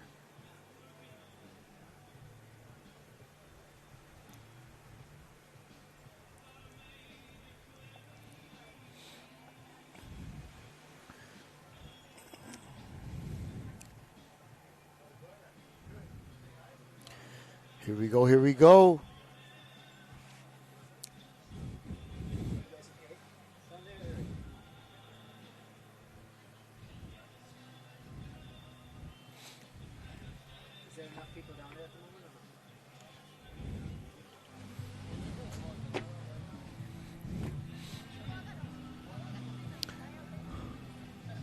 Some of our volunteers down there on the beach. Yeah, Brother Keola down there getting wet.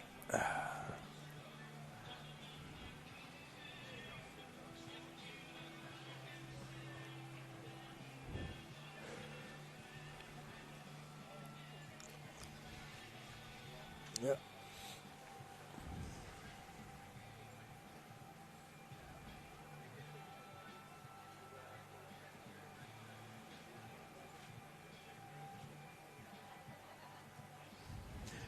I wonder if we're holding the race for... Nope, we're on. No, race is ready to go. Right. Ooh, this is rough for these paddlers to kind of hold station there for a while. I wonder if we're waiting. Nope, there we go. We're going. Start flag is up.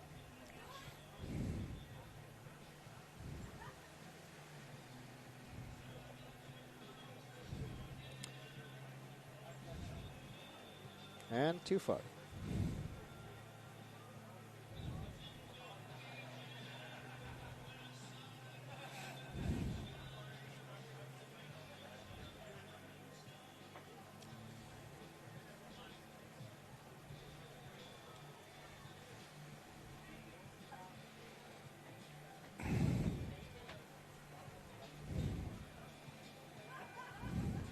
Okay.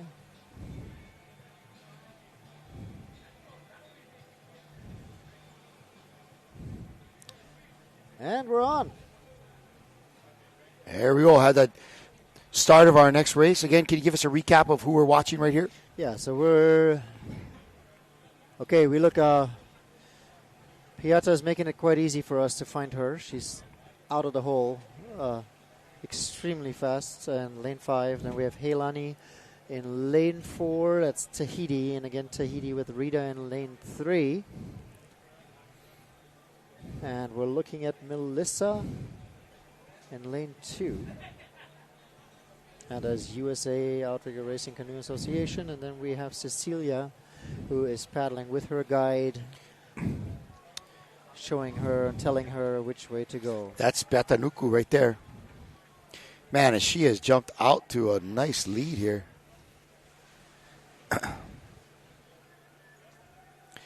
Nice work.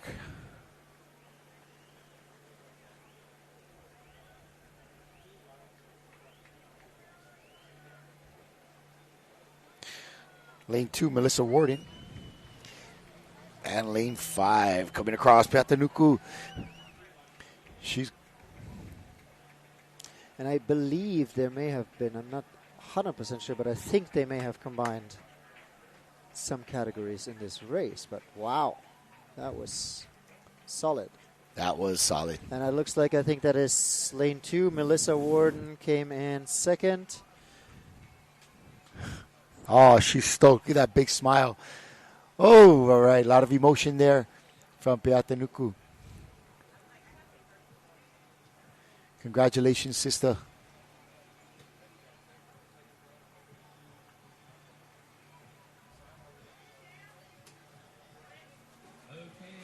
Yeah, she's so stoked. That's gotta be Here we got a Rita. replay on that. On lane 5, Peatanuku from New Zealand out to a great start. Yep, here she comes.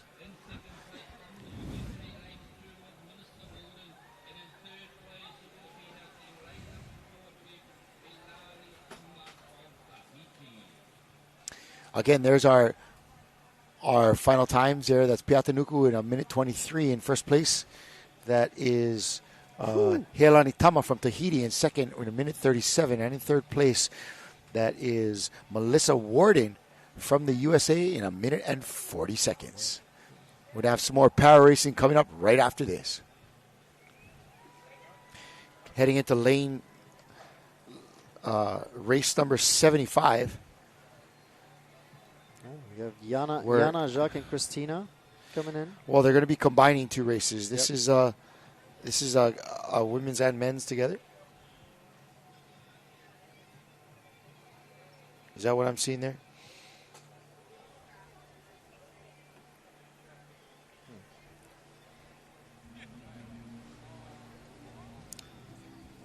Yeah, it looks like it, yes.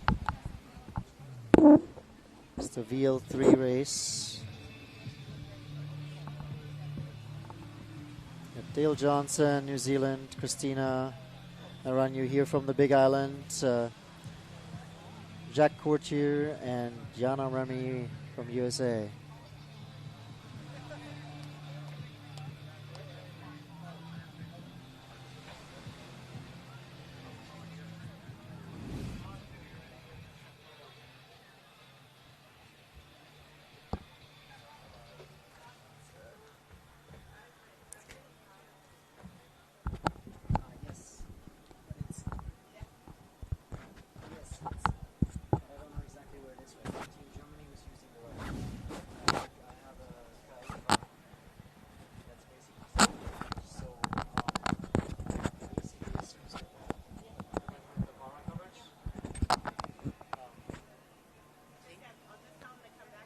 All right, and there you go. You saw the replay again.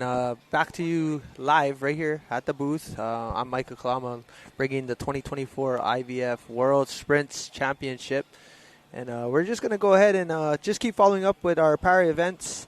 And if you want to go ahead and give us a breakdown of what you've been seeing with some of these races here, we can go ahead and fill in our audience that's watching on screen.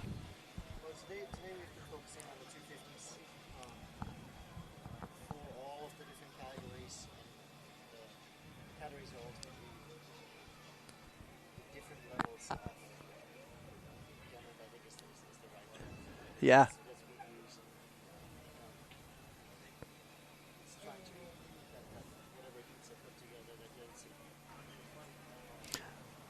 That will help.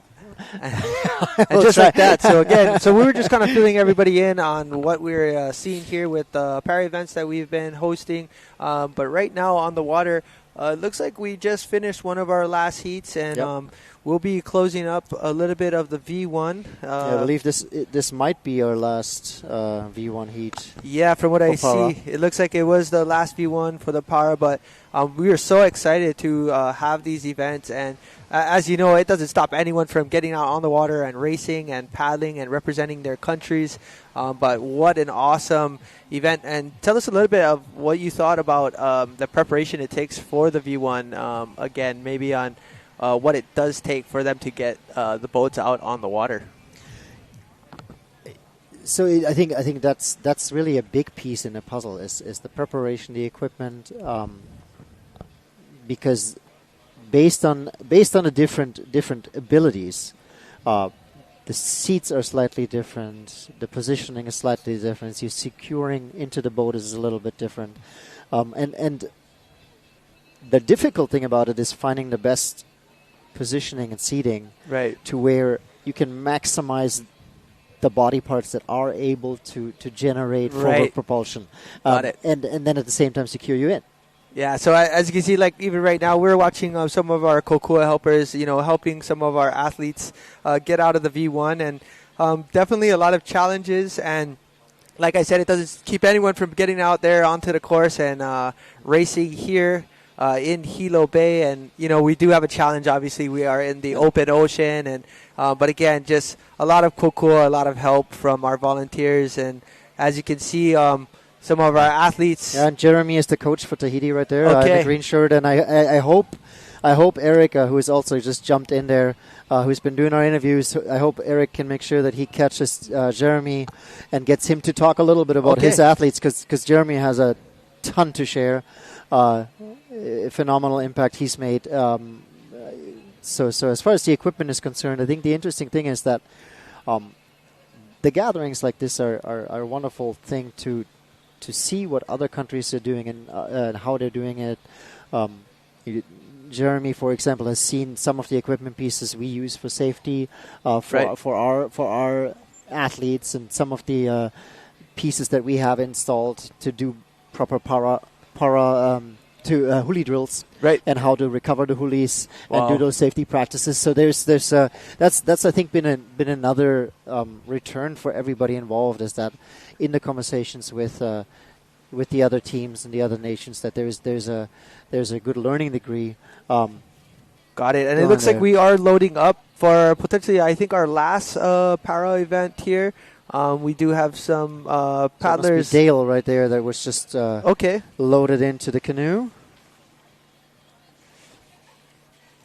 And right there, so we got event 75, para women. It's a 250-meter sprint. We have in lane 1. Oh, yes, we have Jana Remy in lane 1. She is Team USA. And then we have Jacques Courtier in lane 2. Sorry. And then we have Christina, our Big Island girl here representing Hawaii. So I hope we can get some action on the beach and get her supported. Of course, this is her very first. It's not only her very first World Championship. This is her very first ever rudderless race. Wow! So she's put the courage forward, and she was the one that within our group has put things together. And then we have Dale Johnson right there in lane 4, also from That's awesome, New man, Zealand. from New Zealand. So again, so we got our last para women's event 75, all V1 250-meter sprint here, and we're just been super fortunate. Our weather has been cooperating for most of the morning. The wind is backing off again, which is good. Right, and it's definitely the V1. That's the challenge, is understanding your elements. So whether it's wind, current, or maybe swell, but most likely in Hilo at this time, it's usually the wind that plays a little bit of the factor. But there you go. You have a really good shot of some of our New Zealand support there. Yeah, we have our gold, our first finisher right there, Inocena Paeta. She seems like she's still in pretty good spirit. So, and there Bryce, who, like I said before, has been really instrumental from Ozone in bringing things in. And it looks like right there, Christina is getting help into the water. That's our Big Island Hilo representative right there on the 250. Awesome. Christina's background is actually she was able-bodied as it is called until she was 30. She was a professional dancer. Wow.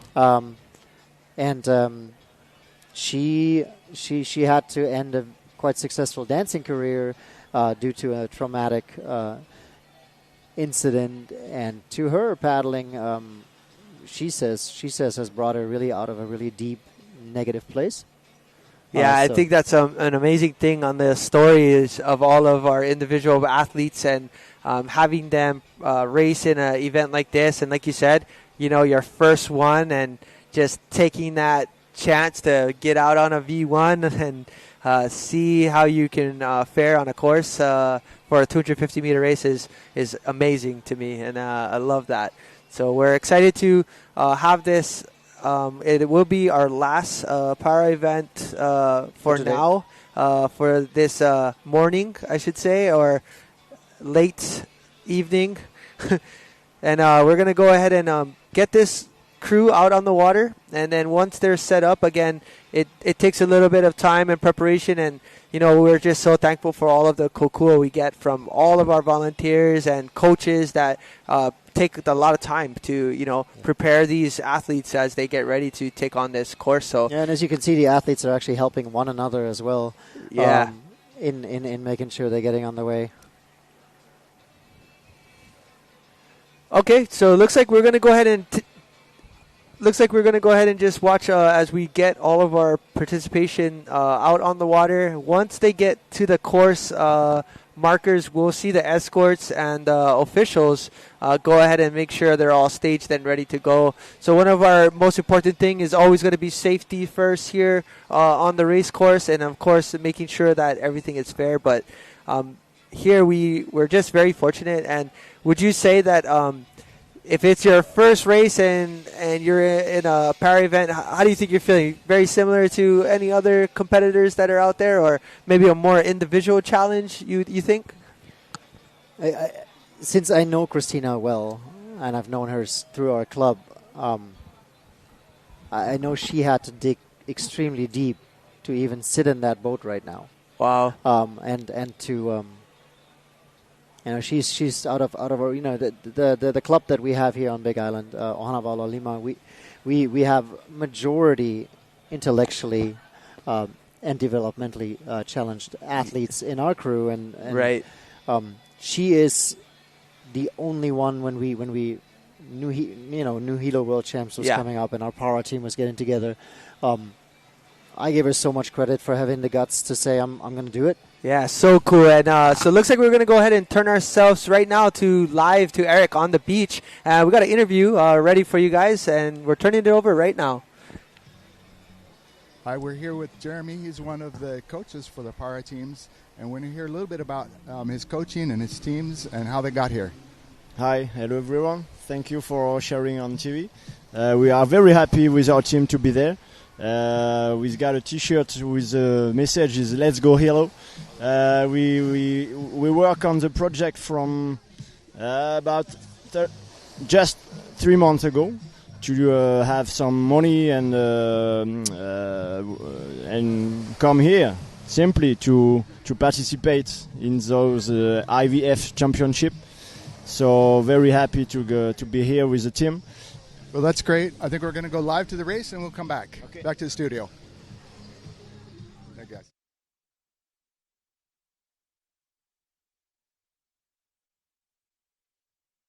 We might try to catch him for a little bit later for some more information with a little bit more on their preparation from coming from Tahiti and making their way all the way to Hilo. And as he said, he was just really excited because in the 3 months' time, they tried to gather some money. But maybe we can go back and get a little bit more information on him. So let's turn it back to... he shared a little bit. He shared a little bit throughout the last couple of days. So there is support. There's some support, governmental support for the general programs. Yep. But everything for Hilo itself was self fundraising. So the crew and families and everybody they've spent a lot of time to get themselves here. Yeah, so let's hear from Eric on the beach, and let's find out what Jeremy has planned maybe after this para event and see what he's got paired.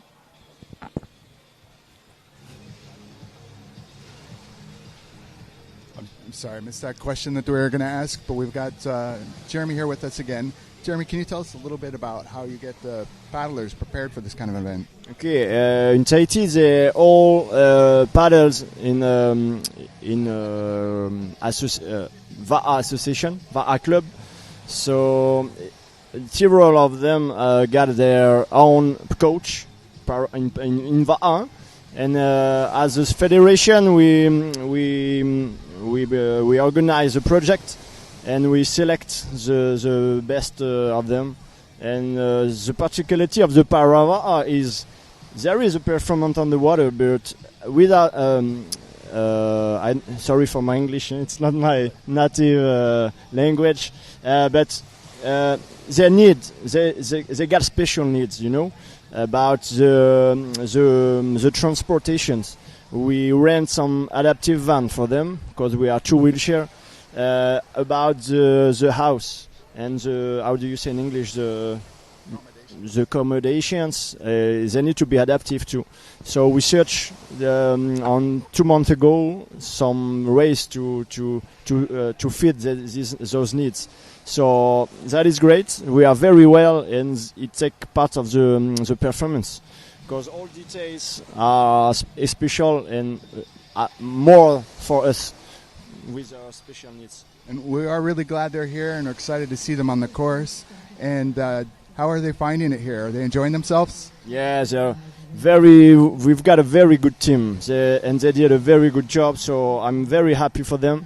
In Federation, we use the sports as a way to perform not only on sports but on life.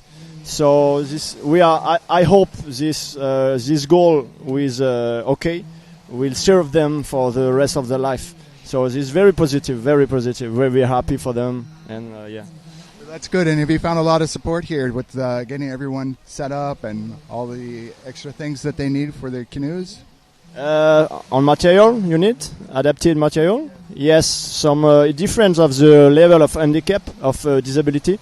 In French we say handicap, sorry. And sometimes as the level is up, in paraplegia, for example, they need adapted seat. If not, they can't stay by themselves. So they need material to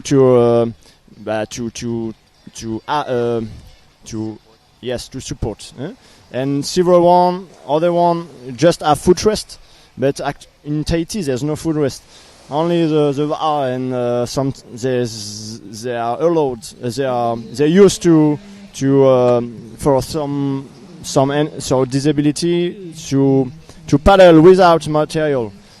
It depends. It depends. So we are glad to see here. There's a very nice organization for para, and we thank you the HTRI for all those competition, which is a very good réussite in English. I don't know. A réussite is good. It's very good. Thank you. Thank you. Well, we appreciate having you all guys here. It's been great, and good luck in the race coming up. Thank you. Right, thank you very much. Green flag. Just a message. We use a world championship to show all the people with disabilities that all is possible. So keep on going, living your dreams, and let's go on. Let's go, Hilo. Look at my. All right, excellent, good job. All right, thanks, guys.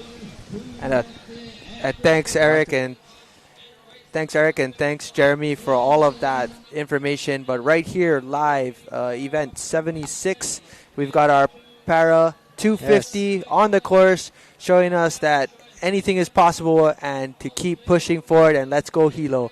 Yes, and then we'll have a look here at Christina in lane 3, and that's Dale from New Zealand in lane 5. And we're looking really good right here. So, again, this is a 250-meter sprint here. And right there we see our girl right there in lane 3 from Hawaii on screen. And we're excited. That's Christina. Yes. And right there in lane 5, we've got Dale Johnson from New Zealand. Yeah. This is amazing. What a great performance that they're putting on. And it looks like we're fighting the U.S. here. The inside, that's lane 1, right? Yana. Yeah, it looks like Jana Remy, lane 1, pulling away. And coming across the finish line was your lane 1. What a race. And comes in Dale Johnson coming in from New Zealand. Lane, second, and then we have Lane. They might have got mixed up. It could have been Jacques Cordier, but I think we're going to just go ahead and find out. But they could have lined up on different lanes just so we could get them out because it was a combined course. Again, that's your race number 76, and what an epic few races that we just had. A 250-meter para race here on the V1s. And, again, what a challenge and what an awesome event to see. And, man, you must be stoked to see all this going on. My butt is tickling right now because I need to get out of this chair so I can go hug Christina. Yeah.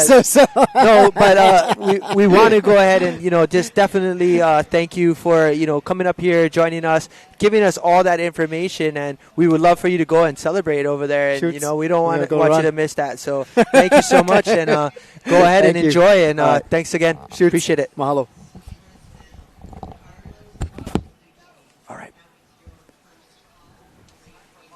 And what a great job there by all of our power athletes there. And, just seeing all of this has really, truly been something that's inspirational for a lot of our, paddlers and athletes. And as you see, no challenge is too great for a lot of these racers that were on the course. So that's your first, second, and third in this V1 Para Women's event here. And, we just want to go ahead and just say we're thankful for all of you joining in with the International Federation Championship here. At this point, I think we're just going to possibly kick off to a commercial, and we'll be right back after we fill in some of our official sheets here so we can go ahead and get caught up with some things. But we'll be kicking into a commercial, and we'll be jumping right back in with you guys shortly. Outrigger World Canoes, Par Hawaii and Hele, Apo Rek Kusachi, Attorneys at Law, Hawaiian Airlines, outrigger zone, and made possible by the International Va'a Federation, the Hawaiian Canoe Racing Association, the County of Hawaii Island, and Ocean Paddler TV. Many paddlers have a hard time strength training consistently, even though we know that it's valuable. That's why I started Sherry Strength online classes 4 years ago, and they're still going strong. Learn more at sherrystrength.ca. If you're going to be hiking in a place where you're unsure if it's safe or legal to access, make sure you consult with a local guide that has a lot of experience.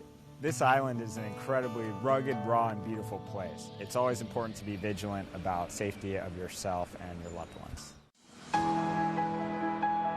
Bon, moi personnellement, hein, depuis le début, depuis que j'ai essayé la montagne, je me suis bien senti dessus. Hein, et puis par rapport à ces différentes phases, hein, tu peux ramener n'importe quel coup, surtout aussi dans n'importe quel plan d'eau, on va dire, hein, adaptable, tout plan d'eau, dans le calme, dans la montée, dans le surf de côté, manière. Enfin, pour moi, elle est simple hein, et facile à ramener.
We are back to the 2024 International Va'a Federation Championships right here in Hilo Bay.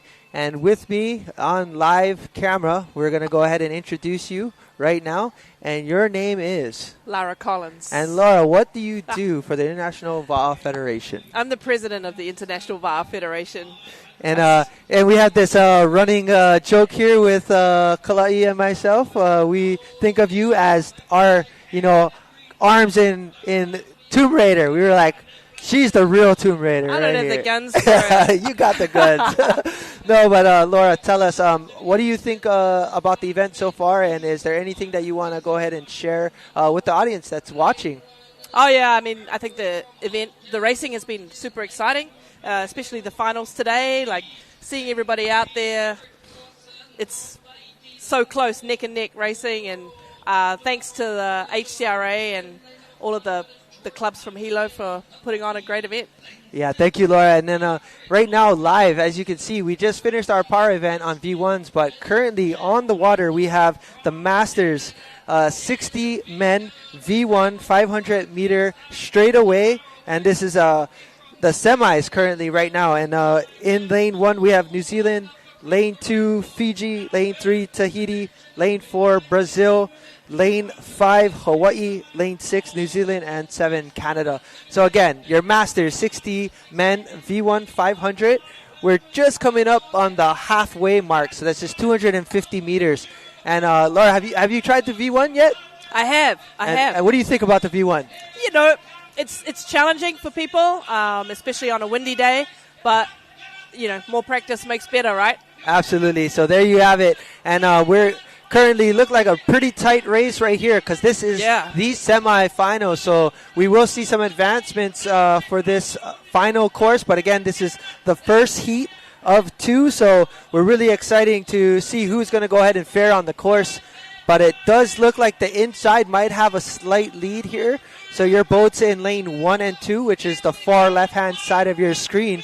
Looks like it's going to be possibly Grant or Pierre, New Zealand or Fiji.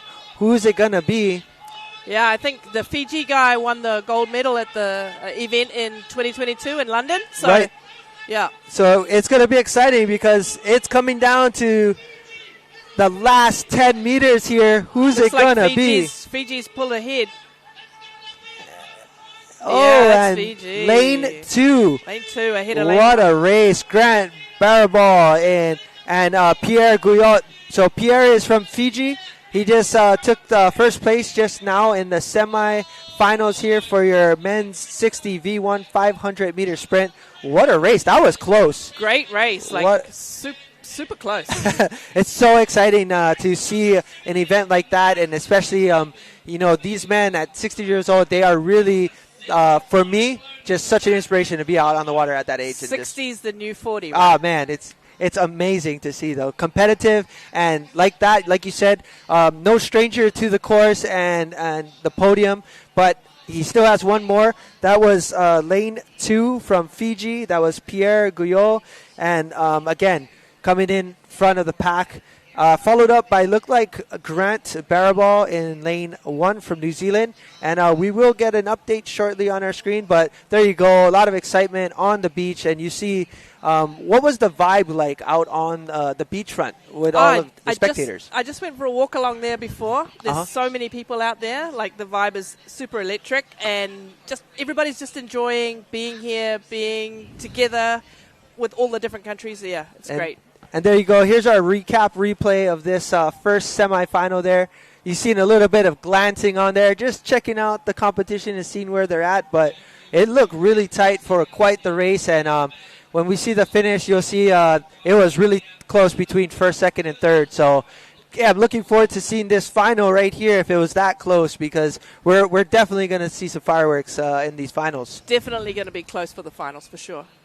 And so, again, we just had our first semifinals. But, Laura, let's go back and let's talk to some of the audience and what kind of preparation was needed for an event like this. I mean, it's huge. It's multiple days of competition and planning and coordinating and what have you. But overall, can you just give us a quick general explanation on what does it take to run an event like this? Well, this event has been 4 years in the planning because it was supposed to be in 2020. Okay. Obviously got postponed due to COVID.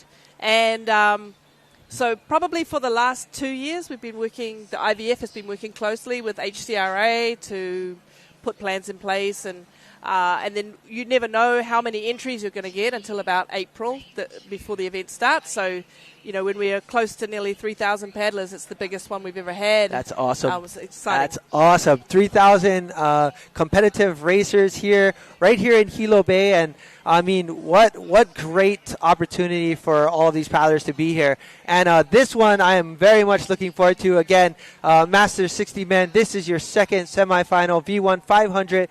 In lane 1, we got Tahiti. That is going to be Eric Dean. In lane 2, we have Bruce Ayao coming out of Oahu. In lane 3, we've got John Fody, no stranger to the V1, right out of Lanikai. Lane 4 is Lyle Pryor from New Zealand. Lane 5, it looks like we have Vincent Tupuai. And then in lane 6, we have Pete Williams on the outside. And they have started. They have been on a roll. We have them, man, these guys are blazing. They came out firing out of the hole. Both 3 lanes, 1, 2, and 3. Again, 500 meters. As we close in on the 250-meter flags, we'll be able to kind of tell where these racers are in comparison to one another. Yeah. But, man, it's always exciting to see this event. They look like they had a really good start, really hot, really fast start. So I think Tahiti's looks like they're out in the lead at the moment. Yeah, I think so, and definitely all of these 60s men, no stranger to the V1. I know a handful of them, and I love watching them show us what it's like to compete at this level. And man, I've been watching guys like John and Jim Fody, them still beat 20-year-olds. So they're legends, right? They're legends, yeah. Legends in Hawaii, and just like all of these other competitors, such as the Tahitian paddler that we have, Vincent Tupuai in lane 5, and you can see it right there.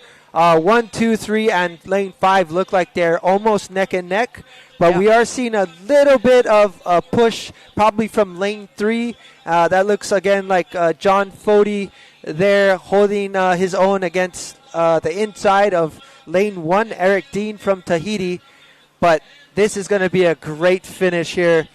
And I'm going to go out and say that it's going to be another close finish for the top 3 paddlers. Might even be a photo finish. I think so. I mean, really, when it's this close, you start realizing how masterful these Master 60 men's are. Yeah. It looks like we're closing in on about 100 meters left. Lane 3 is sort of pulling ahead a little bit, but lane 1 looks like they're coming up as well. Yeah, definitely a little deceiving. We won't see it until we get up to the flags, but it looks like lane 3 and lane 1 have a good shot at winning this event here. I'm going to go out and say lane 3 is potentially going to pull this one off, but it's anybody's race, and there we go. Lane 3, none other than John Fody, and wow, that one is going to be close to call for 3rd place. But it looked like first place coming in was lane 3, Hawaii, John Fody, and then followed up by lane 1 from Tahiti, Eric Dean. And potentially, it looked like that 3rd place, it could have gone to either one, but we'll get an update. It could have been lane 2, Bruce Ayau, or maybe even on the outside, the Vincent Tupuai from Tahiti. So we're going to have to wait on that call because that was really, really close.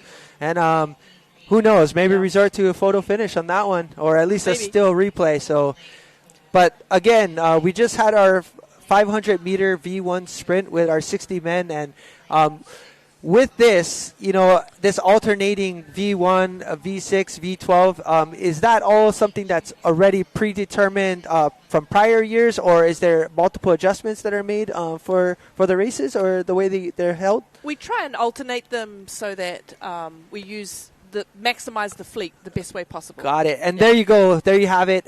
First place, we have none other than John Fody from Hawaii. In second place, we have Eric Dean from Tahiti. And following up with that 3rd place finish, we have Bruce Ayau. So Hawaii Tahiti top finishers here, and they'll be moving on to the finals. But what a great race that was just held for us. Let's go and let's talk about some of the vendors that you see out there. On our screen, we have some replays. Again, it's just recapping the race we had. But any favorite vendors that you've seen out there that you got to pick from? The food vendors are amazing. Right? There's so many and so much different food that I'm from New Zealand, so we don't get all of the same foods. So right. Yeah, the food vendors are amazing. Yeah, I feel like Hawaii is awesome because it's just such a cultural mixing pot, and we get it all, So we get a lot of what we call like fusion style foods, whether it's Asian or even some of the more Portuguese side, or obviously Mexican. It's just a whole plethora of things. First time I've ever had a waffle sausage. So waffle is like a waffle sausage wrapped in waffle. Gotcha. And then looks like we're going to have an interview on the beach, so we're going to turn it over to Eric, and we're going to catch an interview right now. There we're here with Christina. She's one of our para paddlers. As part of the para divisions, they have 4 categories depending on what their abilities are. And Christina, why don't you tell us how this race went for you? This race was great. I'm honored to be here. We have a lot of great mana. I got as many tips as I could from other countries. I'm grateful for yesterday. I was in the V6 with our para team. We did the IDD race with everybody. And today was my own journey solo. I was nervous, but until I got around Tahiti and New Zealand and USA, I was able to get some of their tips. And I'm just really grateful to be here. I crossed the finish line in my practice. Kanaloa had me in the water in a huli, and that was my blessing. So I'm excited to race today and to race tomorrow. Well, it's great to have you here. I was just learning that she's part of the V3 category. As people have less disabilities, they move to V2 and V1, and I believe V4 is a level of blindness. So when you're practicing, do you train with everybody or all different levels?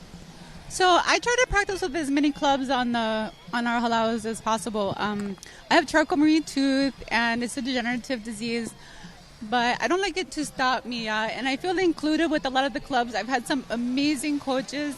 I paddle with Ohana Wa'ala Lima, and I paddle with UH. I've paddled with Keokaha. And it's just been a blessing to be here and sharing the opportunity with all the wonderful people to support us and to support me. Well, that's great. We're glad you came, and we're glad you're out there paddling. It's good to have you. All right, thank you, guys. Back to you in the studio. All right, thank you, Eric. And there you have it. We just spoke with Christina there on the beach, and she was a part of our Para 250 event prior to this last race, and she did really well coming out of Hawaii Island, and just sharing a little bit more about her journey, and the most interesting thing that I heard was it was her first ever V1 race, and just to get out there and perform and be on the water, what an epic story for us. I mean, it's so cool to have people this is their first time. For some people, like John Fody, we just saw, it's probably his, I don't know how many times he's been, but there's everybody is here, whether it's your first time or your 25th time. Right. It's great to see everybody here. And we love that. And again, joining us in the booth here is Laura Collins. She is the president of the International VA Federation. Myself, I'm Michael Kalama. Just here stepping in and hosting with Ocean Paddler TV and just bringing to you some live events as we get on with day 2. Now, we're more than halfway done. It's been, a busy morning because we've had multiple events, and right now, how's it looking throughout the day? We've definitely been on a pretty good schedule, and I feel like we're moving along quite well. This is the end of the elite racing today. Yep. So elite racing yesterday and today. I think we finished with the V12, which is going to be. That's our favorite. So hot. Yeah. Kalai and myself, we're very fans of the V12. I mean, having that event on the water is epic. So we love that, and we're calling it the drag racing of VA right now because man, it's been so awesome to see. And if you're not up on the start line and get a good start, right? You're definitely going to be behind, right? Yeah.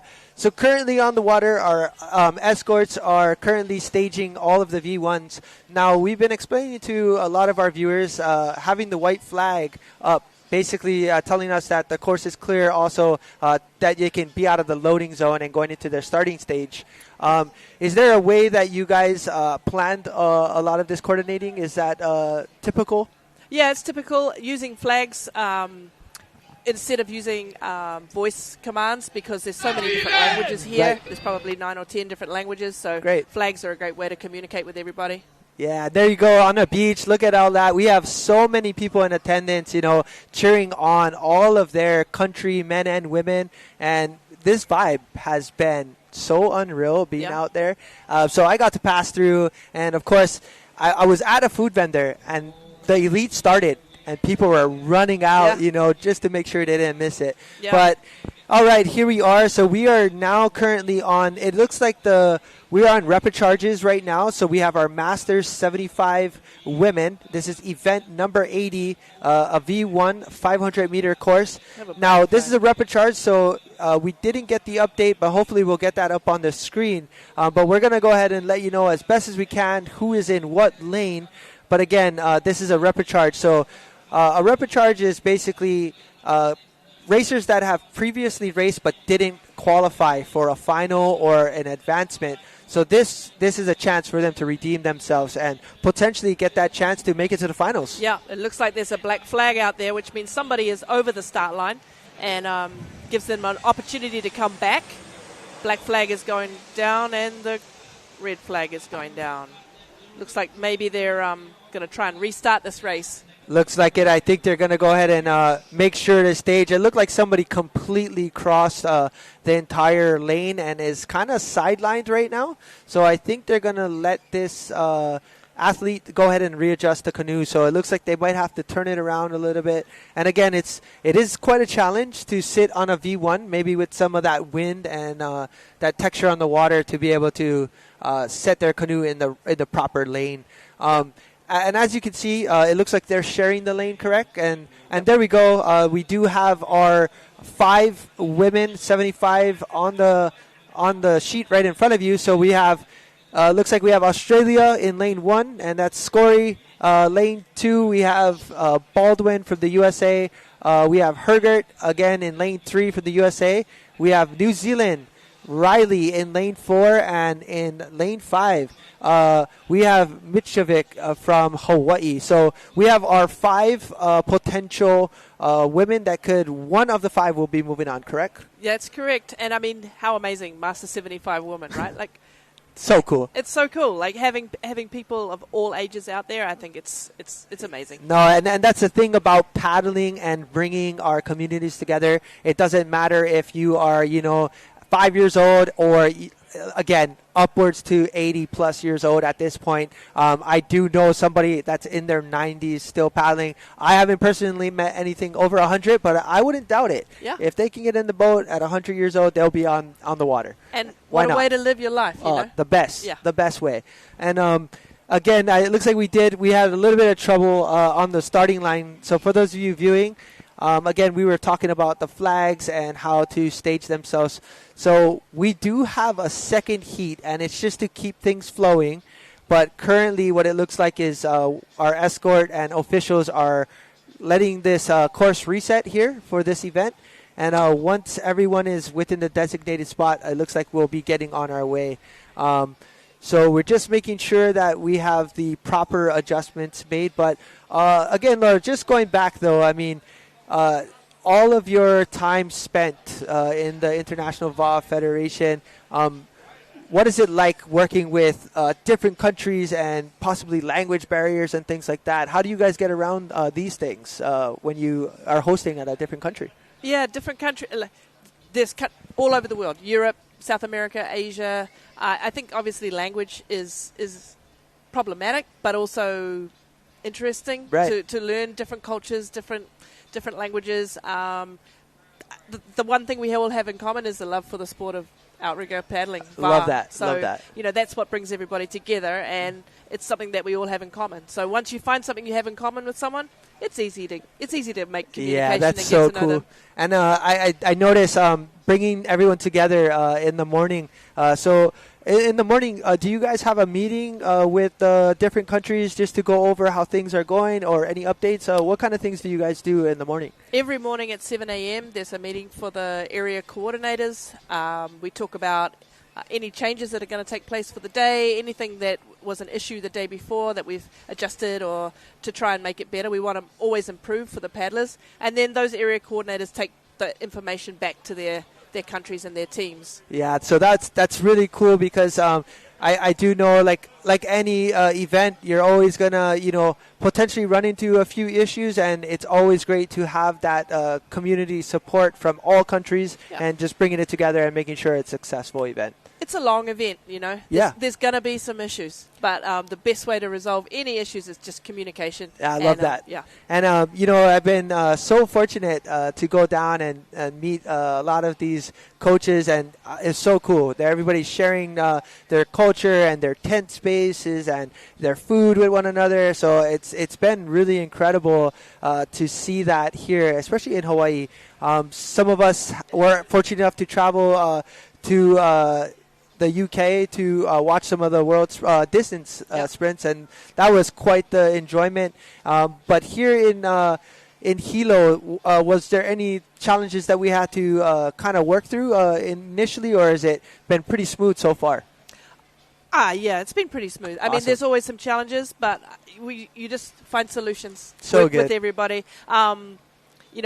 I was here 20 years ago for the World Sprints that were here in Hilo, 2004, and I met people then that I have been friends with for the last 20 years. So there will be people at this event this week. Yeah, they are. They're family. So cool. There'll be people that are here for the first time. They're going to make friends, and they're going to be friends for the rest of their lives. So I think that's what's really super cool about this event. Love that. It's so special because, I mean, there's races now basically everywhere in the world. Everywhere. And, that's the beauty of this, and traveling to those other countries, you have those relationships, and you get to race in their waters and in their country and share so much. Yeah. And it's more than a sport. Yeah, it's love it. It's a way of life. Man, and you know what? We're so fortunate to have you and representing the International VA Federation and being the president. You're doing an awesome and amazing job, and coming from Hawaii, we just want to go ahead and just give you the biggest aloha and tell you, much thanks for you to have this and let us be a part of it. We love it. Thank you. I'm happy to be a part of it. Yeah, so currently right now on the water, we did have some course adjustments. We did have a starting issue at the moment. We had to go ahead and make sure that's corrected, but it looks like everyone is pretty close to lined up at this point. Once we get the all clear signal from our official boat, we will get this race started. Again, this is going to be the Masters 75 Women V1 500 repecharge. So this means whoever wins this race will guarantee move forward and potentially get a chance to win in the finals. So looking forward to that. And we have a white flag, so that means for them to move up to the to the starter's box, if you like.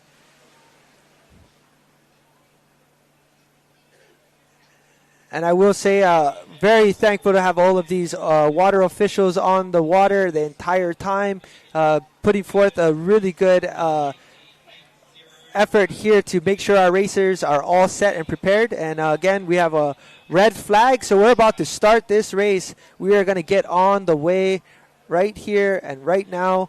A red flag is up. And they're heading up to the there we start go. line. We see them just moving in.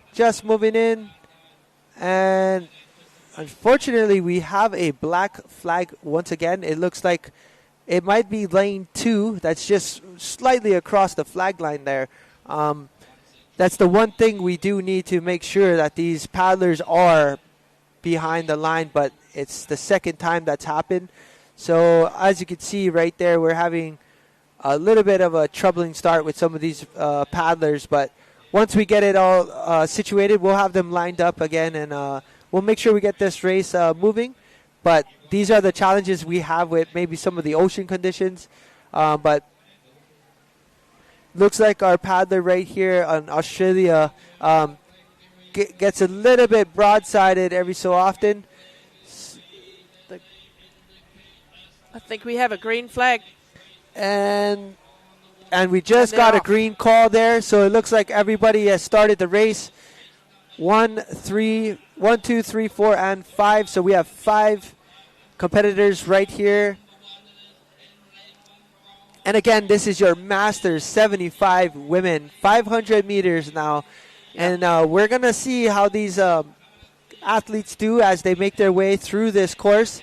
And we did notice it's definitely troublesome to steer a V1. So we are seeing a little bit of a challenge and really good corrections here. And if you can see in lane 5, it's a sweeping technique, J-stroke, if you will, underneath the AMA to bring that tail back around and the nose facing right. But yeah, and a little bit challenging with the wind on the AMA. You know, the canoe just wants to turn into the wind. Right, so, it's just going to point its nose out. So they're going to spend most of their time paddling on the left and trying to correct that where it's heading. So.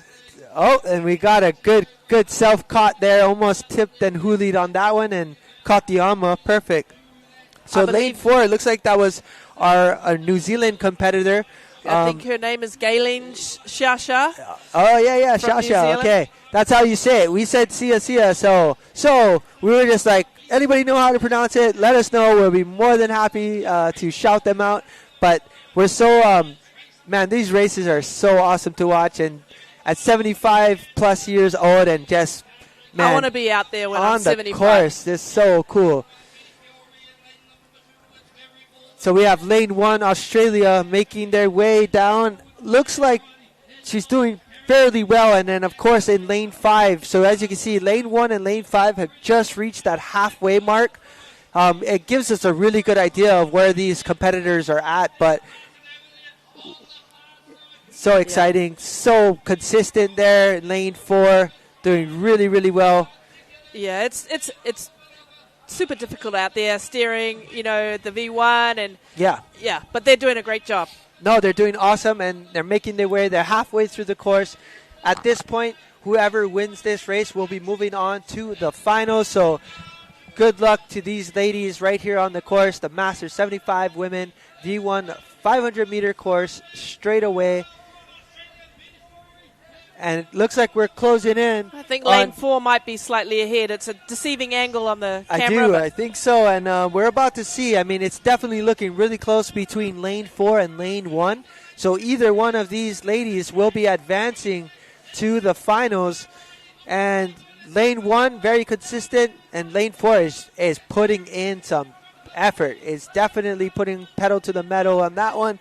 We've got about close to less than 100 meters to go.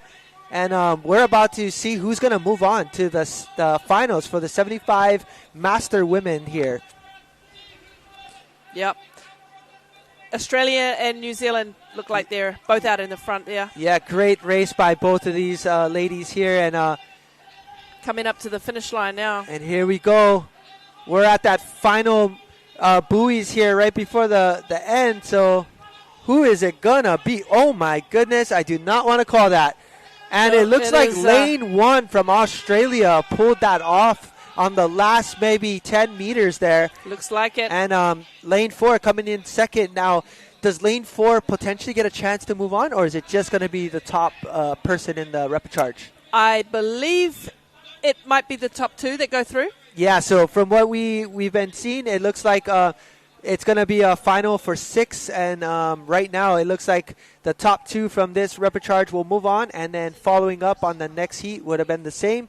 But the next one is going to be our men. So 2 women will move on. That's going to be Australia, and then looks like New Zealand in lane 4. So we'll get you an update shortly as we progress through the day. I'm sure they will review the start as well. There may be some potential DQs in there. For sure. I mean, we definitely have seen that on and off throughout the day. Now, for example, on a race like that, you do have to line up in your lane, correct? Correct. You have to line up in your lane. You have to go through the 250 in your lane, and you have to finish in your lane. So, that's somewhat challenging sometimes, and we'll see how that goes for these ladies. Yeah, and you know, that's the beauty of something this elite. And there we are. We have a replay. Again, that was our race start. As you can see, a little bit of a challenge on the start there, kind of staging the boat, but all in all, every racer crossed the finish line. We will see if there's any updates or any possible disqualifications, but all in all, what an excellent job by these women. Excellent job. Looking forward to watching the men next up. And that was a really close finish. I mean, really, that was tight. That was really close. Yeah, really good. Australia and New Zealand, you know, a little bit of rivalry. Yeah, there, I love that. I love that. So there you go. We see 1, 2, and 3. So we have in Scory from Australia winning in the course of 2 seconds faster than Riley from New Zealand, and of course Baldwin from the USA. Right here out of Hilo, Hawaii, we are hosting the 2024 International VAA Federation World Sprints Championship. And in the booth, we have Laura Collins with us, and she is the president of the International VAA Federation. And she shared with us a lot of information on what it takes to have this event and how much she's enjoyed seeing this venue happen. And just, again, seeing all of these competitors on the field. It's been great. Yeah, I mean, really great. I think we got the Master 75 men lining up. But, the racing today has been so exciting, like edge of your seat kind of. I love the fact that we had the repechages and then gives you that chance to potentially get into the final. But, man, these finals were awesome. That 1,500 meter with 5 turns, and what a sight that was. And Tahiti coming out on top for both of those. And there we go on our screen. We have our Master 75 men. Again, this is a V1 straightaway 500-meter sprint. In lane 1, we have New Zealand. In lane 2, we have the United States of America. Lane 3, we have New Zealand again. Lane 4, we have Hawaii. Lane 5, Canada. Lane 6, Brazil. Again, on your screen, these are the repechages. So there's an updated. That's our updated for this event. So, again, it looks like the top 2 will qualify for a finals here. So this is going to be your men's Master 75 V1 500. And I'm looking forward to this one. This is going to be another great race that we're going to be having. And a great opportunity for these men to potentially make it through to the final, right? Right. So. And you know, we were talking about the repechage because I feel like if for some reason it didn't go your way in the first heat that you were a part of, you really can just put forth that second effort. And who knows? We've seen it. I mean, I've seen Tahiti end up in a repechage, and all of a sudden they won the final. So, well done. And that repechage gives you another chance to check out the course as well, love that, right? Absolutely. I love that, you know. And right now, you see that our our elite junior women are actually going to be staging on the course shortly because they will be next, and that is going to be a final. So stay tuned. Do not leave your seats. Do not turn off your phones or TVs because you're going to miss a final. But currently on the course, we have our men's Master 75 500-meter sprint, and we have a red flag up. If we can go ahead and see that start there, your men are going to be able to work their way into the starting line or the starting box, as you mentioned it. And once we see the green flag, we're good to go. Yep, and it looks like there's a black flag, means somebody's over the line. And again, we've been getting that black flag only because if somebody does cross the line, it just means that they were too far ahead and they're staging too soon. So hopefully we can get them to adjust.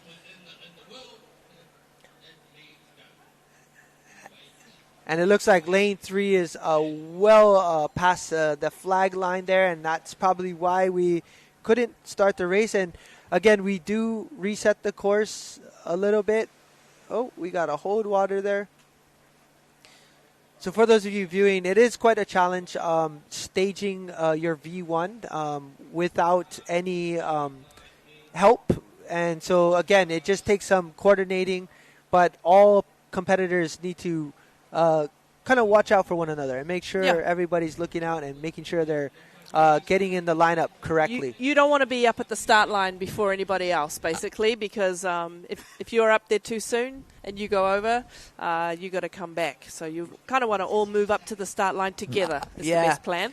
Yeah, so it's one of those things, and I think a lot of them want to be right on that flag just right when the green's going up. I mean, it's definitely the challenge. So as you can see, we've got our lead escort officials just making sure that they adjust on the course and get all of that together. So we see the men basically just going to go ahead and circle around, get back into their lanes, and hopefully we'll get a good start. Man, it's just really incredible to watch V1s on the course, though, and it's an opportunity as an individual to perform for your country, and it's quite exciting when you do make it to the final. Prestigious, you know, absolutely. like being able to represent your country. And these men would have been practicing a lot, training for months and months and months. For sure. I know, you know, coming from the southern part of the Pacific, it's pretty cold down there. So it's So tell us a little bit about your water and what kind of races do you guys have that are world events? Do you guys have any on New Zealand? Yeah, in New Zealand we have the Takapuna Beach Cup, which is an event where it's a water change race around the island of Rangitoto, which is a 42-kilometer water change race. Nice, 42 kilos. And then is it warm water, cold water? Well, for us it's warm because it's our summer. I think for the Hawaiians and the Tahitians that come down, you've done that race? I know, so I've been there, and it is quite chilly, but I haven't done the race. I want to go up. I will definitely make it up there, and I promise. You're welcome anytime. And I will be wearing a wetsuit.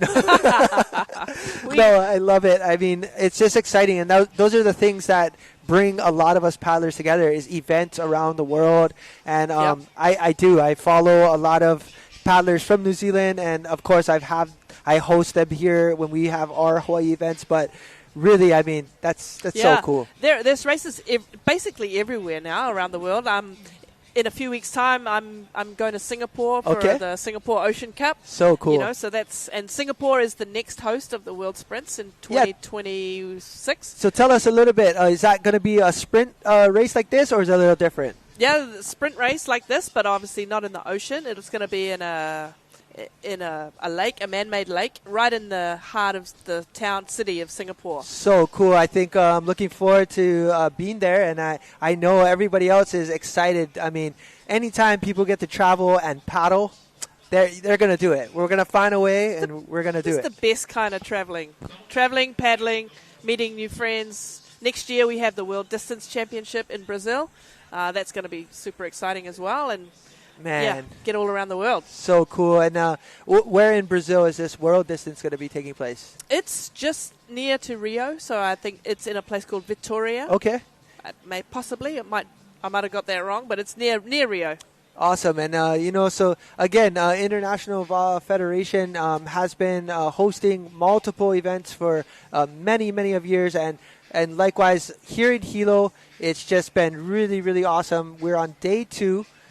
Day 1 definitely was quite, I want to say, just exciting because we finally got everything on the way. So definitely looking forward. So we do have a red flag, and we are going to get ready to go with this event here, Masters Men's 75.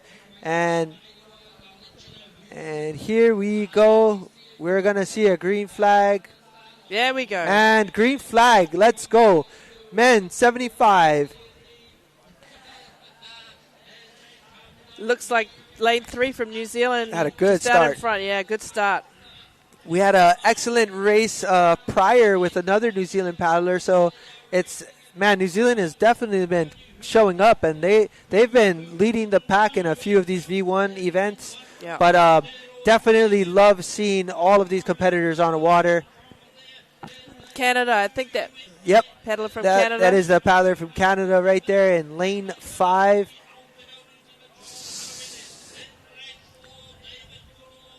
Looks like lane 3 still in the lead. Still in the lead. Yep. Nice, clean, even pace there. Looks like we're going to find out in about another 50 to 100 meters who's at the halfway mark first. And it's a good gauge, again, for us on screen to see where all these paddlers are. But as you can see, it looks like lane 3 and lane 5 are having a really good race out on the water. But, man, it looks tight. It looks like it's lane 5 is pretty strong out there. It looks like he might have overtaken lane 3. Yeah, and then, of course, as we get into that 250-meter mark, folks, for those of you watching, this is the Masters 75 Men V1 event. And there you go. What a great drone shot for us to see. Looks like it's right across the board there. So, oh, man, this is... Yeah, this is going to be close. It looks like we had a little course recorrection there by lane 4. I think was getting a little too close into the other lane. So he just got around his flag, man. That's the hard part about making sure you're at your lane when you get to the halfway mark. Yeah, it's going to be a close finish for sure. There's a pretty straight line across the course at the moment. Yeah, it's looking really, really good for all of these paddlers here.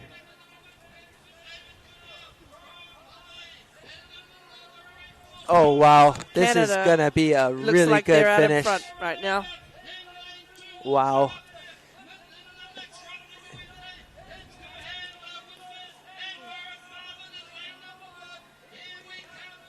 And we're coming up to probably about just less than 100 meters left in this race. So we're going to see somebody cross this line in no less than 30 seconds.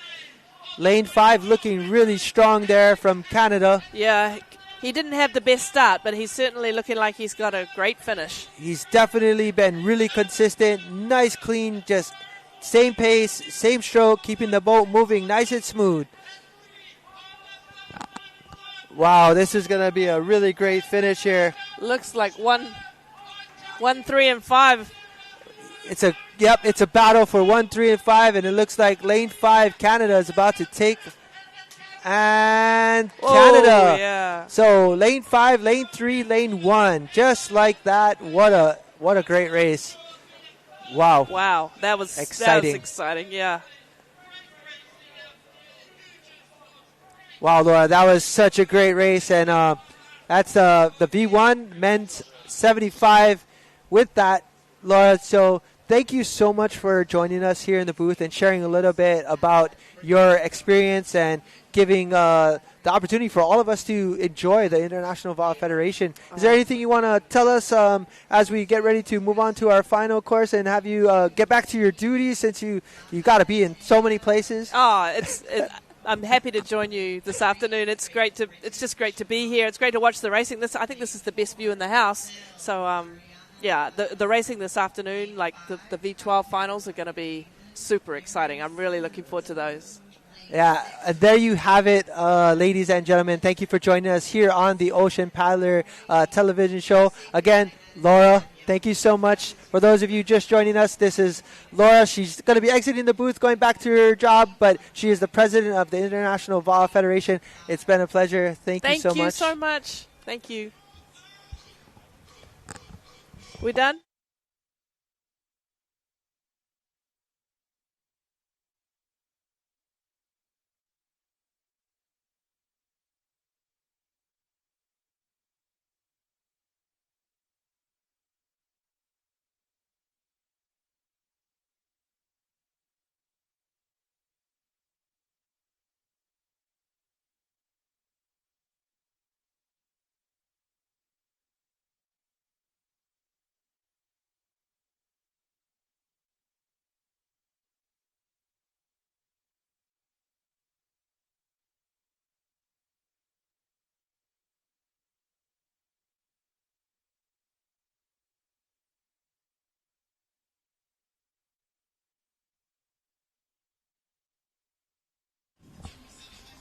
All right, we're back. Micah, I'm back. Micah's still here. But, big mahalo to Laura Collins. Yeah. I met her first last year at here in Hilo at the state race.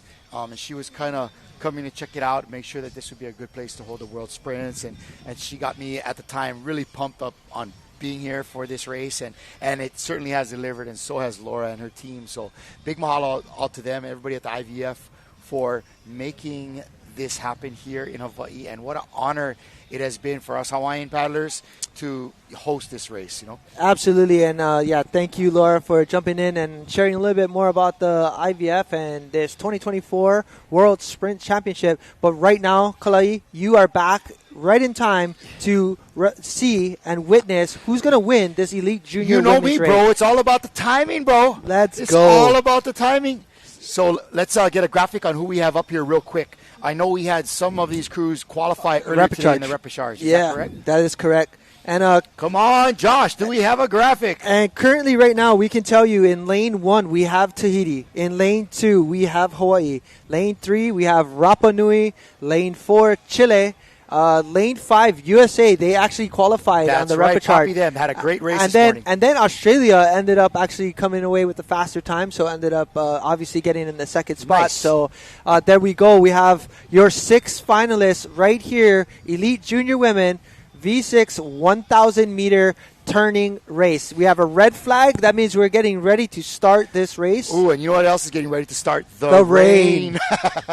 Wouldn't be Hilo without a blessing right before the race. Yep. Aaron, we have to and start. A green flag. Let's go. All right, so there we go. We're going to go ahead and give you that play-by-play breakdown, but again, you're looking at Team Tahiti right there in lane 1 on your screen. Lane 2 followed right by Hawaii. Lane 6 on the outside again is it looks like the Australia team definitely had a good start on their race as well. So, man, this is going to be quite the race. And, Chile, Chile's in here. They're straight chilling, bro. They're chilling. Chilling like a villain. Chile made it. And, man, it is exciting out on the beach here. We got John Herbert down there getting everyone pumped up. Yeah. It is exciting. And it's just, again, this is going to be a turn race here, ladies and gentlemen. For those of you watching, we're going to go ahead and basically at this point have 3 turns. It's a 1,000-meter V6 race. And there's a little bit of water out there. The conditions have changed for this race. Thankfully, it's no longer a V1. But check it out. These ladies are going to have 3 turns, 1,000 meters, and look at the wind. That's got to play a factor on how that steersman is aiming for that flag. Yeah. And, of course, we have in lane 1, Tahiti going directly into that turn right next to them. Hawaii, and following behind them, Rapa Nui, Chile. Wow, look at that, all turning at the same time. What a good turn from lanes 1 and 2, as well as 3 coming out as well. So you know what? I'm going to go out and say conditions have changed, Kalai, for this race. And as you can see, these women are going to have to be a little bit more technical on that turn flag that they just had, because there is a lot more wind and texture. As you can see, it right there on the screen in lane 1 is Tahiti, but you can see texture has changed quite a bit. This looks like the same 6 that had prevailed in an earlier race today. I believe that was the 500. That was. That this young Tahitian ladies have done well, and maybe we have a Hawaii crew that has a little more experience with turning in lane 2.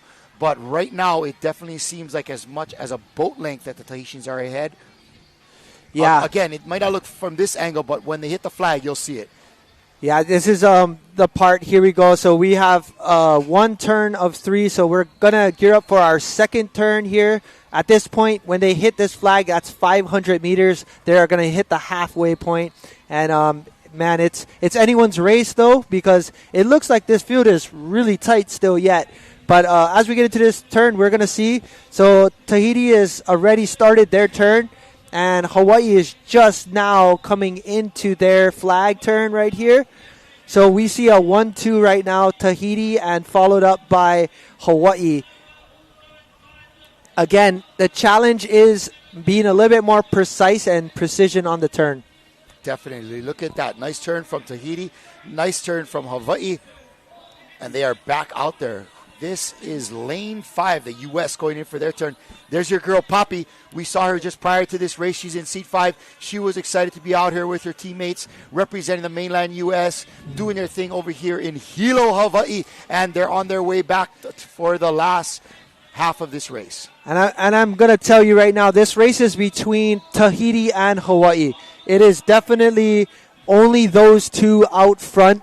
And that's what we're seeing, a Hawaii and Tahiti battle for first place. But Tahiti, again, probably has a good boat and a half ahead of Hawaii. Tahiti got a good jump on it. They got some nice, powerful paddlers. We're going to see them hopefully execute another solid turn. That's kind of a better idea for folks at home, what the distance is between the two crews at this point. Hawaii definitely trailing, as this powerful team from Tahiti is getting ready to slide into their third and last turn. And again, this is a final right here. This is your Elite Junior Women's Final. V6 1,000 meter sprint. Hooky that over. Hooky that. All right, so there we go. So we've got Tahiti that just came into their turn, and they're on their way out. Hawaii has now initiated their turn. Looks like a little struggle. Yeah, you would see that wind is pushing super hard. Those come around. And if you notice, Hawaii kind of gained a little bit of ground. Are they ground. going to get pushed out of their lane? Oh, wow. Close. Very, close very now. Now good. it's half a boat length. Great. Let's go, Hawaii. Great Can cover. you make a run for it? Make it exciting for us. Let's go, ladies. And here we go. We're coming down to, again, the final the final 250 meters left in this race. But Tahiti has definitely accelerated right back out of that turn, and they look strong. This is a good 30 seconds left of racing here. You lay it all on the line. Is it too much for the Hawaii team? I'm not sure, but these station girls are not letting up at all. It looks to me like they're going to stretch it out for a bit here, and then within a couple changes, that stroker is going to lay down the hammer, bring up the rate, and finish off strong. Drive that nail deep in the coffin of this Hawaii crew. Let's see what happens. Man, this Tahiti crew, if you were watching and you counted that stroke, it looked like they just took 14 to 16 strokes. Beautifully. Look at that 2-3 combo. Yes, ma'am. And with a commanding, I would say, here they come. Three boat length lead on Hawaii. Wow. They really walked on that last. Great job, Tahiti. Here they are, world champs.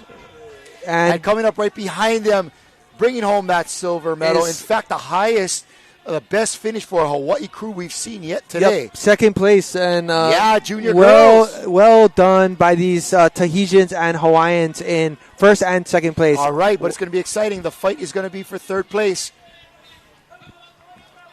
Oh, this is a battle. Is that lane 3 out there?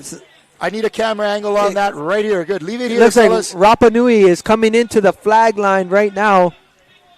Is that Rapa Nui?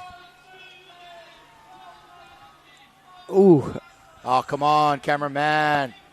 There it is. It looks like that was Rapa Nui. Yeah! First medal for Rapa Nui. So cool. That was exciting. No worries. That was exciting. Yes, claim that, girl. Bringing home a medal for their small island nation. They are stoked. Way to go, girls. They've got to be on Cloud 9 right now. And speaking of Cloud 9, here's our girls from Hawaii Looking for some Shaka Cam action. Come on, girls. It's going to be your Kilohana women from the island junior. of Kauai. Man, these girls are awesome. Put on a lot of just a lot of time in the water. But this is your replay for the elite junior women. I mean, a clean start. Again, 3 turns, and a lot of the difference was really the turns and just getting out of the hole and making sure that you got as far as you could away from the other crews. But I think it's so cool that with all the clubs we have out here in Hawaii, that it's these girls from the small island of Kauai that were able to come out here and represent the whole state. Yeah, so, and then, yes, such a great experience for these young women. I mean, there's so much time to grow and take it to the next level, but they already are. So, again, there you go. Your first place was Tahiti, and your second place, Hawaii, and third place, Rapa Nui. Congratulations, ladies. Tahiti breaking that 6-minute mark with a 5:51. Well done. So we got that final is now a almost all Tahiti distance final so far with the lengths of 500, 1,000, and the 1,500. Now we're going to see the elite junior men's V6 1000. It'll just be a copy of the race that you just saw, but with our young men in those crews. We're going to get a graphic up here shortly on what crews are taking up lanes 5 and 6. I'm pretty sure that's going to be. I'm going to say Hawaii. I think Hawaii might have lost in the repechage to, I believe, Brazil might have took that. Yes, but, I think you're right. But we're gonna get an update and be excited to see who's going to be out there. But right now we see a Tahitian crew paddling out, and it's going to be just the 4. Okay, this is Elite Junior Men V6 1000, Tahiti, Aotearoa, Australia, and Canada. Wow. So again, we thought there was going to be a little bit other countries, but as of right now, it's just 4. Should have a lane 5 and 6 in this enter.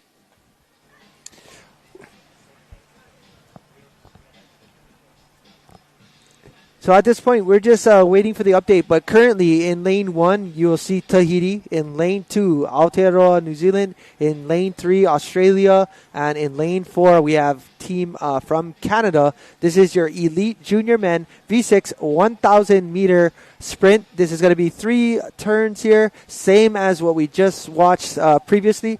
But I'm going to go out on a limb and say that I think we have another crew that's on standby, but I do see. How many are you counting? I see 6 on the ocean. So we'll get an update shortly. But again, that was your elite junior women. And man, Kale, that was a really great race by these competitors here. All right, look at those girls from Rapa Nui. They are so stoked, flying the colors, repping their flag. Way to go.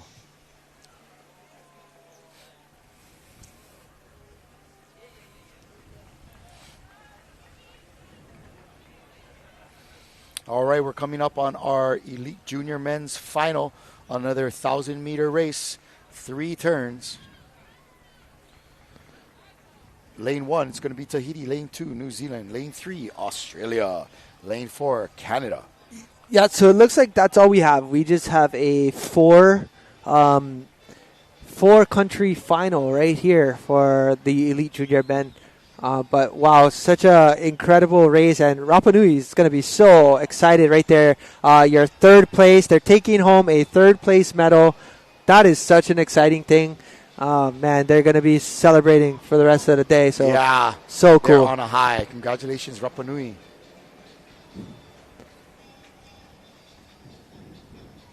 Got a bunch of spectators there just enjoying the moment and celebrating with friends and family. And I see the Hawaiians coming in right now. So Kilohana with second place, silver medal. Congratulations. I see Brother Kaina Makua over there. Cannot miss him. That big Hawaiian. Yep. Well, he is standing on a tire. He knows how to get the high angle. No, he's over here. Oh. Yep. Yeah, congratulations to Team Tahiti for your first place finish there. And then followed up by, again, Hawaii in second, and then Rapa Nui with the bronze there. Our next on the water, we're anticipating the Elite Junior Men V6 1,000-meter sprint challenge. We have a white flag. The course is clear. Now your countrymen can go ahead and paddle up to their starting line or the starting box, and they'll get ready to race here. This is going to be an exciting race. I want to say right away, we already know that these 4 teams are ready to throw down, and we're going to find out who's going to take home first, second, and third. So red flag is up. All of our paddlers are staging their canoes, and we're good. All right, and look at Tahiti just smashing on this entry right here. Nice start. Aotearoa, nice start as well. I feel like we can see here a little rainy. Ripping through that first 5 changes, man. They are moving.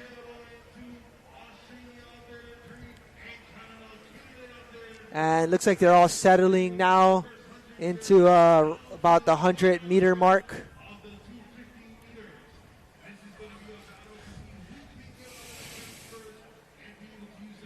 Yep, no Hawaii in this one. I'm not sure what was the reason. Maybe we had a DQ or something like that.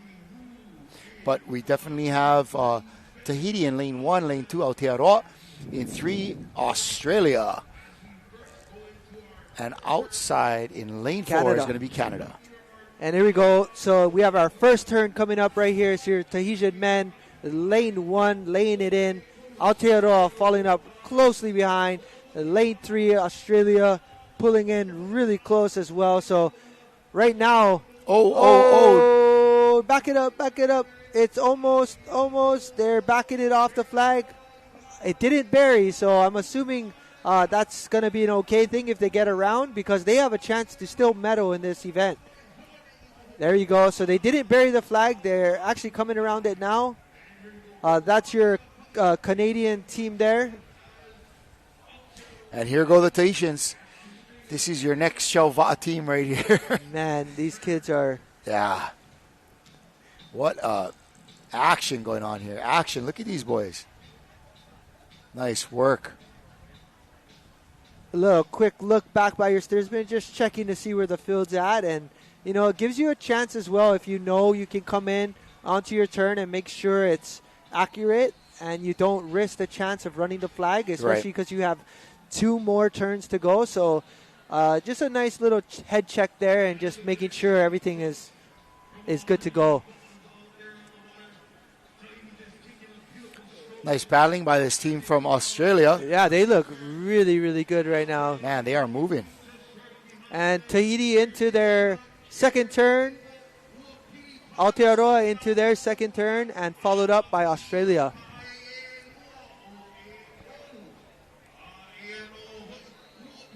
I see the steersman from Australia pressing that uni quite back, but right here Canada came in and they caught up a little bit after they had to do a quick stop at the flag.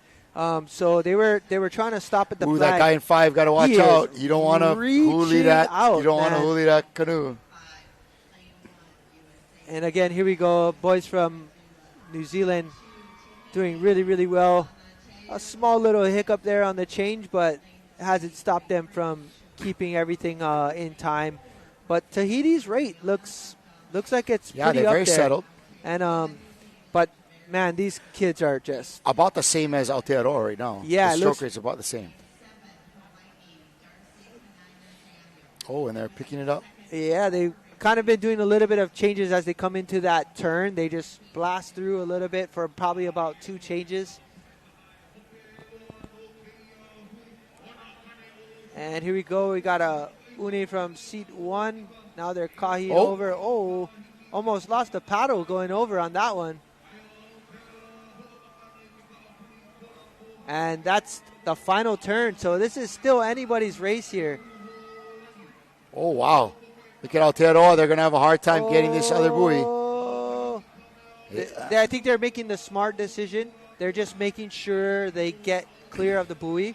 And that was smart by 1 and 2, and they just kept pulling it over because you don't want to risk losing a medal at this point. So I think it was a smart move by not trying to catch Tahiti out of the turn. Right. So well done from New Zealand, but still they put on a really good effort. But I do see Tahiti about close to 2 boat lengths ahead right now. So we're gonna, if all is done, Tahiti is closing up the last 60 meters, and they are not giving up and not stopping. Not at all.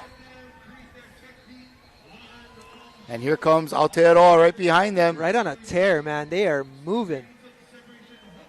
If you guys are watching this, you're seeing some amazing paddling going on right now, and what a race. Oh, look how they picked that up right into the finish line, all the way through. Yes. Nice job, Tahiti. World champions again. Man, Tahiti has just been sweeping. And Aotearoa right behind them. Sweeping all the silver mostly, but right there. And in third place, we're looking at Australia. It's going to be Australia. Great job, boys. What a race. What a race. Congratulations again to Team Tahiti. Job well done.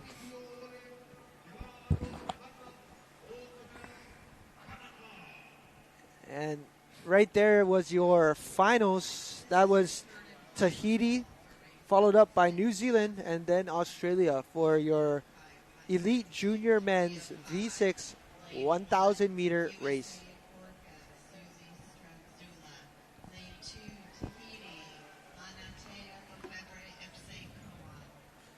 So we're going to actually switch back over. We're going to be doing more V1. And we got 5 heats happening right now, and I believe it's going to be 5 Master 50 women's heats. Wow. That you're right. That is a lot of ladies, Master ladies. Rillo's in this one. Ramona Crivello. Oh, Ramona, let's go. Yeah, we got a lot of local paddlers in this one. Love that. Darcy Daniel. From Kaihitu. Yeah. All right. So 5 Master 50 women. And then we have our Elite Men's V12 500. Oh, yes. Ooh, that's going to be exciting. That's going to be a final. Right? Yeah, yep. So.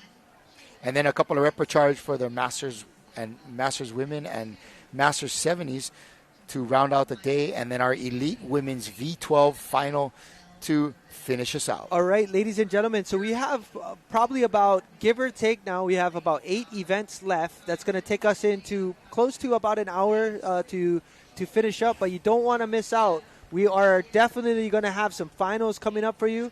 It is Kalai and my favorite, V12. It's going to be exciting. It's the Hawaiian-style drag racing on the ball. Hawaiian drag race. What, baile race? Yep. Okay, we're getting a replay on this last race of our Elite Junior Men 1,000 meter. And what a great vision. I don't know if you saw that, Kalai, but the Tahitian was making a turn in seat 1. He took off his hat and just put it in his seat. It was awesome to see. But again, really job well done by these junior men. And again, these junior men are the future for the paddling community. And, seeing this type of paddling, and what an impressive win by Tahiti yet again.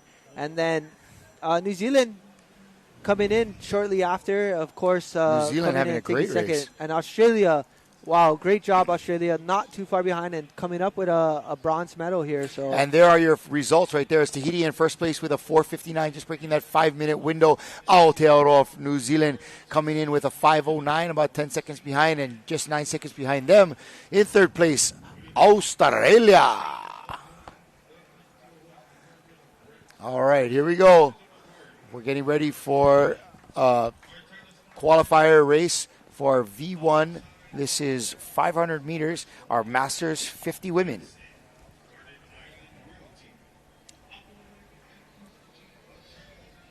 So some of the challenges we saw, Kalai, was with the V1. When Laura was up here, we seen them having a hard time on the starting line. But here we go in lane 1. We've got Ramona Carvello from Hawaii. In lane 2, we've got Dion Rossi from Brazil. From Australia in lane 3, we have Emma Morgan. In lane 4, we have Amanda Taylor Broadhurst from Great Britain.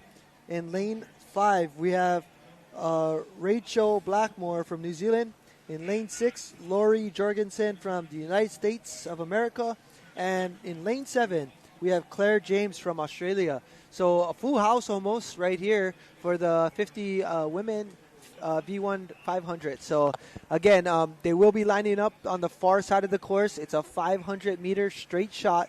Again, it's going to be a little bit challenging with this texture, a little bit of more choppiness on the water.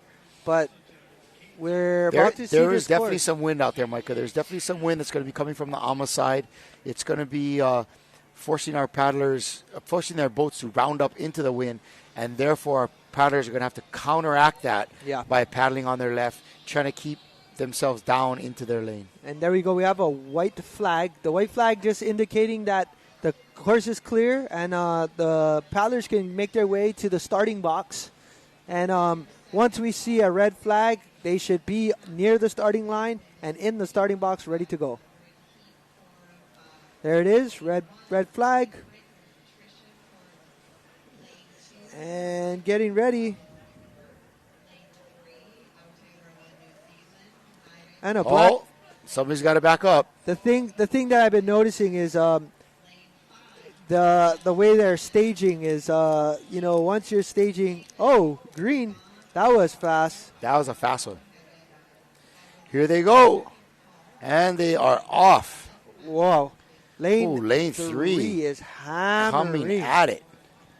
That's going to be Australia, Emma Morgan right there. She went at it right from the start, and maybe this will pay off for her. I think she went on with a very aggressive start there to see if maybe she could create some separation, and who knows, find a good line for the rest of the course. Oh, yeah, like they say, slow and smooth. Yep, smooth is fast, and fast is smooth in a V1. But also fast is fast. Fast is great. Fast is fast. Whatever it takes to go fast, that's what we you do. see that, though, with some of our athletes here. They'll hold that pace the whole way through. So fast is fast.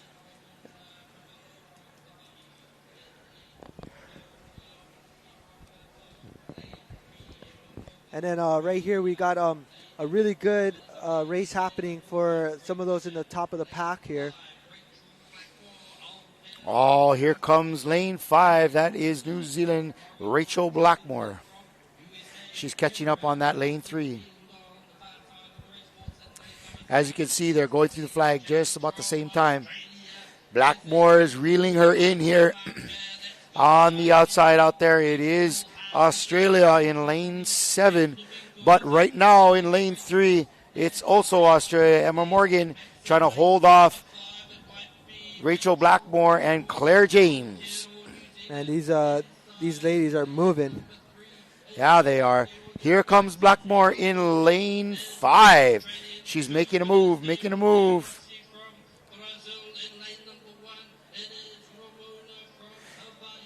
Here we go.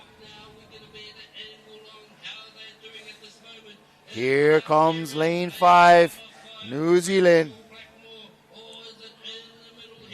This is a 50-plus race. Here they come, man. Wow. Oh, I don't know. Looks like New Zealand went with the longer, deeper, bigger stroke, and Rachel Blackmore is looking like she's holding off the competition, trying to reel in that finish line right here, and she's into the last 10 meters. It looks like it's going to be Blackmore from New Zealand, trailed by lane 3. That's going to be Emma Morgan from Australia. Wow. Oh, on the inside, that's a race. Dang. Lane number 2. From Brazil. Dione Rossi. Wow, what a finish. Great Nice finish right there. Again, this is just heat 1 of 5. Yeah, Shaka Cam, Rachel Blackmore. Wow. Look at the build. Yeah, she's long and strong.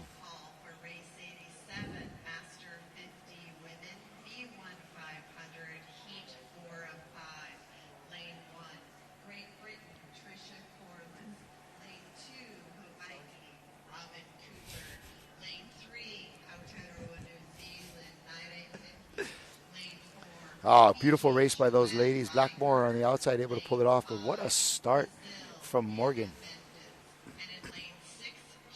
All right, we're going to head over to the beach and get a quick interview with some of our finished paddlers.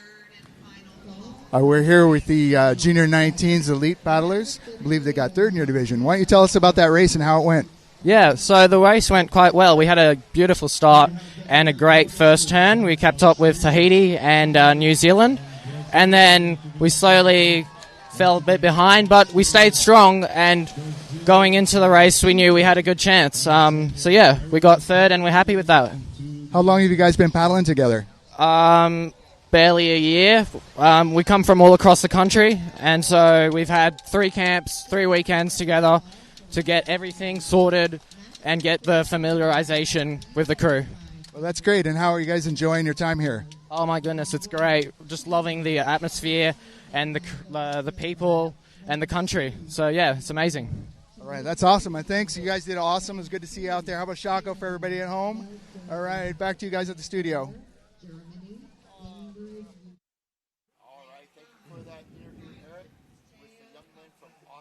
Congratulations. They had a great race earlier, and I think they had a third place finish. Congratulations to them.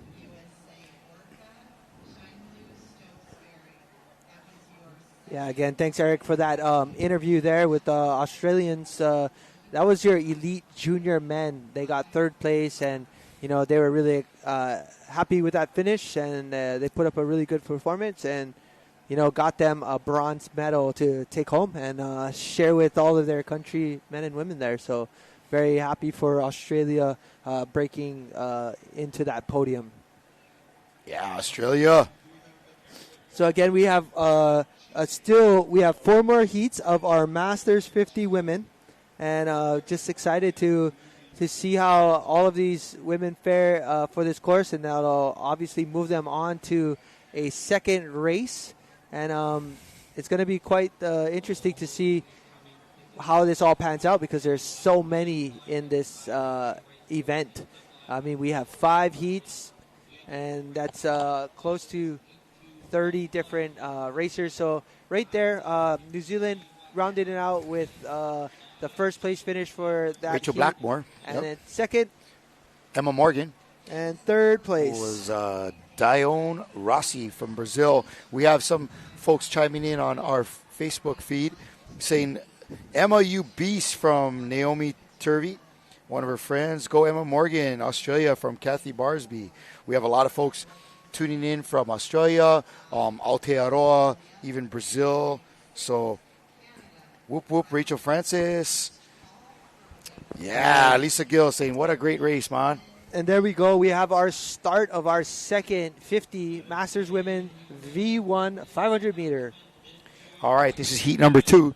We have in lane 1, Rillo Carrillo from Hawaii. In lane 2, Sonia Hoyt from Canada. Lane 3, Jane Smith from Singapore. Lane 4, Chantal Bigot from Tahiti. We have Marcela Ramirez Banados from Chile. In lane 5, lane 6 is Evelyn Morris-Jones. And in lane 7, Kathy White from Australia. And they're off in lane 4 from Tahiti. That is Chantal Bigot. I think Bigot is the wrong way to pronounce that. Sorry. Just, it just kind of comes out sometimes after a couple of days. Very true. Very Bigot. true. But again, there we go. We are looking forward to seeing who's going to advance in this women's second heat, Masters 50 V1 500 race here. So we're at the halfway mark. So this is the 250. It's going to give us a good telltale of who's leading the pack. But again, it's anybody's race. And lane 1. Rillo Carrillo. Yeah, Rillo in it. And lane 4 as well is, I believe, Tahiti.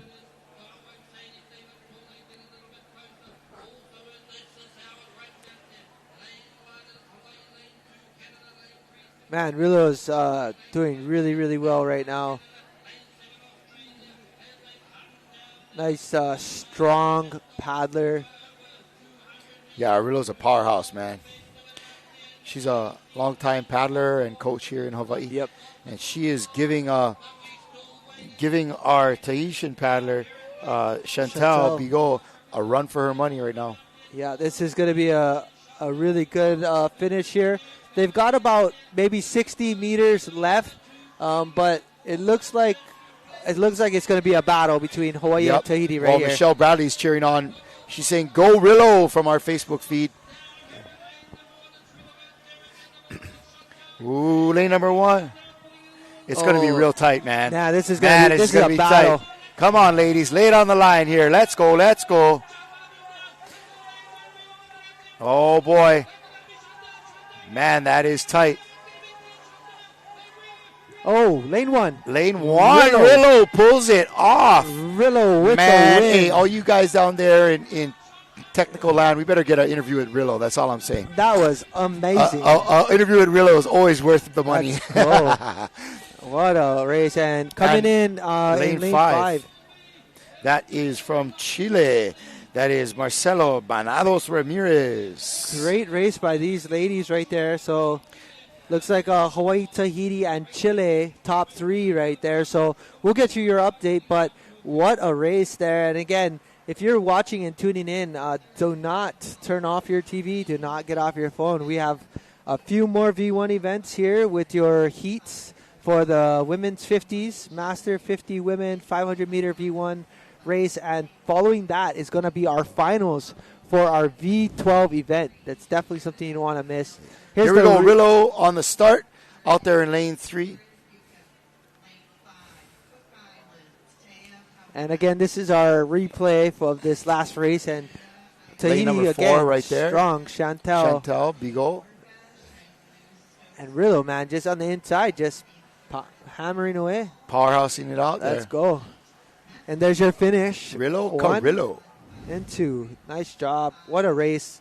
And just love this shot here. There's your top finishers there. 1, 2, and 3. Hawaii, Tahiti, and Chile. What an awesome race by these 50. Nice times, women. Ladies. Yeah, nice great times. time. So they will be advancing to another heat, and we're going to see them in the final, hopefully. So 5 heats of this Masters 50 Women V1 500 prelims. 5. So 3 left. 3 to go.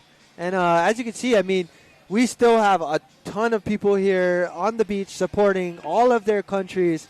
And again, we are not done, ladies and gentlemen. We have about 5. Hey, there's the Tahitian ladies. Yorana. Love the Tahitians. I was talking to these ladies and that one on the left. Remember them yesterday, or actually on Thursday? They were giving us that nice song. They come up. They were staying in the same hotel that we are. Nice. And man, they were so sweet. Those Tahitian aunties are always the best. Man. They're so the best.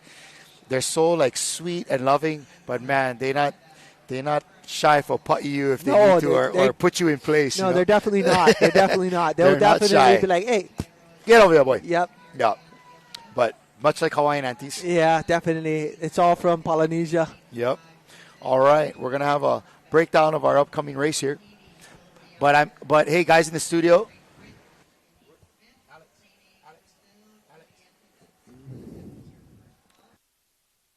Can you tell Eric I want Rillo? Tell him to interview Rillo Carrillo. The girl that just won the last one. I want her. That girl right there with the camel hat on. The one with the camouflage hat. That girl right there. There he goes. Good man. Good man. She's trying to walk away. Look him. She's trying to avoid him. Look at her. Helani, yeah. All right, we've had the start of our next heat. This is heat number 3 in the Masters 50 Women V1 500 meters. In lane 1 from the U.S., it's Suzy Strazula. In lane 2 from Tahiti, Mahinatea. Oh, my goodness. Lorfevre Espicoan. Cowan. Maybe that is... Yeah. Torongo Cowan, same family with him, maybe. Yep. In lane 3 from Great Britain, Sioman Tamis. In lane 4, Mariana Abdala from Brazil. Mary Sissons is from New Zealand in lane 5. Lane 6, that's Catherine Essen, and from Canada. And in lane 7, Darcy Kanaina Daniel. Yeah, from Hawaii, from Kaihitu. Yep. And there she is there. There's Darcy right there. Darcy Daniels on the outside, lane 5. Lane 5 from New Zealand, Marcy Sissons. Oh, looks good. Lane 5 is looking good. Wow, look at this. We have a few canoes definitely within reach of each other. Man. 4 canoes here within reach of each other. This is going to be a battle right here to qualify and move on. And you've seen it right there. That halfway mark really tells us where we are in this race. And, man, we see looks like the Cowan family right there and Tahiti in lane 2 holding on really strong. Yep. Outside, we have Darcy Daniels, lane 7. Man, she's holding on. She looks smooth, man. Looks really smooth. And from New Zealand, right inside of her, Mary Sissons looks good as well. And, this angle is very deceiving, but it is a close race. This race is going to come down to about 1 canoe length between all of these ladies right here in the front. And I have no doubt to say that this is going to come down to the last 30 meters. Oh, it's all or here nothing. They go. I don't know on the outside. Darcy's looking really strong, but the way this course runs, it almost seems like those inside lanes kind of swing in. You almost have to be like 3 boat lengths ahead to look like you got this. But it is coming down, and lane 2, Cowan is pulling up. Yes, Tahiti Cowan is pulling up. This is going to be Darcy Daniels, Cowan, Darcy Daniels, Cowan. Oh, Cowan. Oh. Cowan, Daniels. And from the U.S., Susie Strazula looks like. Yeah. That was a I might tight say race. that even lane 1 might Good work, ladies. Might have snuck in on that one. Wow. What a race, and we called it. Well, if you weren't able to get Rillo, you probably definitely could get Darcy Daniels. She's a lot nicer. Rillo's probably,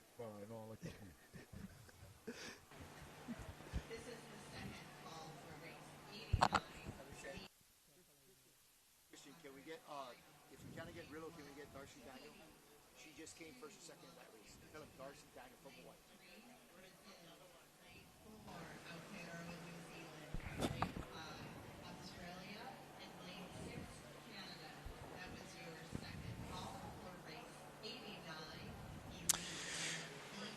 Yes. Hey, all right, folks. It sounds like we're lucky enough to have our man Eric on the beach getting a interview with none other than the winner of the last heat, Miss Rillo Carrillo.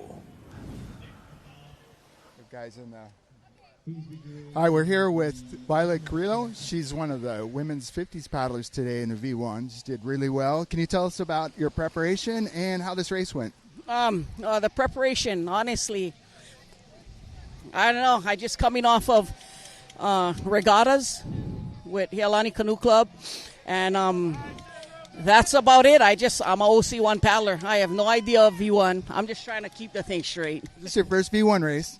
Second, the trials, and then today. Wow, congratulations. That's pretty amazing. So is there anything you want to say to anybody back at home who's watching? Let's go! Yeah. All right. Thanks, guys. Back to you.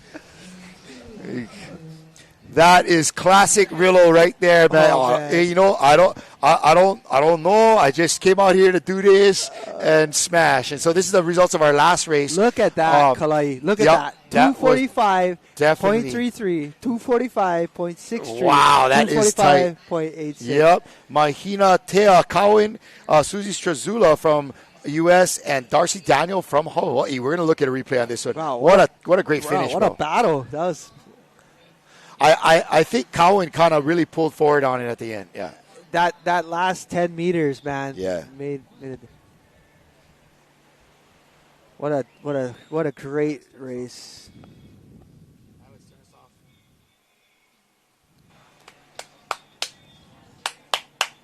And here we go. So on our screen right here is going to be our fourth heat right here. And it's going to be your, again, Masters 50 women.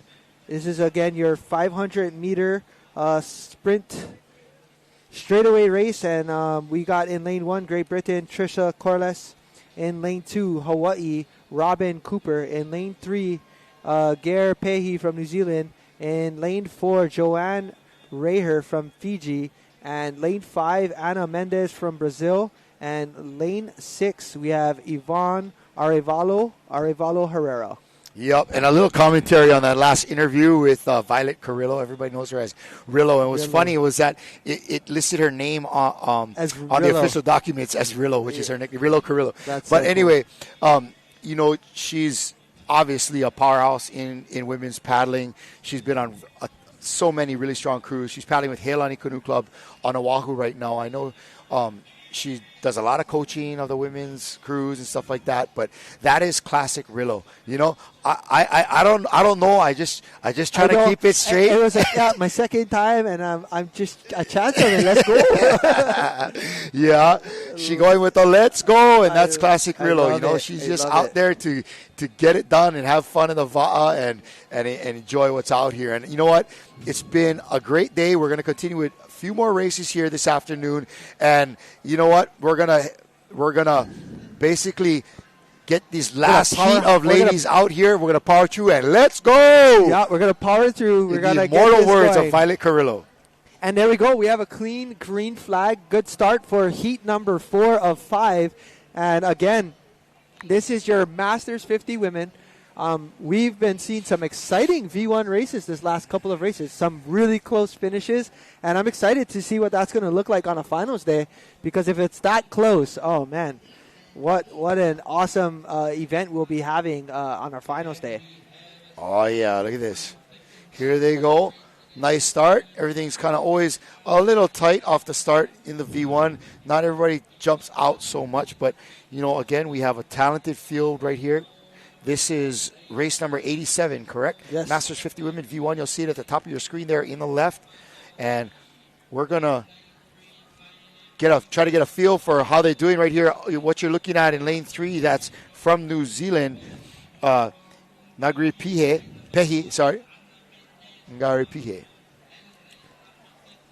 And looks, man, just continuously nice, steady paddle, nice, steady pace.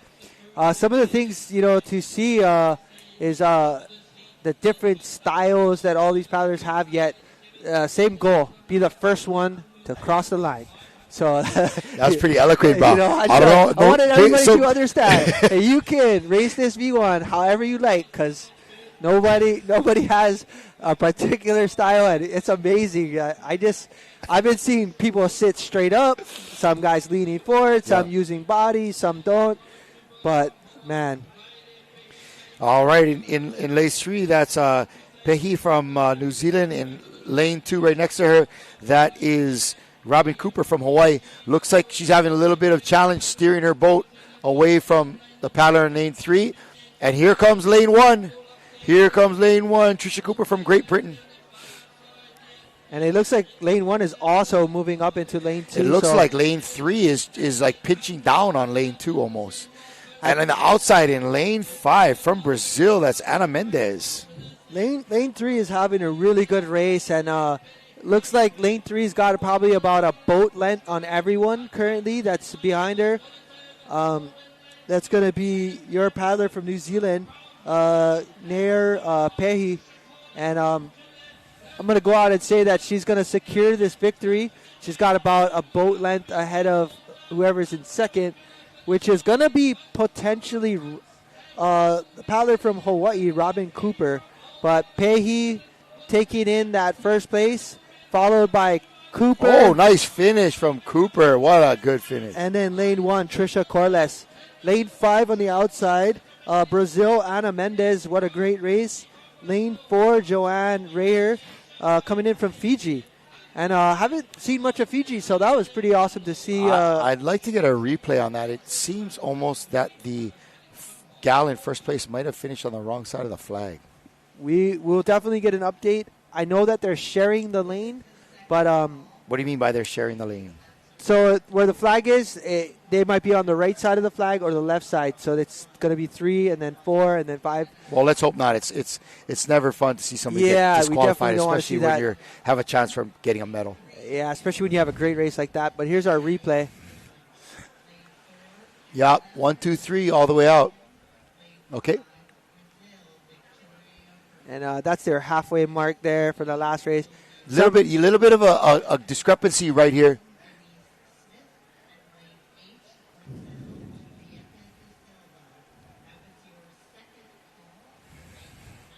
And your finish. See, so look, she was on the right side of the blue flag. Yep, so that's fine. But if she's in lane 3, she so lane 1, lane 2, lane 3. So they share the flag and They're the buoy. splitting the lane. Yep, correct. Okay, Splitting. got it. Okay, just making sure that nobody is getting DQ'd there. We're going to throw it to the beach for a quick interview with Eric. All right, we're here with Mariana on the beach. She's part of the women's 50 division in V1. Mariana, can you tell me how you prepared for this race? Yes, I can. I have been preparing myself for a whole year, and I want to thank my coach Vanessa Soares, and I want to give a big shout out to my friend, my Hawaiian sister Karen Villacorte, and it's a pleasure to be here. You guys have an awesome event. I'm pretty happy. Well, we're glad to have you here. Is there anybody else at home you'd like to say hi to? I'm just cheering for Brazil, my country, and I hope we get some medals. All right, that's great. Well, good luck, and we'll be cheering for you, too. And thanks today. Thanks, guys. Back to the studio. All right, thank you for that interview with our nice Brazilian paddler there, Eric. Mahalo for that. All right, now we have one more heat with the Masters 50 Women's V1 500 qualifier. This is going to be event number 88. Oh, man. And then this is the results of the last race. So it's Pehi with a 243 from New Zealand. Hawaii's Rachel Cooper in second place. Sorry, Robin Cooper. And it was Trisha Corliss from Great Britain in third place. One more qualifier heat on this, then we're going to get our Elite Men's V12 500. And there you see them getting ready. They're loading in the 2 double hulls there. This is always one of the most exciting times to see people paddling. And we're going to see a final coming up. And, man, I'm excited. I love V12, bro. So good. I like me some V12.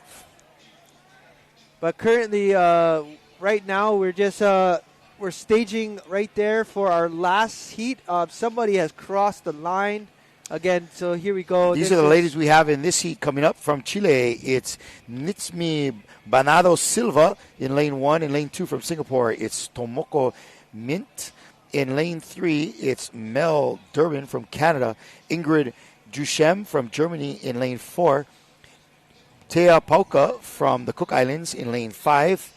Maria Iotua from Tahiti in 6. And representing the US of A, Shenlu Stokesbury. And let's All right, go. Shenlu. So Shenlu's representing the U.S. And right now, we already had a clean start. This is your last 50 Masters 50 women heat here. So again, just finishing up our V1 qualifiers, and I believe after this there will be a repecharge to see who's going to make the final. But man, this is a lot of women Masters here. Yeah, it is. And Shenlu is looking good. She's originally from Hawaii. I think she had relocated to the mainland U.S., but she's looking good out in lane 7 right there. Do you know which club she's paddling for anymore? I do not. I remember seeing her at the last year's Catalina Crossing, but not this year. Yeah. Okay. Not sure right now. Lane 3 is looking good right there. That is from Canada, Mel Durbin. Oh, man, I'm loving this. Good, even, clean. Yep. Looks like... and in lane 6 from Tahiti, Maria Iotua. I don't know, but it looks like lane 3 is way out ahead of everyone. Yeah, way out ahead. Like about 2 boat lengths ahead of the whole entire crew. And then we have Tahitian in lane 6, and in lane 7, Shenlu representing the mainland U.S.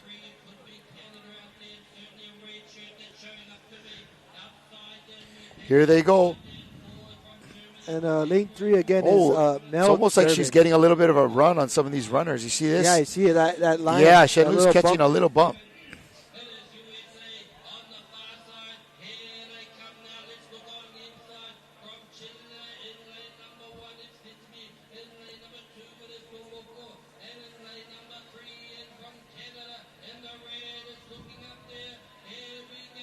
And right here, ladies and gentlemen, we have our top 3 in the pack currently, and we're going to see as they get closer to that final buoy here, and we're going to get a good idea who's going to win this race.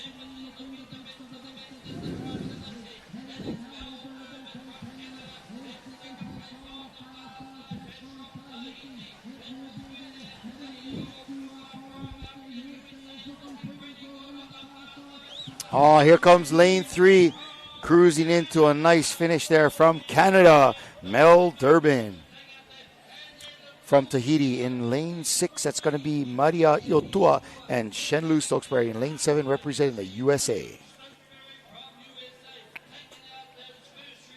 Oh, look at this battle for 4th. Oh, man. Wouldn't want to call that one. Yeah, that was Chile and Singapore on the inside going at it. That was our last Masters 50 Women qualifier. And now we're going to go into race 89. This is the elite men's V12 500 final. Lane 1, Tahiti. Lane 2, Ma Gang from Wallis and Futuna. Lane 3, Brazil. Lane 4, New Zealand. And there's your results.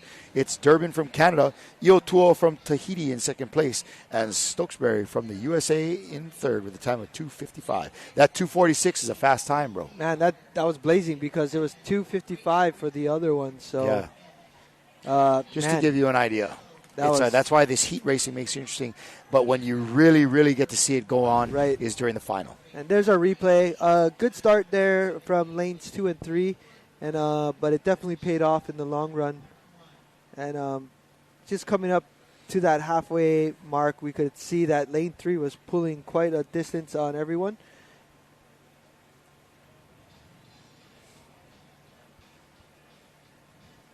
And here we go, just finishing off right there. In lane 3, our champion. From Canada again, that was Mel Durbin. Mel Durbin, yes. Nice work, Mel. And we're going to throw it back to the beach just before the start of this race. Get a quick interview. And we got our starting boat heading over shortly for this men's V12.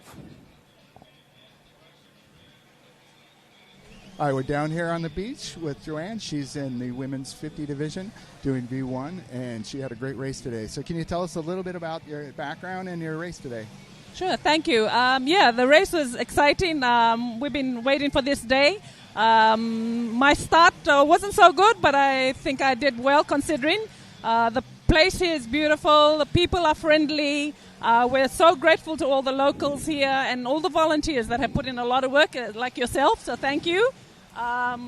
Fiji, all I can say is if anyone here in Hawaii wants to come down to Fiji, you can just contact Fiji Outrigger. We'll be happy to hook you up to one of the local clubs, and we'll give you the Fiji style of paddling. Well, you might get a lot of phone calls after that. Is there anybody out there you want to say hi to, or thanks for helping support? Yeah, I'd like to thank all our supporters, all our family members back home, for believing in us and trusting in us to come out here and fly our Fiji flag, especially to our families, the dedication. So thank you so much, families, to my children, Mailangi, Liam, Tain, Keanu. I love you so much. Thank you. Okay. All right, we just had the start of this 500-meter men's V12 final, elite men's V12 final. All right, Tahiti in lane 1, lane 2, Wallis and Futuna, lane 3, Brazil. 4 is New Zealand. And then outside shot, it looks like lane 5 is going to be the boys from Australia. Potential. And then Canada. Yeah, Canada, lane 6. So this is your V12 Elite 500 final. Man, wow, New Zealand nice paddling, good. New Zealand. They look strong. And there we go. Good shot. And nice right there comes reach. Tahiti blazing on the inside. Wow, here they come, Tahiti. And here we are at the flags. Ooh, that's going to be tight still. This is going to be a great Wow, race. look at this race. Even look at lane 3 coming up there. Oh, man. That Brazil is looking solid, too. This is going to be some finish, man. I'm telling you. Oh, my goodness. That's an exciting finish. Look at this go. And this is your finals V12 500-meter sprint here.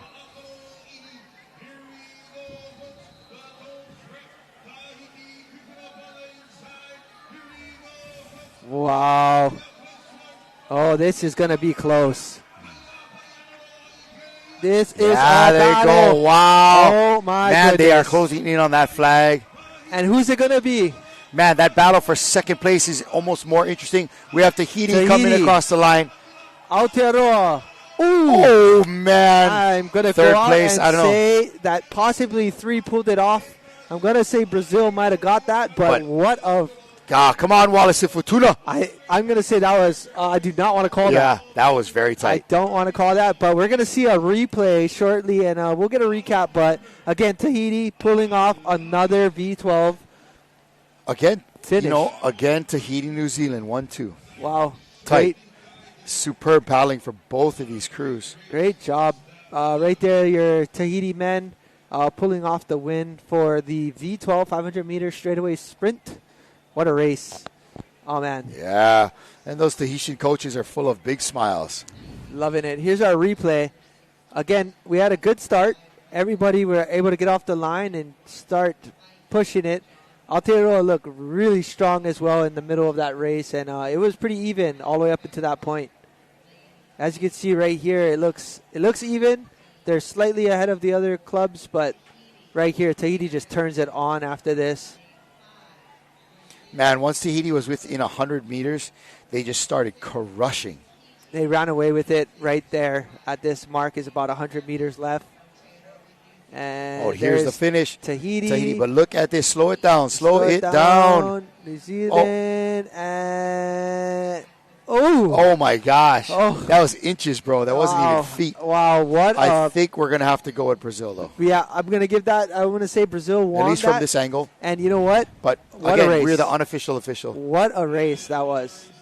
And that's what we're here for. Right there it is on the board. On the board. Hey, we were right. Tahiti 149, Aotearoa 151, and Brazil 152. Congratulations to all those that placed in this elite men's V12 500-meter race. That was our final. What a finish, and congratulations, Brazil, to be up there and win that for your guys' country. That's great. Wow. What a race, man. All right, coming up after this is the Masters 70 Women V1 500-meter repechage. This is going to be 1 of 1. And there we go. Just a couple of. Oh, you know what we got coming up too? I can see all of our Wahine paddlers walking out right now. We're going to have the elite women's V12 500 finish. Whoop, whoop. This is the final. Coming up in 2 races. Next is this Masters 70 Women's V1 500-meter repechage race. This is to have these ladies qualify for a spot in the final. We're looking at Barbara McCall from Canada, Stacey Eveslin from Hawaii, Marion Gillingham from New Zealand, Laureen Arkadian from Canada, Victoria Birkbeck from Brazil, Sylvie Auger from Tahiti, Denise Smith from Great Britain, and Julieta da Silva from Brazil. This is repechage 1 of 1, and my understanding is that the top 2 in this race will advance to the final. What a great day of racing, Bob. It's exciting. You know what I liked best about today was not only seeing the beautiful paddling by some of our elite paddlers, but how close and how tight some of those finishes were. You know, as deep as 1, 2, 3, 4. It was so nice and tight on that. I mean, it's going to be a challenge for our officials to be able to call that. Like John was saying yesterday, they have a camera that gives a photo finish, right, 250 frames per second, but still yet, man, just how tight it is and how close and how intense some of this racing has been. I love it, man. I love it. That's the exciting part about having a final like that, and we just seen it so many times today. But really breaking I want to say that barrier of possibly beating Tahiti or beating New Zealand or being an outside shot and placing and medaling. Man, just incredible paddling today. What I did notice as well is throughout the day you could see the momentum shift for some of these crews, and what great racing we had. So, yeah, day 2. Yeah. Exciting. Day 2 is exciting. Man. A lot of our elite finals today. And really, hats off to some of those crews, especially, those from Tahiti and Aotearoa, consistently first and second. We got a bunch of Hawaii crews in there. Yep. Really enjoyed some of those other countries that were able to break in and medal.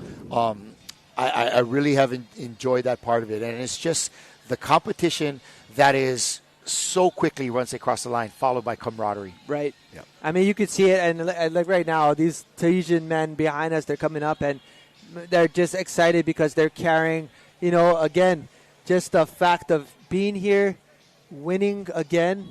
I'm sure they're excited to be a part of that. But so good to see Brazil crack into that top 3 as well. And what a great race by all of these elite men. And look at that.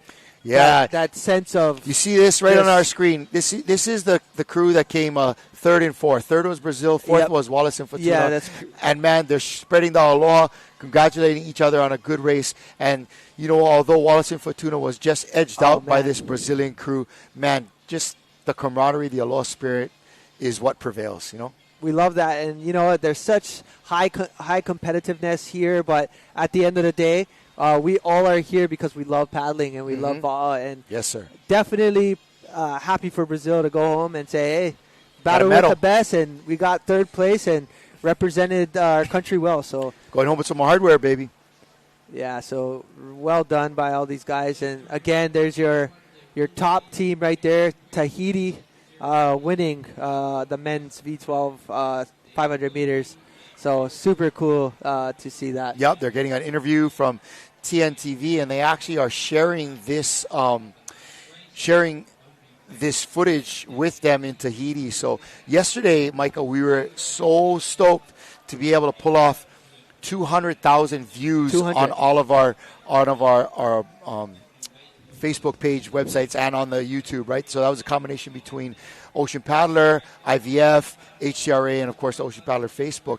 And none of that counts all the views that TNTV is getting with our feed down in Tahiti. And that's exciting. I mean, you're easily looking, in my mind, at 250,000, a 250,000 people tuning in to see some of this top-level canoe racing. That is cool. And it's a testament to not only our broadcast team here in the booth, but to the infectious nature of paddling and how, especially after what happened during the pandemic, man, the sport has taken off. No, it's so true. And, it's such a blessing to be able to still be a part of va'a and paddling. But like you said, I mean, if you tally it all up, it's 500,000 people watching canoe racing around the world. So, again, right here is your ladies Masters 70 Reprecharge V1 500-meter sprint.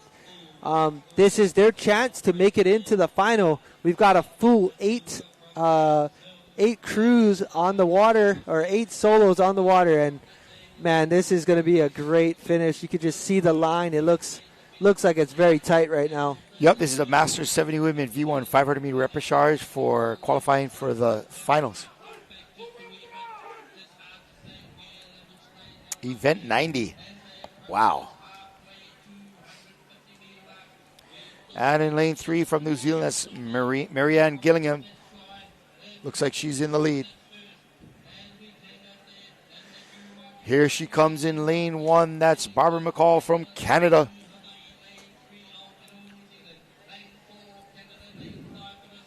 And there you go. You can see lane 3 is just holding a little edge, but lane 1 is right there. So 1 and 3 is battling this out for the first place right now. And again, they have to leave it all on the water because only one will be advancing from what I understand, because there is 2 heats in this race. So this is kind of impressive to see this many 70-year-old women on the course. Going at it. This is just 1 heat of 2. So, and this is a repechage, so that means there's already been women qualified for the finals. So this is great.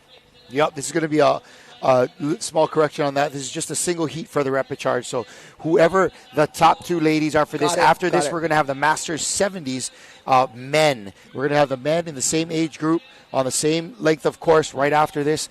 But here they come. there into this last quarter of the race, and it looks like still in lane 3 from New Zealand, Marianne Gillingham holding it out, and lane 1 next to her, that's Barbara McCall from Canada. Again, the Canadians, they have a great history of flatwater paddling, and this is kind of, the V1's almost right up their alley. I feel like it's paying off for them because a lot of time on the water as individuals most likely, but like you said, just this is conditions for them. Here comes Marianne Gillingham from New Zealand, and she will be qualifying to make the finals. And right there, lane 1. Yeah, lane 1 from Canada. Barbara McCall. Congratulations, ladies. And not too far behind in lane 2 was Stacey Evanson from Hawaii in 3rd place. But again, it's a repechage heat, so it looks like only 2 will be qualifying into the next final event. So again, just to clarify, that was our women's repechage 1 of 1 women's 70 heat there. So yeah, basically what that means is they had a couple of a couple of trials earlier, and then the top 2 from both of those races were able to make it to the finals. And so to round out the top 6, they got a couple more from right here in this repechage. So it looks like, again, we're going to have Marianne and Barbara making it to the final. We're going to throw to some paddlers that just came off the water, throwing it to the beach.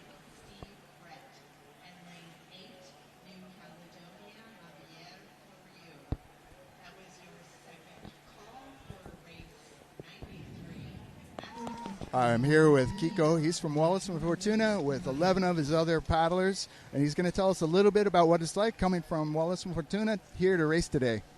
Yes, it was a very good race for us today. We are very proud of us. We are a small country with a small delegation, about 30 people, 19 guys and 9 women. So it's a big thing for us to come and be able to represent our country. Yeah? We're very excited to have you here. How long have you guys been training for this? It started about 4 months ago. A lot of sacrifices like all the teams. But for us, it's a bigger problem because we have a few infrastructure, not all the big countries. But still, we want to say to all the small islands, you have to believe in yourself because it's possible to perform on the world stage. You guys did a great job today. We're really glad you're here. Is there anybody you want to say thanks to back home? Yeah, we want to thank all our families back home, and just to tell them that even if the result can be a bit disappointing if you look at the ranking, but they have to know that we carry them with us in the canoe, and we might be a small island, but we have a big heart. Yes, awesome. That's beautiful. Love Thanks, that. guys. Thanks, guys, and good luck for the rest of the races. Thank you. Man, I'm telling you, that is my favorite team right there. I love Wallace and Fortuna just for the reason that man said. Right. You know, they come from a very small place, very small nation. Their delegation was only 30 people. Man, but they, like he said, they carried all of their families with them in their heart. And I mean, yes, they didn't get a medal, and that would have been fantastic for them. But they were literally right there with the big dogs, man. And congratulations to those men from Wallace and Fortuna. I know they look a little disappointed right now, but shucks, I'm stoked for them. They did a great job. They had a great race, and you know, they, like you said, they put up some great fights and good effort here and battled with the best. And like anything, coming from a small country and just coming here and being on the big stage, like he said, they have a big heart, and it might have not been the finish that we all hope for, but realistically, that was an incredible effort on the water. So. Oh yeah. All right, here comes our next race. This is the Masters 70 V1 500-meter repechage. They're getting ready to pull up to the line. And in lane 1, we got Bill Buckingham from Canada. Lane 2, Lawrence Atkins from New Zealand. Lane 3, Dave Longman from Canada. And in lane 4, Stuart Tempest from Australia. Gilbert Donnelly is in lane 5, as well as Lance Cushenberry, both from Hawaii in lanes 5 and 6. Volker Brielle, is from Germany in lane 7, and in lane 8 from Great Britain, Andy Smith, and they are off. And it looks like they had a really good start here. Lane 1, again, Canada, Bill Buckingham, looked like he had a really good push right out of the gates. I mean, Of course, we won't be able to see where they all are until we hit about that 250-meter mark. But again, this is your Master 70 men V1 500-meter sprint repecharge. So we're looking at maybe 2 people advancing into the finals.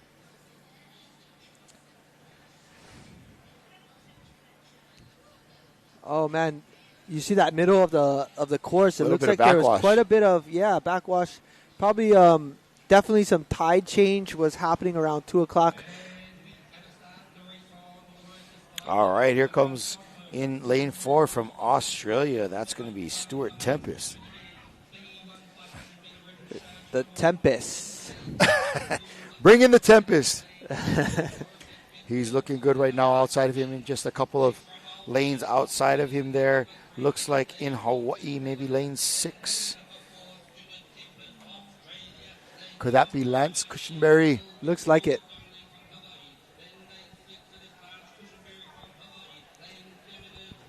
Again, for those of you just joining us, we are live here at the 2024 International VAA Federation World Sprints Championship. And looks like we just crossed that halfway mark, but we're nearing in that 150-meter mark. And we're going to find out very shortly who's going to advance into the repecharge. But it looks like both Hawaii paddlers might have gotten in each other's courses.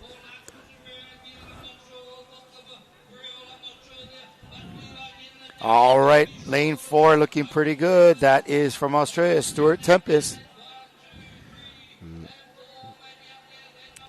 Ooh, lane 1 is also looking good. That is Bill Buckingham from Canada, as well as Lawrence Atkins from New Zealand in lane 2.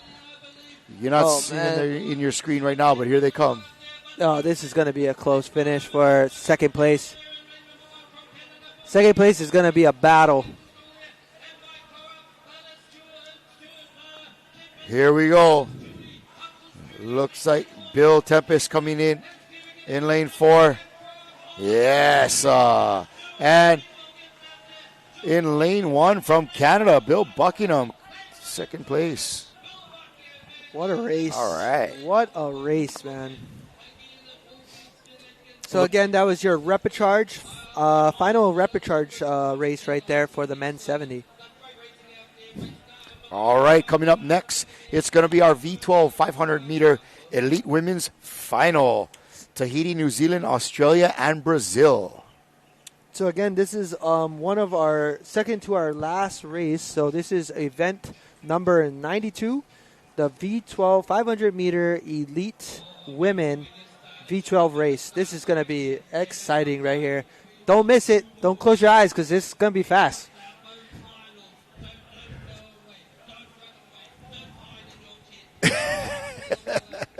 If you are here live at the site in Hilo, we have one of the most incredible announcers right behind us giving the play-by-play, and such an exciting day for all of us. John Herbert.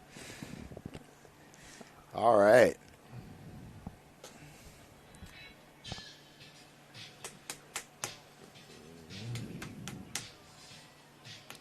All right, so ladies and gentlemen, coming up right there on our screen, we've got a lot of spectators coming in. Yeah, look at brother with his high blue shorts. He's that. feeling the music. Yeah. Look at the leg go. Yeah, I mean, right now we have our final. It was Tempest from Australia winning that last one. And Buckingham coming in. Yep, second. Hopefully both of them are, it seems that both of them are going to be making it to the final. That's correct. And right now on our course, finals, yes. Let's go. It's go time. My favorite. Is Hawaiian drag racing. Yes, Here we go. In lane 1, Tahiti. In lane 2, Aotearoa. In lane 3, Australia. In lane 4, Brazil. In lane 5, the U.S. of A. It's the Elite Women's V12 500 final. And here they go. This is going to be over in a heartbeat. We have a black flag. It looks like somebody crossed. I don't know where, but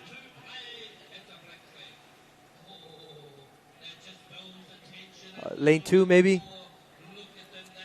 And go. So we got. And we have a go. Here we go. There's the U.S. there on the outside, just inside of them. Oh, Brazil. Man. Oh, this is looking exciting.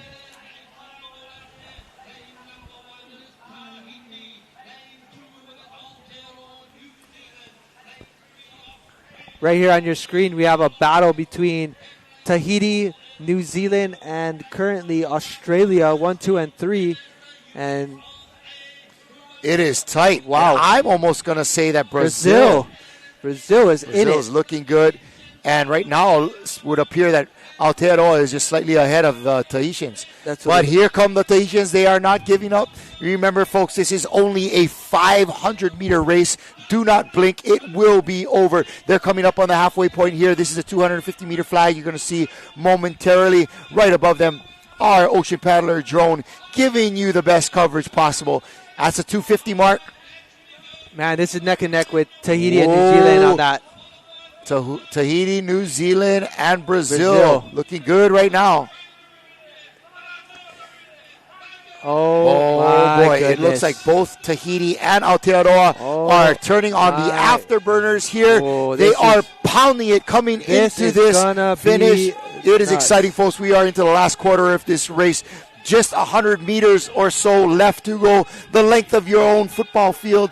And they are coming in close. It is tight. They are battling, going stroke for stroke. I am saying right now, Micah, Aotearoa has it. These ladies might have the opportunity to bring home the first gold for Aotearoa on this second day of competition. Here they come, giving everything they got. Tahiti in the afterburners. It's going to be Aotearoa with the win right behind them. Tahiti for the silver. And Australia. Oh, nope. You're right. Brazil on the outside in third place. Wow. That man. Wow. This folks, it's been Aotearoa with the silver all day long, but they were able in this race to dig deep and pull out a gold for their country, taking home some hardware to the land of the long white cloud. Let's go. Shaka.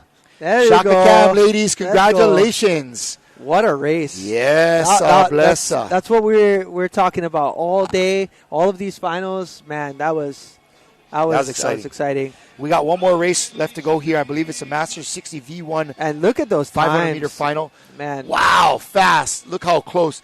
Aotearoa with a 2 minutes 5 seconds. Tahiti 2 minutes 5 seconds as well, but just a fraction of a second slower. And then Brazil with 2 minutes and 8 seconds. That's as tight as it gets, folks. Let's look at this replay here. And you can tell from the get-go, you're going to look at the halfway point here. A really good start. I mean, definitely. For everybody. Man, just awesome. And Brazil was right in it for the halfway mark as we get close. Holy. But what a race. USA stuck in there for a while, too, as well. And as well as Australians. Yep, and to be there for a final race against the best, that's where you want to be. Gives you a good chance to try and see if you can take one home for your you're country. Certainly able to measure yourself against the best.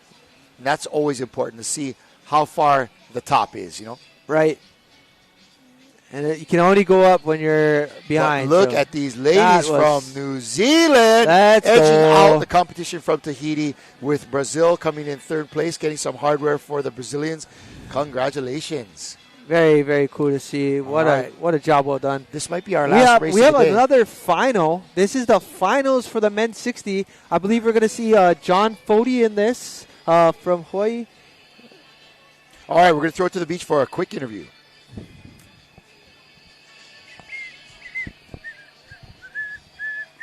All right, we're here with Stewie from Australia. You just completed the V1 race.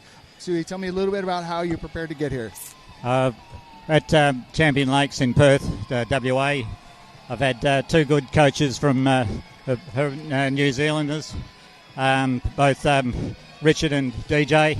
Thanks a million for getting me here, and I'm in the final. Yeah, you did an awesome job. Thanks for coming out. We wish you good luck for the rest of this race. All right, thank you. Thank you, guys. Back to studio. All right, coming back to studio. Here we are getting ready for our last final of the day. This is the Masters Men's 60-plus V1 500-meter final. And this is it, Kalai. Last race of the day. And a final on top of that. They know how to do it, bro. Again, so just for those of you that just have tuned in, we just watched Aotearoa's V12 women come away with the gold. And then right behind them was Tahiti in second. And third, we had our Brazilian crew And congratulations to those top 3 finishing countries. But right now we're going to get our eyes on the water as we have our final race right here. And right there on your screen is your lane 1. We have John Fody. In lane 2, I believe it's from New Zealand, it's Barabal. We don't have first names, so I don't want to go ahead and make it up. But lane 3 is Tahiti. We have Dean. Lane 4 is Mosen. Lane 5 is Dutra. Lane 6, another Tahitian paddler, Tupuai. Lane 7 is New Zealand, Brett. And lane 8, New Caledonia in Corolier is his last name. Yep, we saw Corolier race earlier today. Yep.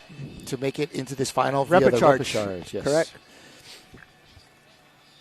I'm going to put my eyes on Hawaii on lane 1. I just I've seen this gentleman race a handful of times, and this past race he's been doing really well. So hopefully we'll see that. Remember on the last one he had a terrible start and still came in second. I don't know place. how. Yeah, because he's a Fody. Yeah, that's what they do. They paddle, they win.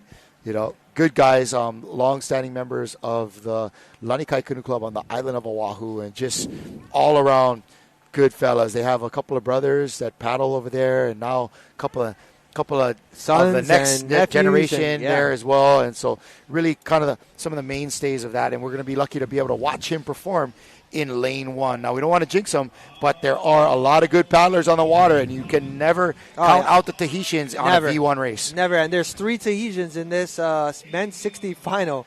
That just goes to show how strong this country is of Tahiti when it comes to V1 paddling. But no doubt, just really excited to watch the final event of the day. Right here, your men's 60 lining up on the water. And once the course is clear, we'll see a white flag, and there it is. Everyone's going to start marching on up to the starting box, and we'll get on our way once we see a green flag.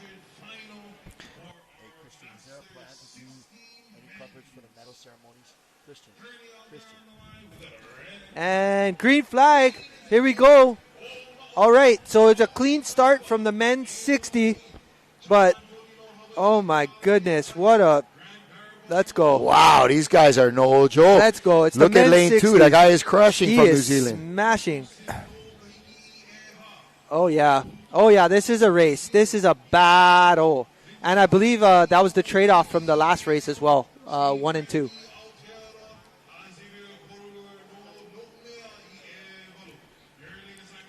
And again, ladies and gentlemen, these men are tough. This is the men's 60, Master 60s men. Laura said the men's 60 and the women's 60 is the new 40. 60 is the new 40? That's what she said. I like it. I know. I told her to say. I was like, oh, there you go. But again, this is a close race. This is a battle right here. We're coming up to that halfway mark. We're wow, gonna see look at this Maori paddler in lane 2. Oh, he's got he's pedal to the metal kind of deal right here, and he's pulling away a little bit here. Just gotta settle in and keep pushing on. Strong. It's at the halfway point right there.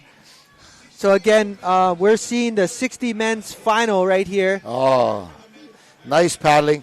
I believe the inside lanes are still good. Lane 6 looking great as well. Absolutely. Man, this is going to be so close. They are right down the line with one another. Our apologies, folks. We don't have a crew list for this one because this is kind of determined at the last minute here. But this is a final for the Masters 60 V1 500 meter. Look at that. They're right across the board. Wow, this is a tight grouping.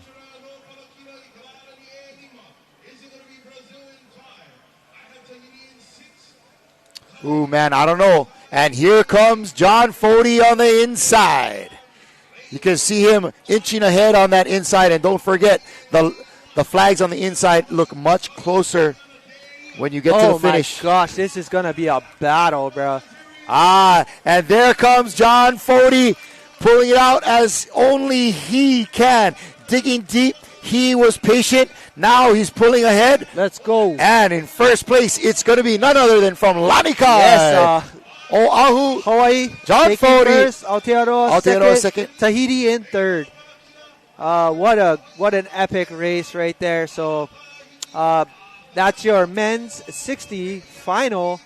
Last race of the day. So the paddler from New Zealand came out really hard. Blazing. Guns blazing. And if you had, I was kind of watching John at that point. If you were noticing, he was head down paddling. Then he kept looking to his left at this guy. And you know in his head, he's like, holy crap, he's ahead of me.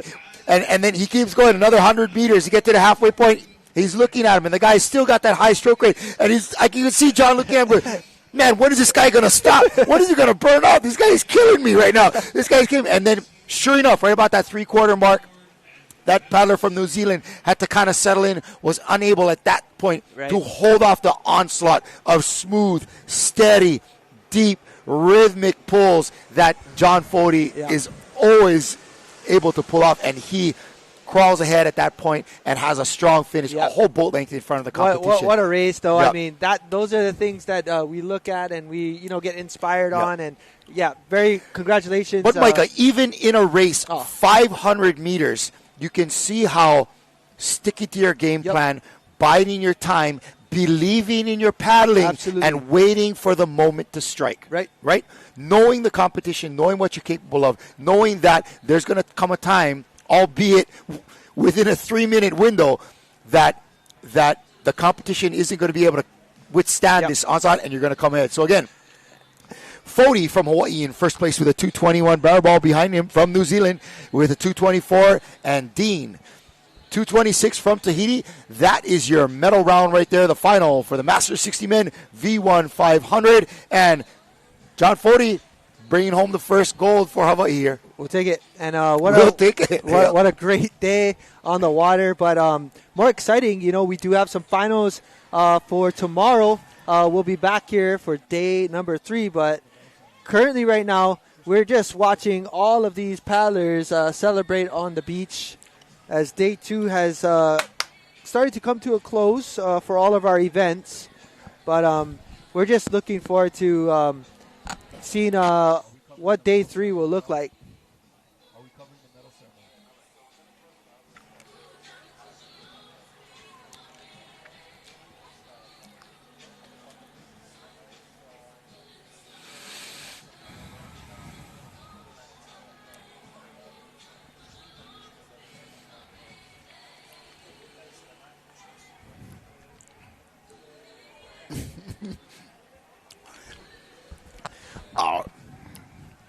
All right, what an amazing day of racing. Are we stoked or what? That was incredible. What a way to wrap up day 2 of competition here with the elites. A whole bunch of finals today.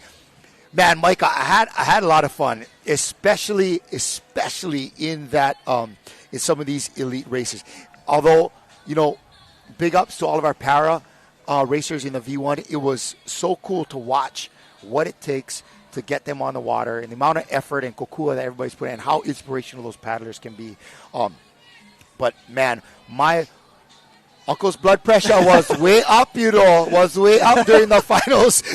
Me and John Urban over there, we was like, oh, my God, some of these races. And really kudos to the paddlers for the effort today, because there were no gimmies, bro. There was nobody walking away with anything. Every win, every place, every medal was hard fought, and really, it was just some inspirational paddling, whether it's from our para-athletes all the way up to, our 60-plus men here in the V1, or our Hawaii ladies that were finally able to pull out a gold in the V12. Man, exciting stuff all day.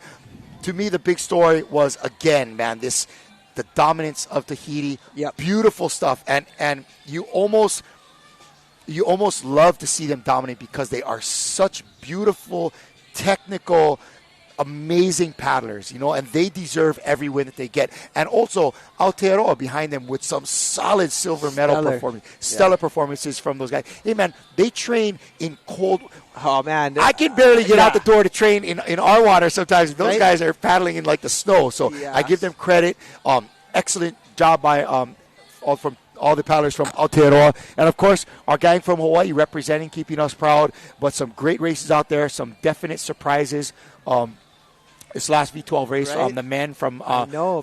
Brazil pulling that one out, Yeah, third place. We've seen some Brazil in there. We've seen some Australia hit in there. Yep, So, yep. And then of course Rapa Nui got in there as well in the medaling. So definitely, we're just excited to see a lot of that progression in paddling. But like you said, well deserved by all of these countries that are getting to the podium. Look at these Brazilian ladies Let's celebrating. go. They deserve it. They pulled off getting the first medal for their country. But hey, we're going to share with you another exciting thing that we've been working on here at Ocean Paddler. We're always trying to push the limits of broadcast capability of the kind of paddling and water sports events that we're able to bring to you. And so we've been a big partner with a canoe surfing event recently, and we've had a little produced story that we want to share with you before we close out for the day. So here you go, folks. This is a special treat for all of you that have been faithfully watching us all day long on our Facebook pages, IVF, Ocean Paddler, HCRA, or even our YouTube page. But check this out. Here's a little snippet for you, a little teaser on what's going to be coming your way from Ocean Paddler. Let's go.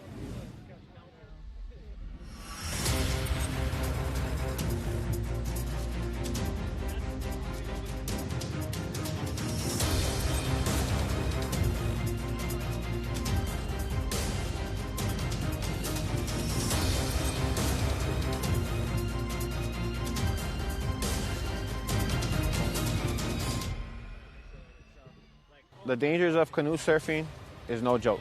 When you get them going fast, you can't stop them. If they hit you, they're going to pierce something or they're going to break something, you know. Everyone knows that when they're riding in a canoe, you're at the mercy of your driver, and hopefully he'll get you back to the shore safely. I definitely couldn't steer that canoe like that. No way. I could probably practice for the next 5 years and not steer the canoe as good as Ikaika was. I mean, visually, I'm sure people will get it, but I'm not sure if everybody will understand just how much skill is involved in him steering that canoe.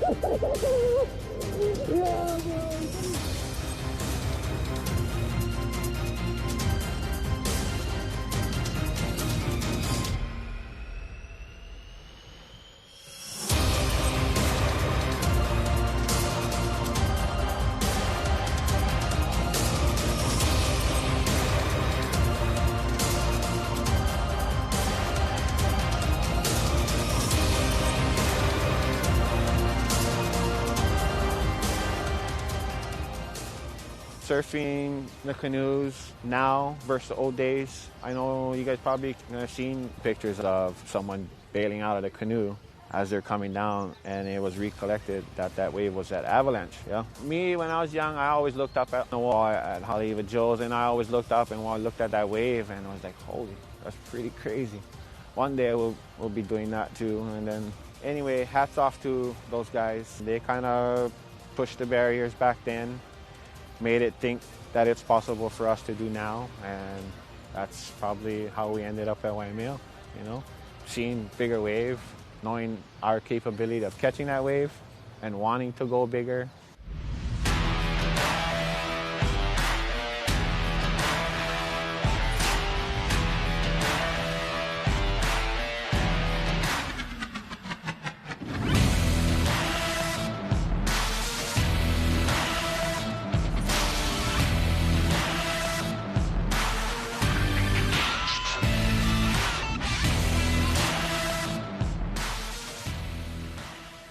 You can see the facial expressions on all of us as we finish our rides, and everyone's just blown away with stoke. And that's kind of what we're there for, you know. That's kind of what makes us come back, is the stoke.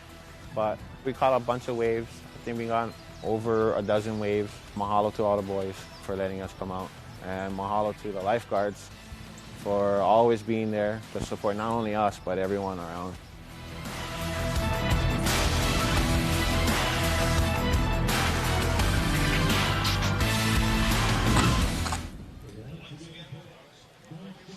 Whoo, brother Micah, I don't know. These guys in the studio, they're not letting me calm down. I'm all pumped up again for canoe surfing. But we've been working on a big wave canoe surfing event and bringing that to you folks, all you paddlers out there to get your stoke on. But man, you've been canoe surfing before. I know for sure. But you really are, like he says, you are at the mercy of the steersman and you are at the mercy of the wave, because it ain't like you can duck dive. Nope. And it ain't like you can turn on a dime and be in the right place. So having a steersman that has the skill and the confidence and the knowledge of a spot to be able to get you in the right place to do what you need to do, but maybe more importantly, to keep you out of the wrong place. Yeah, absolutely. Because there is no escaping. And if you're headed straight over a wave and you're in seat one, man, guys have like injured themselves badly, spinal injuries by that whole drop down from the front. You're looking at 20, 30 feet, but right now we're just going to cut in, but you saw an epic video of our canoe surfing on our thing. But here's some highlights of today's quick event. Recap of today. This looks like the juniors. This is our V12 event. Some awesome paddling here in Hilo, and it's been super fun having been part of the coverage here. Thank you, Micah, for joining me for this. It's always much more fun when I got somebody as knowledgeable as yourself and so passionate about paddling, and it really comes across in your delivery, Micah. So thank you for being here with us and sharing in the stoke and getting the stoke out there. Folks, be sure to remember that we have several days left of paddling. So, this day one, day two is the elite stuff. What happens in the following days? So in the following days, we still have a little bit more of the V1, the V12, and the V6s. So we have a handful of repecharges in line for day 3, as well as some finals. So now we're moving off of elite, but we're moving more into a lot of the master divisions, as well as still some more junior divisions as well. So we still have a ton of races to be had. So day 3 tomorrow. We'll be right back here live, bringing lots of coverage to everybody. And so we're going to be headed also later as we get into the week into the club stuff. Yep. People from different nations, not only representing their nation, but their own home club. And so that's going to be exciting. We're going to get a lot of these Hawaii teams starting to filter into Hilo. They haven't been here maybe this weekend because they didn't qualify for the elite. Right. But they're going to be coming in for the rest of the week and representing their club. Yeah, and it's exciting because now at this point, we have finished out 2 days of racing. And as you've seen, we've saw some of the most just gut-wrenching events and just like heart-pumping and exciting finishes. So good. Nail biters, people up out of their seats, people yelling, the beach erupting that was cheering. Crazy. It's insane. So we hope you are able to stick with us for the rest of the week. Hey, just put us on your phone and take us with you wherever you're going. We're going to be part of your day, and you can certainly be part of what's happening over here on the beach in Hilo Bay. So again, mahalo, Brother Micah, and especially mahalo to all of our volunteers with the HCRA and the IVF who are making this possible, and particularly today, the folks that helped out with our para-athletes. Absolutely. Man, big ups on you, and I hope you are receiving as much stoke from those para paddlers as we have. And also a big shout out to our Ocean Paddler crew, dedicated cameramen working our switchboards, the computers, all the boys in here making it happen. And hey, it's one thing to stay here and talk paddling all day, which me and Micah happen to love, but it's these guys that are executing the shots, moving from camera to camera, getting the interviews, all of that stuff. So we got a great team, and we are just maybe the tip of the spear, the part that you see, but we're standing on the shoulders of these guys behind us that are delivering a great job out there. And so we're going to continue to deliver it to you the rest of this week here from Hilo Bay for the 2024 IVF World Sprints. A lot more coverage to come. We'll see you in the following days. Mahalo for joining us. On behalf of myself and my brother Micah Kalama over here, ahuyo. We'll see you tomorrow.